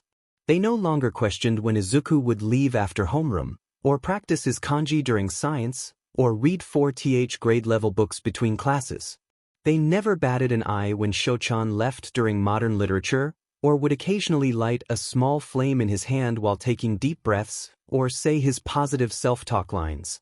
"I am not my father, I can use my quirk as I see fit, fire is a tool that can help instead of hurt," etc., in the mirrors of the boys' bathroom or locker room. It helped that Kendo had apparently taken a shine to them, accompanying them around school. She answered questions about them, helped them, even fended off people with rude comments. All three pre-heroes appreciated her presence, and when Kota joined PH he was inducted quickly into the squad and under her protection as well. She was sorta like a big sister to the entire PH course. Now it was the end of the week, and Aizawa-sensei rolled into class with an announcement. "Alright class. Today we have something very important to discuss." The entire class was on edge. "You need to pick a class rep." "It's something normal?" Izuku could almost hear the relieved cry of his classmates. He raised his hand. "Yes, Izuku? Class rep what?" A class representative is like the leader of the class, making sure everything goes smoothly and everyone is getting along in school. The ensuing murmurs of his classmates, intrigued by his confusion, were quickly silenced by Aizawa using his quirk. When his eyes no longer glowed red and his hair dropped down, he resumed. "I don't care how you do it as long as it gets done. Also, Kendo, I need to speak with you for a moment." He walked out of the room, Kendo right behind him, as the class erupted into verbal chaos. Izuku was just glad to have his quirk back. The first time it had been erased, he panicked at losing his connection to Boundless. It left no lasting effects on the quirk thankfully, just prevented him from accessing it. It still made him anxious every time it went away though. Aizawa-sensei said that soon he'd have him practice staying calm with his quirk erased, so if something like that happened in battle he wouldn't freak out. He wasn't looking forward to that lesson, as important as he knew it was. By the time Aizawa and Kendo returned, Ida had convinced everyone to vote, with the only people to receive multiple votes being Yaoyorozu, Ida, Kendo, and Shochan. Their teacher looked at the tally. "Sorry, Shouto, but you and Izuku aren't eligible for this, seeing as you're only in this class half the time." Shochan sighed in relief. "That's fine. I was thinking I have enough to deal with already, and was about to withdraw anyways." Aizawa nodded. "True. And as for Kendo, well, why don't you explain why you're no longer in the race either?" She walked up to the front of the room, looking somewhat embarrassed and happy at the same time. That I will not be acting as class representative because I've just been offered a different position. From now on, I am the Pre-Heroics Interclass Ambassador and Relations Specialist. An ambassador? That's so cool. Wait, wasn't she already sort of doing that? The class oohed and awed at her impressive title as Aizawa went on to explain. She'll be acting as a liaison, a go-between for the pre-heroics and regular courses. She'll be aiding PH's integration into the school, helping pre-heroes succeed in and out of class, and fostering positive relations between the courses and students. It's a tough job, but I'm sure she can handle it. That's so cool. Good luck, Ambassador San. It really suits you. What a waste for such a pretty girl to spend her time with those losers. It wasn't as loud as the others, but Mineta's comments still resounded through the room. Kendo, I forgot to mention, but your job starts now. The ambassador is permitted to use force when dealing with particularly unruly students. Thank you, sir. She walked up to the grapehead and whacked him with her giant fist. As ambassador, I kindly ask that you refrain from making rude comments about the pre-heroics course and its students. She sent a huge smile to Shochan and Izuku. I look forward to working with you. By the time lunch rolled around, Kendo was joining the 4 pre-heroes at their reserve table with a dark green armband that read, Ambassador. Nedza sure does work fast. Once their food had been ordered, Shochan filled in Heidekan on the morning's happenings. Interclass ambassador? Huh? Cool. Kendo beamed. Yes. I can hardly believe Aizawa-sensei trusted me with such an important task. I'll have to do my best to live up to his expectations. I'm sure you'll do great. I mean, you're already friends with the entire pre-heroics course, so that part's done. Izuku waved to Shochan to get his attention. Heidekan was just starting his sign language lessons, and Koda Koji simply prefers not to speak, so Shochan was the only one who could interpret. Kendo give name sign? Oh, right. Kendo, as you already know, part of our established code of conduct is to call each other by our given names unless told otherwise. As our ambassador, this'll go for you too. We need to get you a name sign as well. A look of realization came over her. That's right. Well then, you all have permission to call me Itsuka. I have no idea about a name. I suppose I need to start sign language too. Izuku thought for a moment, then waved again. He put his hand in an eye shape and brought it next to the top of his head before pulling down, representing her signature hairstyle. Itsuka-like hair. Koji nodded furiously in agreement, while Shochan asked Itsuka, what about that? It signifies your ponytail. I like it. It's nice and simple and easy enough to recognize. Everyone practiced the new name sign for a bit, before Heidekan spoke up. Wait, I don't have one, and we don't know Koji's either. But how could he forget Heidekan and Kachin? Koji signed me have name sign, before placing both hands, in AK hand shape, on his shoulders, moving them in and out like the sign for animal. The rest of the table mimed him. Now, what to do about Hitoshi-kun? Shochan put his hand to his chin in thought. HM. You like cats, right? Cats are better than most people, so yes. Aside from you all, they are my best friends. I have 3. How about the sign for cat, with an H hand shape? He demonstrated, brushing his first 2 fingers against his cheek twice. You mean my identity will be forever associated with cats? Yes, please. They were enjoying their food and teaching Itsuka the sign alphabet when an alarm went off. It's too loud. I got it. No, calm down. Calm down. Everyone was panicking, crowding together to reach the exits, shouting about an intruder. Too loud, too many people, it's too loud too. He could vaguely hear someone calling for him, but his mind wouldn't register the familiar voice. I need to get out of here. When the alarm went off, the entire cafeteria broke out into pandemonium. Everyone else was preoccupied with evacuating and a possible intruder, but Shudo's thoughts immediately turned to Izuku. He could see the panic and fear in those vibrant green eyes. Shudo had learned about dealing with panic attacks in his online research all those months ago, but he was hoping he'd never need that information again. He'd accidentally sent Izuku into a panic that first time he showed him his fire. Izuku's been making so much progress, I forgot how easy it might be for him to relapse. He approached his friend. Izuku was sweating profusely, heart pounding, breath shallow, eyes darting back and forth, hands squeezed against his ears and gripping his hair. Shouto made sure not to touch him lest he make it worse, and began speaking. Izuku, can you hear me? You're okay, just breath with me in and out. Izuku was too far gone. He made no indication he'd even heard Shouto, let alone follow his instructions. Before Shouto could try something else, Izuku vanished to Boundless. When the alarm stopped and the students calmed down, Shouto was rejoined by his course mates who'd been swept away in the chaos. Hitoshi was the first to notice their missing member. Where's Izuku? He's in Boundless. He was panicking and I tried to help him, but I couldn't. I couldn't do anything.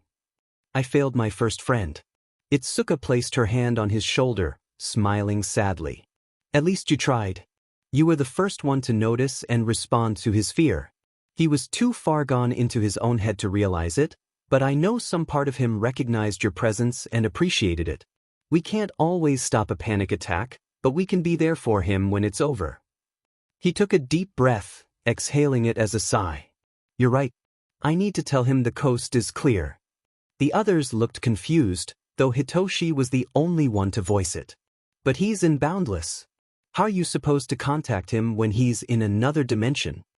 He grinned at his new friends. You really think Izuku and I could have become such good friends if we hadn't figured that out already? You can? How? He pulled out his phone. Simple. I text him. Izuku, it's okay. The danger is gone. Take a deep breath and out. One more time. And out. Keep it up, I know you can do it. Are you sure he'll check his phone? What if he's still panicking? Itsuka's concern was valid, but unneeded. He doesn't have a phone. He set Boundless to send and receive cell signals. Any calls or texts to his number are sent directly into his brain. Only if he recognizes your phone, though. Shouto only got to enjoy his friend's odd expressions for a second before his phone finally buzzed. Izuku, is it over? Yeah, everything's okay, and everyone's calmed down. Class will start soon. Time in or time out? Izuku, time out at least for a little bit. Gotcha. Can you text Aizawa and Nedzu? Tell the other teachers. Unless you need some company? Izuku, that'd be nice. Alright, pick me up in the cafeteria in 2 minutes. He put his phone back and addressed the lingering group. They were the last ones in the cafeteria. He's calmed down now, but still pretty shaken. Itsuka, please tell our teachers that Izuku's taking a time out, and I'm his support. Hitoshi Koji, go ahead to class, he'll be alright. Time out means that he just needs a break from everything, right? So he should be back soon. He nodded. That's right. He's texting Aizawa and Nedzu, but I'm counting on you to inform everyone else. Itsuka's expression went from concerned to determined nearly instantaneously. Got it. This is a perfect first job for the pre-heroics ambassador. As soon as the others were gone, Shouto felt a tense hand grasp his, and the familiar sensation of entering Boundless. His feet hit the multicolored sand of Izuku's favorite scene, the glistening shoreline. He looked to his friend. Izuku was noticeably paler than usual, and his hands were trembling slightly. That alarm really spooked him.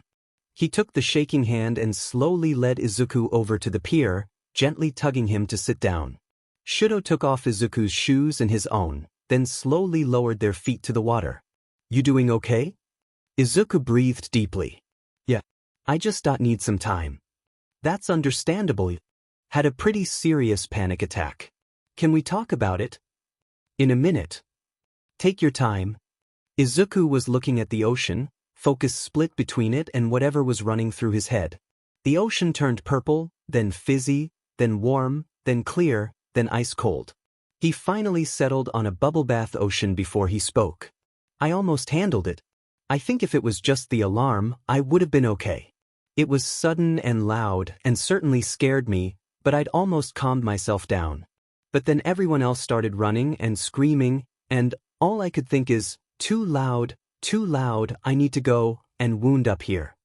That was a tough situation. I thought UA students would know to evacuate calmly, but I guess we're all still kids prone to high emotions and bad judgment. I tried to snap you out of your panic, but couldn't before you left. Were you still panicking when you got here? Izuku sighed, as he kicked his feet in the gentle suds that now smelled like lavender. A little. Just being in Boundless helped, since it was quiet. The tingling feeling of entering Boundless was enough to kinda snap me out of it, at least enough so Boundless didn't freak out. I hate it when that happens. Memories of fire, too hot, burn me to it, came unbidden to his mind. He shuddered. I agree. That's gotta be the one downside to a pocket dimension controlled with your mind. If Izuku's brain was out of control, so was Boundless. Dio, you still think I can be a hero? Even if an alarm is enough, send me into a panic. Oh geez, this really unsettled him. He must think he's a failure. Let me ask you this, do you think I can be a hero? Of course. Shouchan, you're gonna be an amazing hero. Even though I'm still afraid of my fire? Well yeah, you won't use your fire all the time anyways, and you've been working so hard to get over your fear. Gotcha. He looked Izuku in the eyes to make sure he had his full attention. And how is your situation any different? How are your struggles that different from Aizawa working despite his dry eye? Or Hitoshi fighting back against Quirk discrimination? Or Nedza being judged because he's an animal? Izuku looked away, but Shouto wasn't done. Before I met you, I'd been trained to believe that a hero cannot show any weakness, that in order to be a hero, you have to be strong enough to not have problems. But you and Aizawa-sensei and Principal Nedzu and everyone at school has taught me the truth. Just having your own problems doesn't make you less heroic, it only does if you let them stop you, if you let them convince you to give up. But if you keep going despite the obstacles, work hard to overcome the issues you can fix and accept the ones you can't, that's what makes a true hero. His friend was silent. He let the silence hang for a moment, allowing what he said to sink in. Do you remember our first day at Pre-Heroics? Yeah. Do you remember what my first social essentials assignments was? We're not writing about how fire can be good, I think. I heard Heidekan had to do something similar with his brainwash Quirk. It seemed so long ago, and yet like it was yesterday. Close. I first wrote a list of people in my life who'd been hurt by fire. Then I wrote a paragraph of ways fire could be used to help those same people. Nedzu asked me to do it again the other day. That caught Izuku's interest. Really? Why? He chuckled softly. I was wondering the same thing until after I did it. Nedzu pulled out that first one I wrote and had me compare them. And? He smiled at the now fond memory, as he continued his story. The list of people hurt stayed the same. But for the second part, the first time I only had a handful of sentences, one short paragraph. The second time, I almost filled the page. What? That's so impressive, Shouchan. Izuku's eyes were alight with joy, watching him in awe. I'm glad he's not thinking about his panic attack anymore. Thanks. Do you remember your first assignment? He rubbed the back of his head, an embarrassed blush on his cheeks. I was, supposed to talk with Aizawa-sensei for an hour without you and only made it 20 minutes. Once he'd finished recalling, his hand left his head and fell in his lap. Izuku looked down and twiddled his thumbs, his feet kicking in the now rose-scented and colored ocean.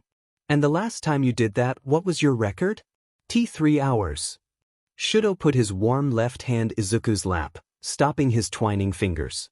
And that was what, a month ago? He did the mental math. That's like a 900% increase. Actually, it's 800%. You divide the difference by the starting number, not the ending number. Fine.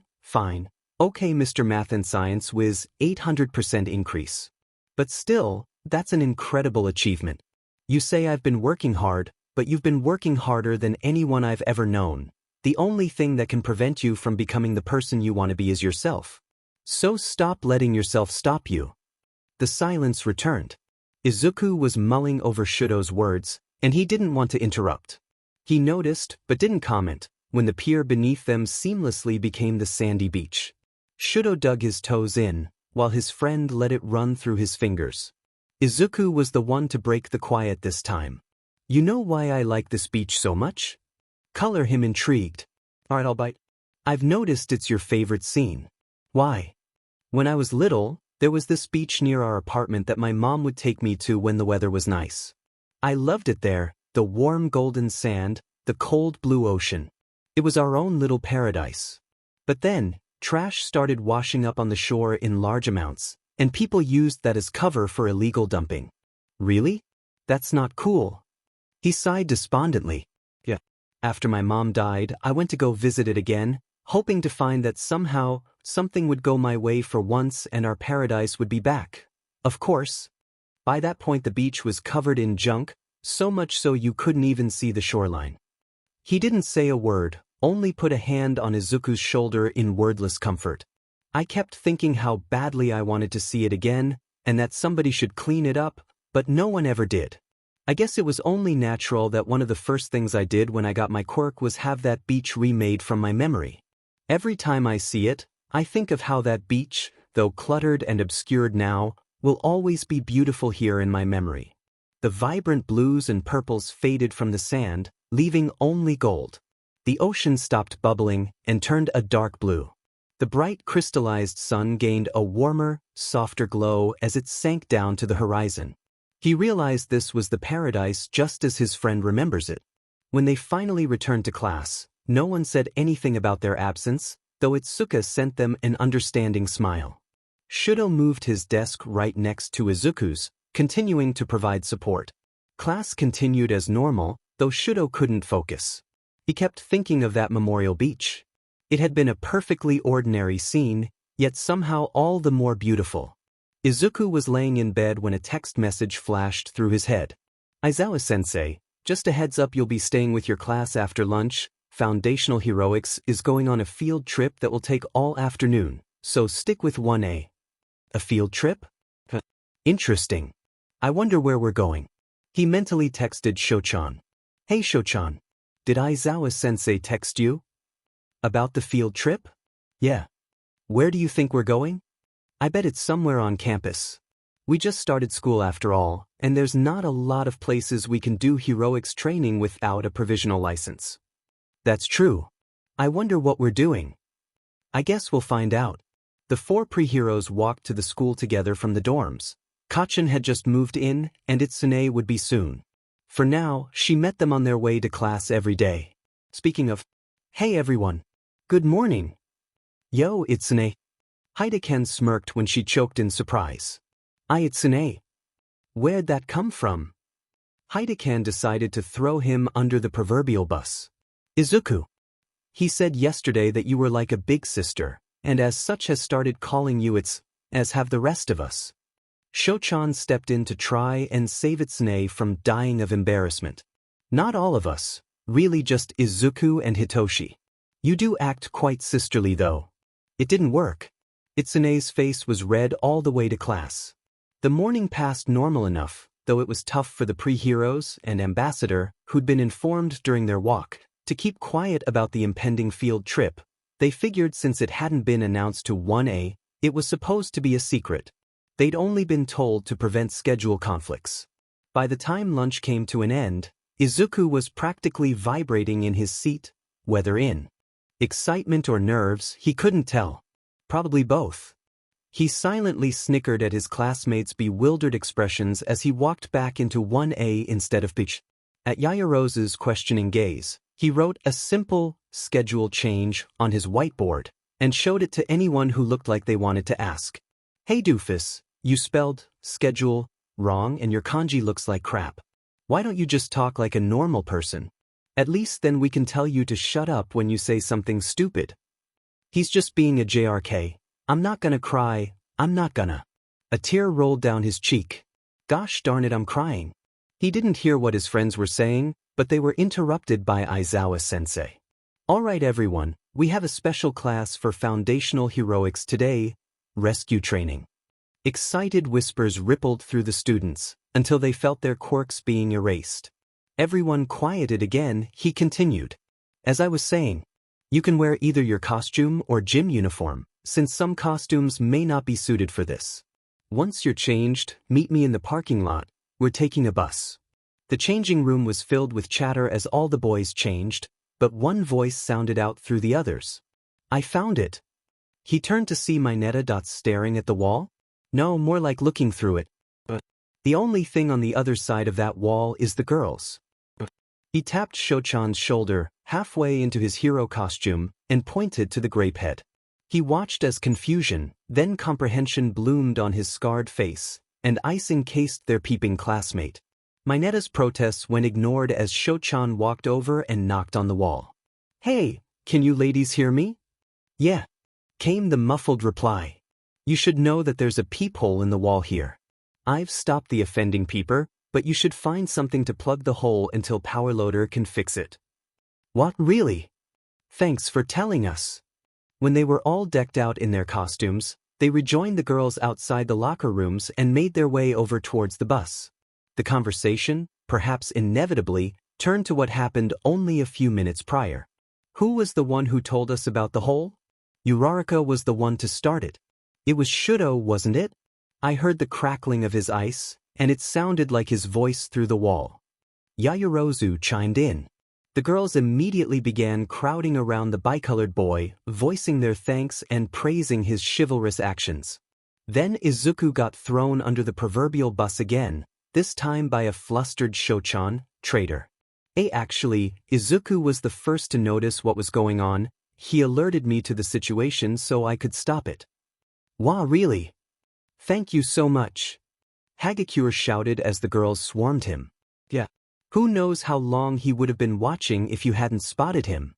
The first was Ashido, but Izuku was soon being hugged by the entire female population of Class 1A. Ton had the nerve to grin at him. He tried to glare back, but it was nearly impossible with the ferocious blush that took over his face and spread to his ears. They only stopped gushing over him when they reached the bus. Ida urged everyone to make 2 lines for boarding, but the class reps, he and Yaoyorozu, had tied in the end, so they were co-reps. Instructions proved moot when the bus was discovered to be of a different layout. He pouted the entire drive. I generally say what's on my mind, Karo. Izuku. He turned his attention to Azui, and tried to ignore how everyone's attention had turned to him.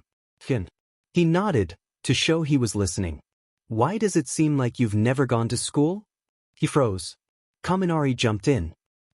Why do you say that? Just a thought I had.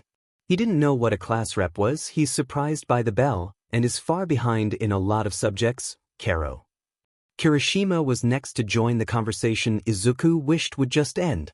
But wait, he's super far ahead in math and science. He helps Ectoplasm Sensei grade our math homework, and apparently Nedza gives him physics problems that are doctorate level. Yeah, you're right. It's still weird though. And now Ashido's in. Soon the whole bus, excluding Shochan who knew why, and Kachin and Itsune who were respectful enough to not ask, was buzzing with discussion. That's enough. You're asking questions that are likely quite personal. If Izuku wants you to know, he'll tell you.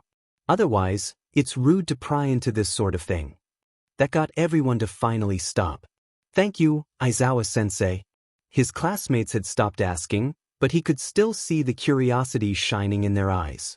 If I don't tell them something, they'll just jump to their own conclusions. He pulled out his board, hesitated a moment, and began writing. Asuya's right. I stopped going to school in elementary. It wasn't nice, I was bullied a lot and the teachers didn't care. So I stopped going. I'm good at math and science because I like them, and studied all the time. Things like kanji and history I didn't like, so didn't study. Shochan smiled at him proudly. Fortunately, before the rest of his classmates could respond, Aizawa-sensei called out, "We're here." That was good timing. Shota thanked the stars the bus arrived when it did. He was so proud of Izuku for sharing a bit of his past with the class, but he didn't look quite ready for all the possible reactions. Shota couldn't blame him, he wasn't ready for that either. But before the class could finish processing what they'd read, the bus had pulled up outside the USJ. 13 was waiting there for them. But no All Might.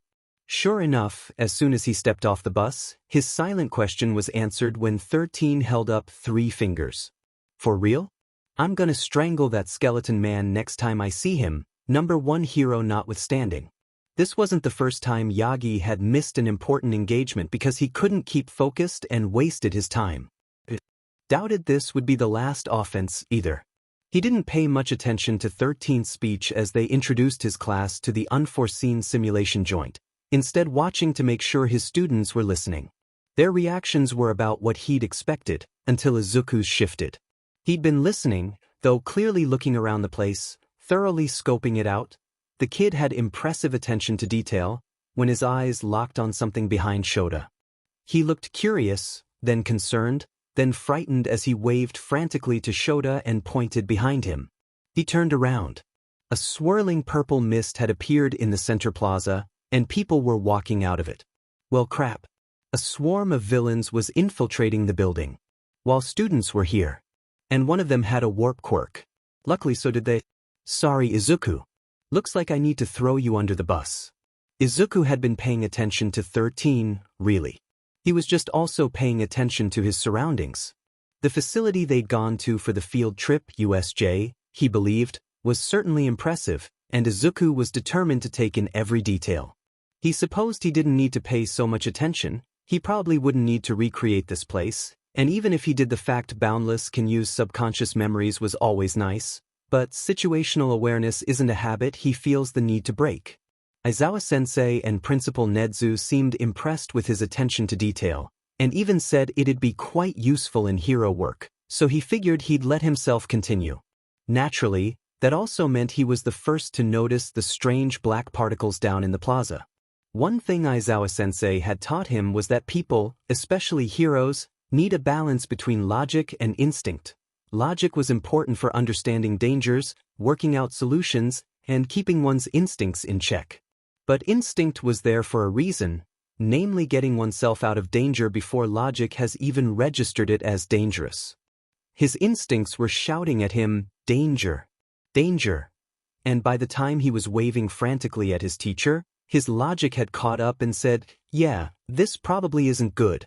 Aizawa-sensei's look when he saw it only confirmed his suspicions. Villains, they were dressed weird and several had weapons, so he assumed they were villains, were streaming through the now confirmed to be a portal, menacing jeers on their faces. Great. Fantastic. We're barely a week into school and already there's a villain attack. Sensei, is the exercise starting already? He really wanted to smack whoever just said that for being an idiot. Everyone stay close. Those are villains. A villain with pale blue hair and oh gosh, are those hands? Covering his body stepped out of the portal and began saying something about All Might. Izuku wasn't paying attention since his teacher was now crouching in front of him. Izuku, do you remember when we were discussing ways to use your quirk for heroics? He nodded. And one of those ways was the transportation of people, whether for evacuation or reinforcements? Oh, I see where this is going.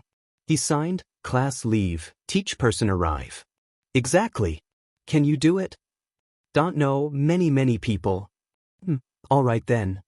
He stood up and addressed the class. Everyone listen up, Kaminari, try and contact the school. Izuku, text Nedzu. Everyone else, gather up around him. He needs to be in contact with you. He may need to do multiple trips. If that's the case, non-combatant quirks go first. 13 and I will cover your retreat and wait for reinforcements. Let's get you out of here. You really think we'd let you? The black particles appeared behind them and formed a man, blocking the door. Greetings. We are the League of Villains, and we have come to end the life of the symbol of peace, All Might. He was scheduled to be here as well, yet he seems to be absent. Oh well. My job is to separate and torture you to death, and I will do just that. Aizawa-sensei activated his quirk, stopping the mist man. You really think I'd let you? Izuku, go now. He felt various hands fall on his person, but tried not to let it bother him as he thought me and everyone touching me will appear in Boundless. The familiar sensation washed over him, though for some reason, much more intense than usual. He opened his eyes to see 5 classmates around him, gaping in awe at the crystalline void. Thankfully none of them had removed their hands, so with another thought, and another bout of extra strong tingles, Aoyama, Kaminari, Hagakure, she was wearing her gym uniform, so he knew it was her, Jairu, and Kachin were unceremoniously deposited in the 1A classroom. Izuku returned to USJ. When he arrived, he was the only one by the entrance. Aizawa-sensei was down in the plaza, knocking out villains left and right, 13 incapacitated behind him. The students were nowhere to be seen, though he could hear sounds of fighting all throughout the building. First things first, help any injured parties, he recalled the words of advice from his teacher. Izuku ran down the steps into the plaza, catching Aizawa-sensei's attention. Good job, Izuku. Now get 13 into Boundless and go find your classmates. He nodded in acknowledgement, though he doubted his teacher saw with his ferocious fighting. He ran over to 13, put a hand on their helmet, and sent them to Boundless. Next priority, his classmates. Where are they? While he was wondering where to start, he saw a massive iceberg erupt out of the landslide zone. Guess he knew where he was going first. He sprinted as fast as he could around the perimeter of the plaza, panting for breath but not daring to stop, that is, until a man jumped in front of him, pointing a finger at his head. Sorry kid, but no escape dash. The man was interrupted by white scarves wrapping around his face and pulling into his teacher's raised knee. Keep going. I've got you. Covered. Shouchan met up with him just outside the landslide zone. Izuku, you're here. Aizawa-sensei knocked out the villain in his capture gear, before turning to Shouchan. Shouto, I need you to escort Izuku and find the other students so he can get them to safety. He looked Shouchan in the eye. I'm relying on you to protect him so he can focus on evacuation. Got it? He'd never seen his friend so serious as he was in that moment. Yes, sir. I'll keep him safe. Good. I'm going back into the fray. You two get moving. Shouchan took his hand and ran towards the conflagration zone. I'm pretty sure I was the only one in the landslide zone, so let's go in a circle around the facility. Were you able to text Nedzu?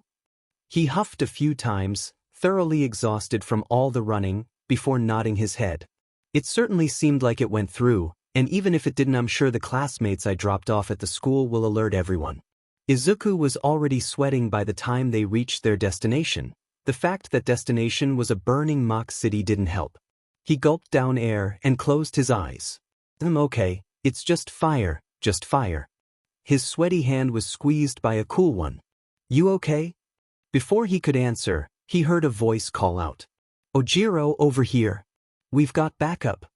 He opened his eyes to see Shoji jogging up to them and Ojiro dropped down from somewhere. His friend put his right hand on his forehead, and it was blessedly cold on his heated skin. Are you two all right? We're going around so Izuku can evacuate everyone. We're fine. Shoji and I have been holding our own. We can help with the evacuation. I can find the others with my quirk, and Ojiro's a good fighter. I need to find someone good with first aid to help 13. He tapped Shouchan's arm, and signed, Me have hero hurt. Need help. He nodded. Do either of you know first aid? Their classmates looked at each other, then shook their heads. Guess we'll have to keep looking then. Is there anyone else here? No, just us two. All right then, let's keep moving. The group took off once more, heading to the flood zone. By this point, his legs felt like jelly and he was on the verge of hyperventilating. Man, I need to work on my endurance. At this rate I'm just gonna slow everyone down. His thoughts were interrupted by Shoji picking him up and strapping him to his back with his arms. Shouchan smiled at him and patted his head. Get some rest, Izuku. You're doing great, but we need you to have the energy for your quirk. Think you can do that for me? He still didn't like it, but he supposed it was better than holding everyone back, so he relented. They found Azui, Yaoyorozu, and Mineta on a sinking ship surrounded by villains in the flood zone. One iced-over lake later and the stranded classmates were sliding past angry popsicles to the evacuation squad. Thanks for the assist, Karo. Yes, we're very glad to see you. We're gathering up all the students so Izuku can warp them out, but we need someone with first aid training to help 13, Ojiro explained. Yaoyorozu spoke up. I'm trained in first aid, I'll help them and anyone else who's injured.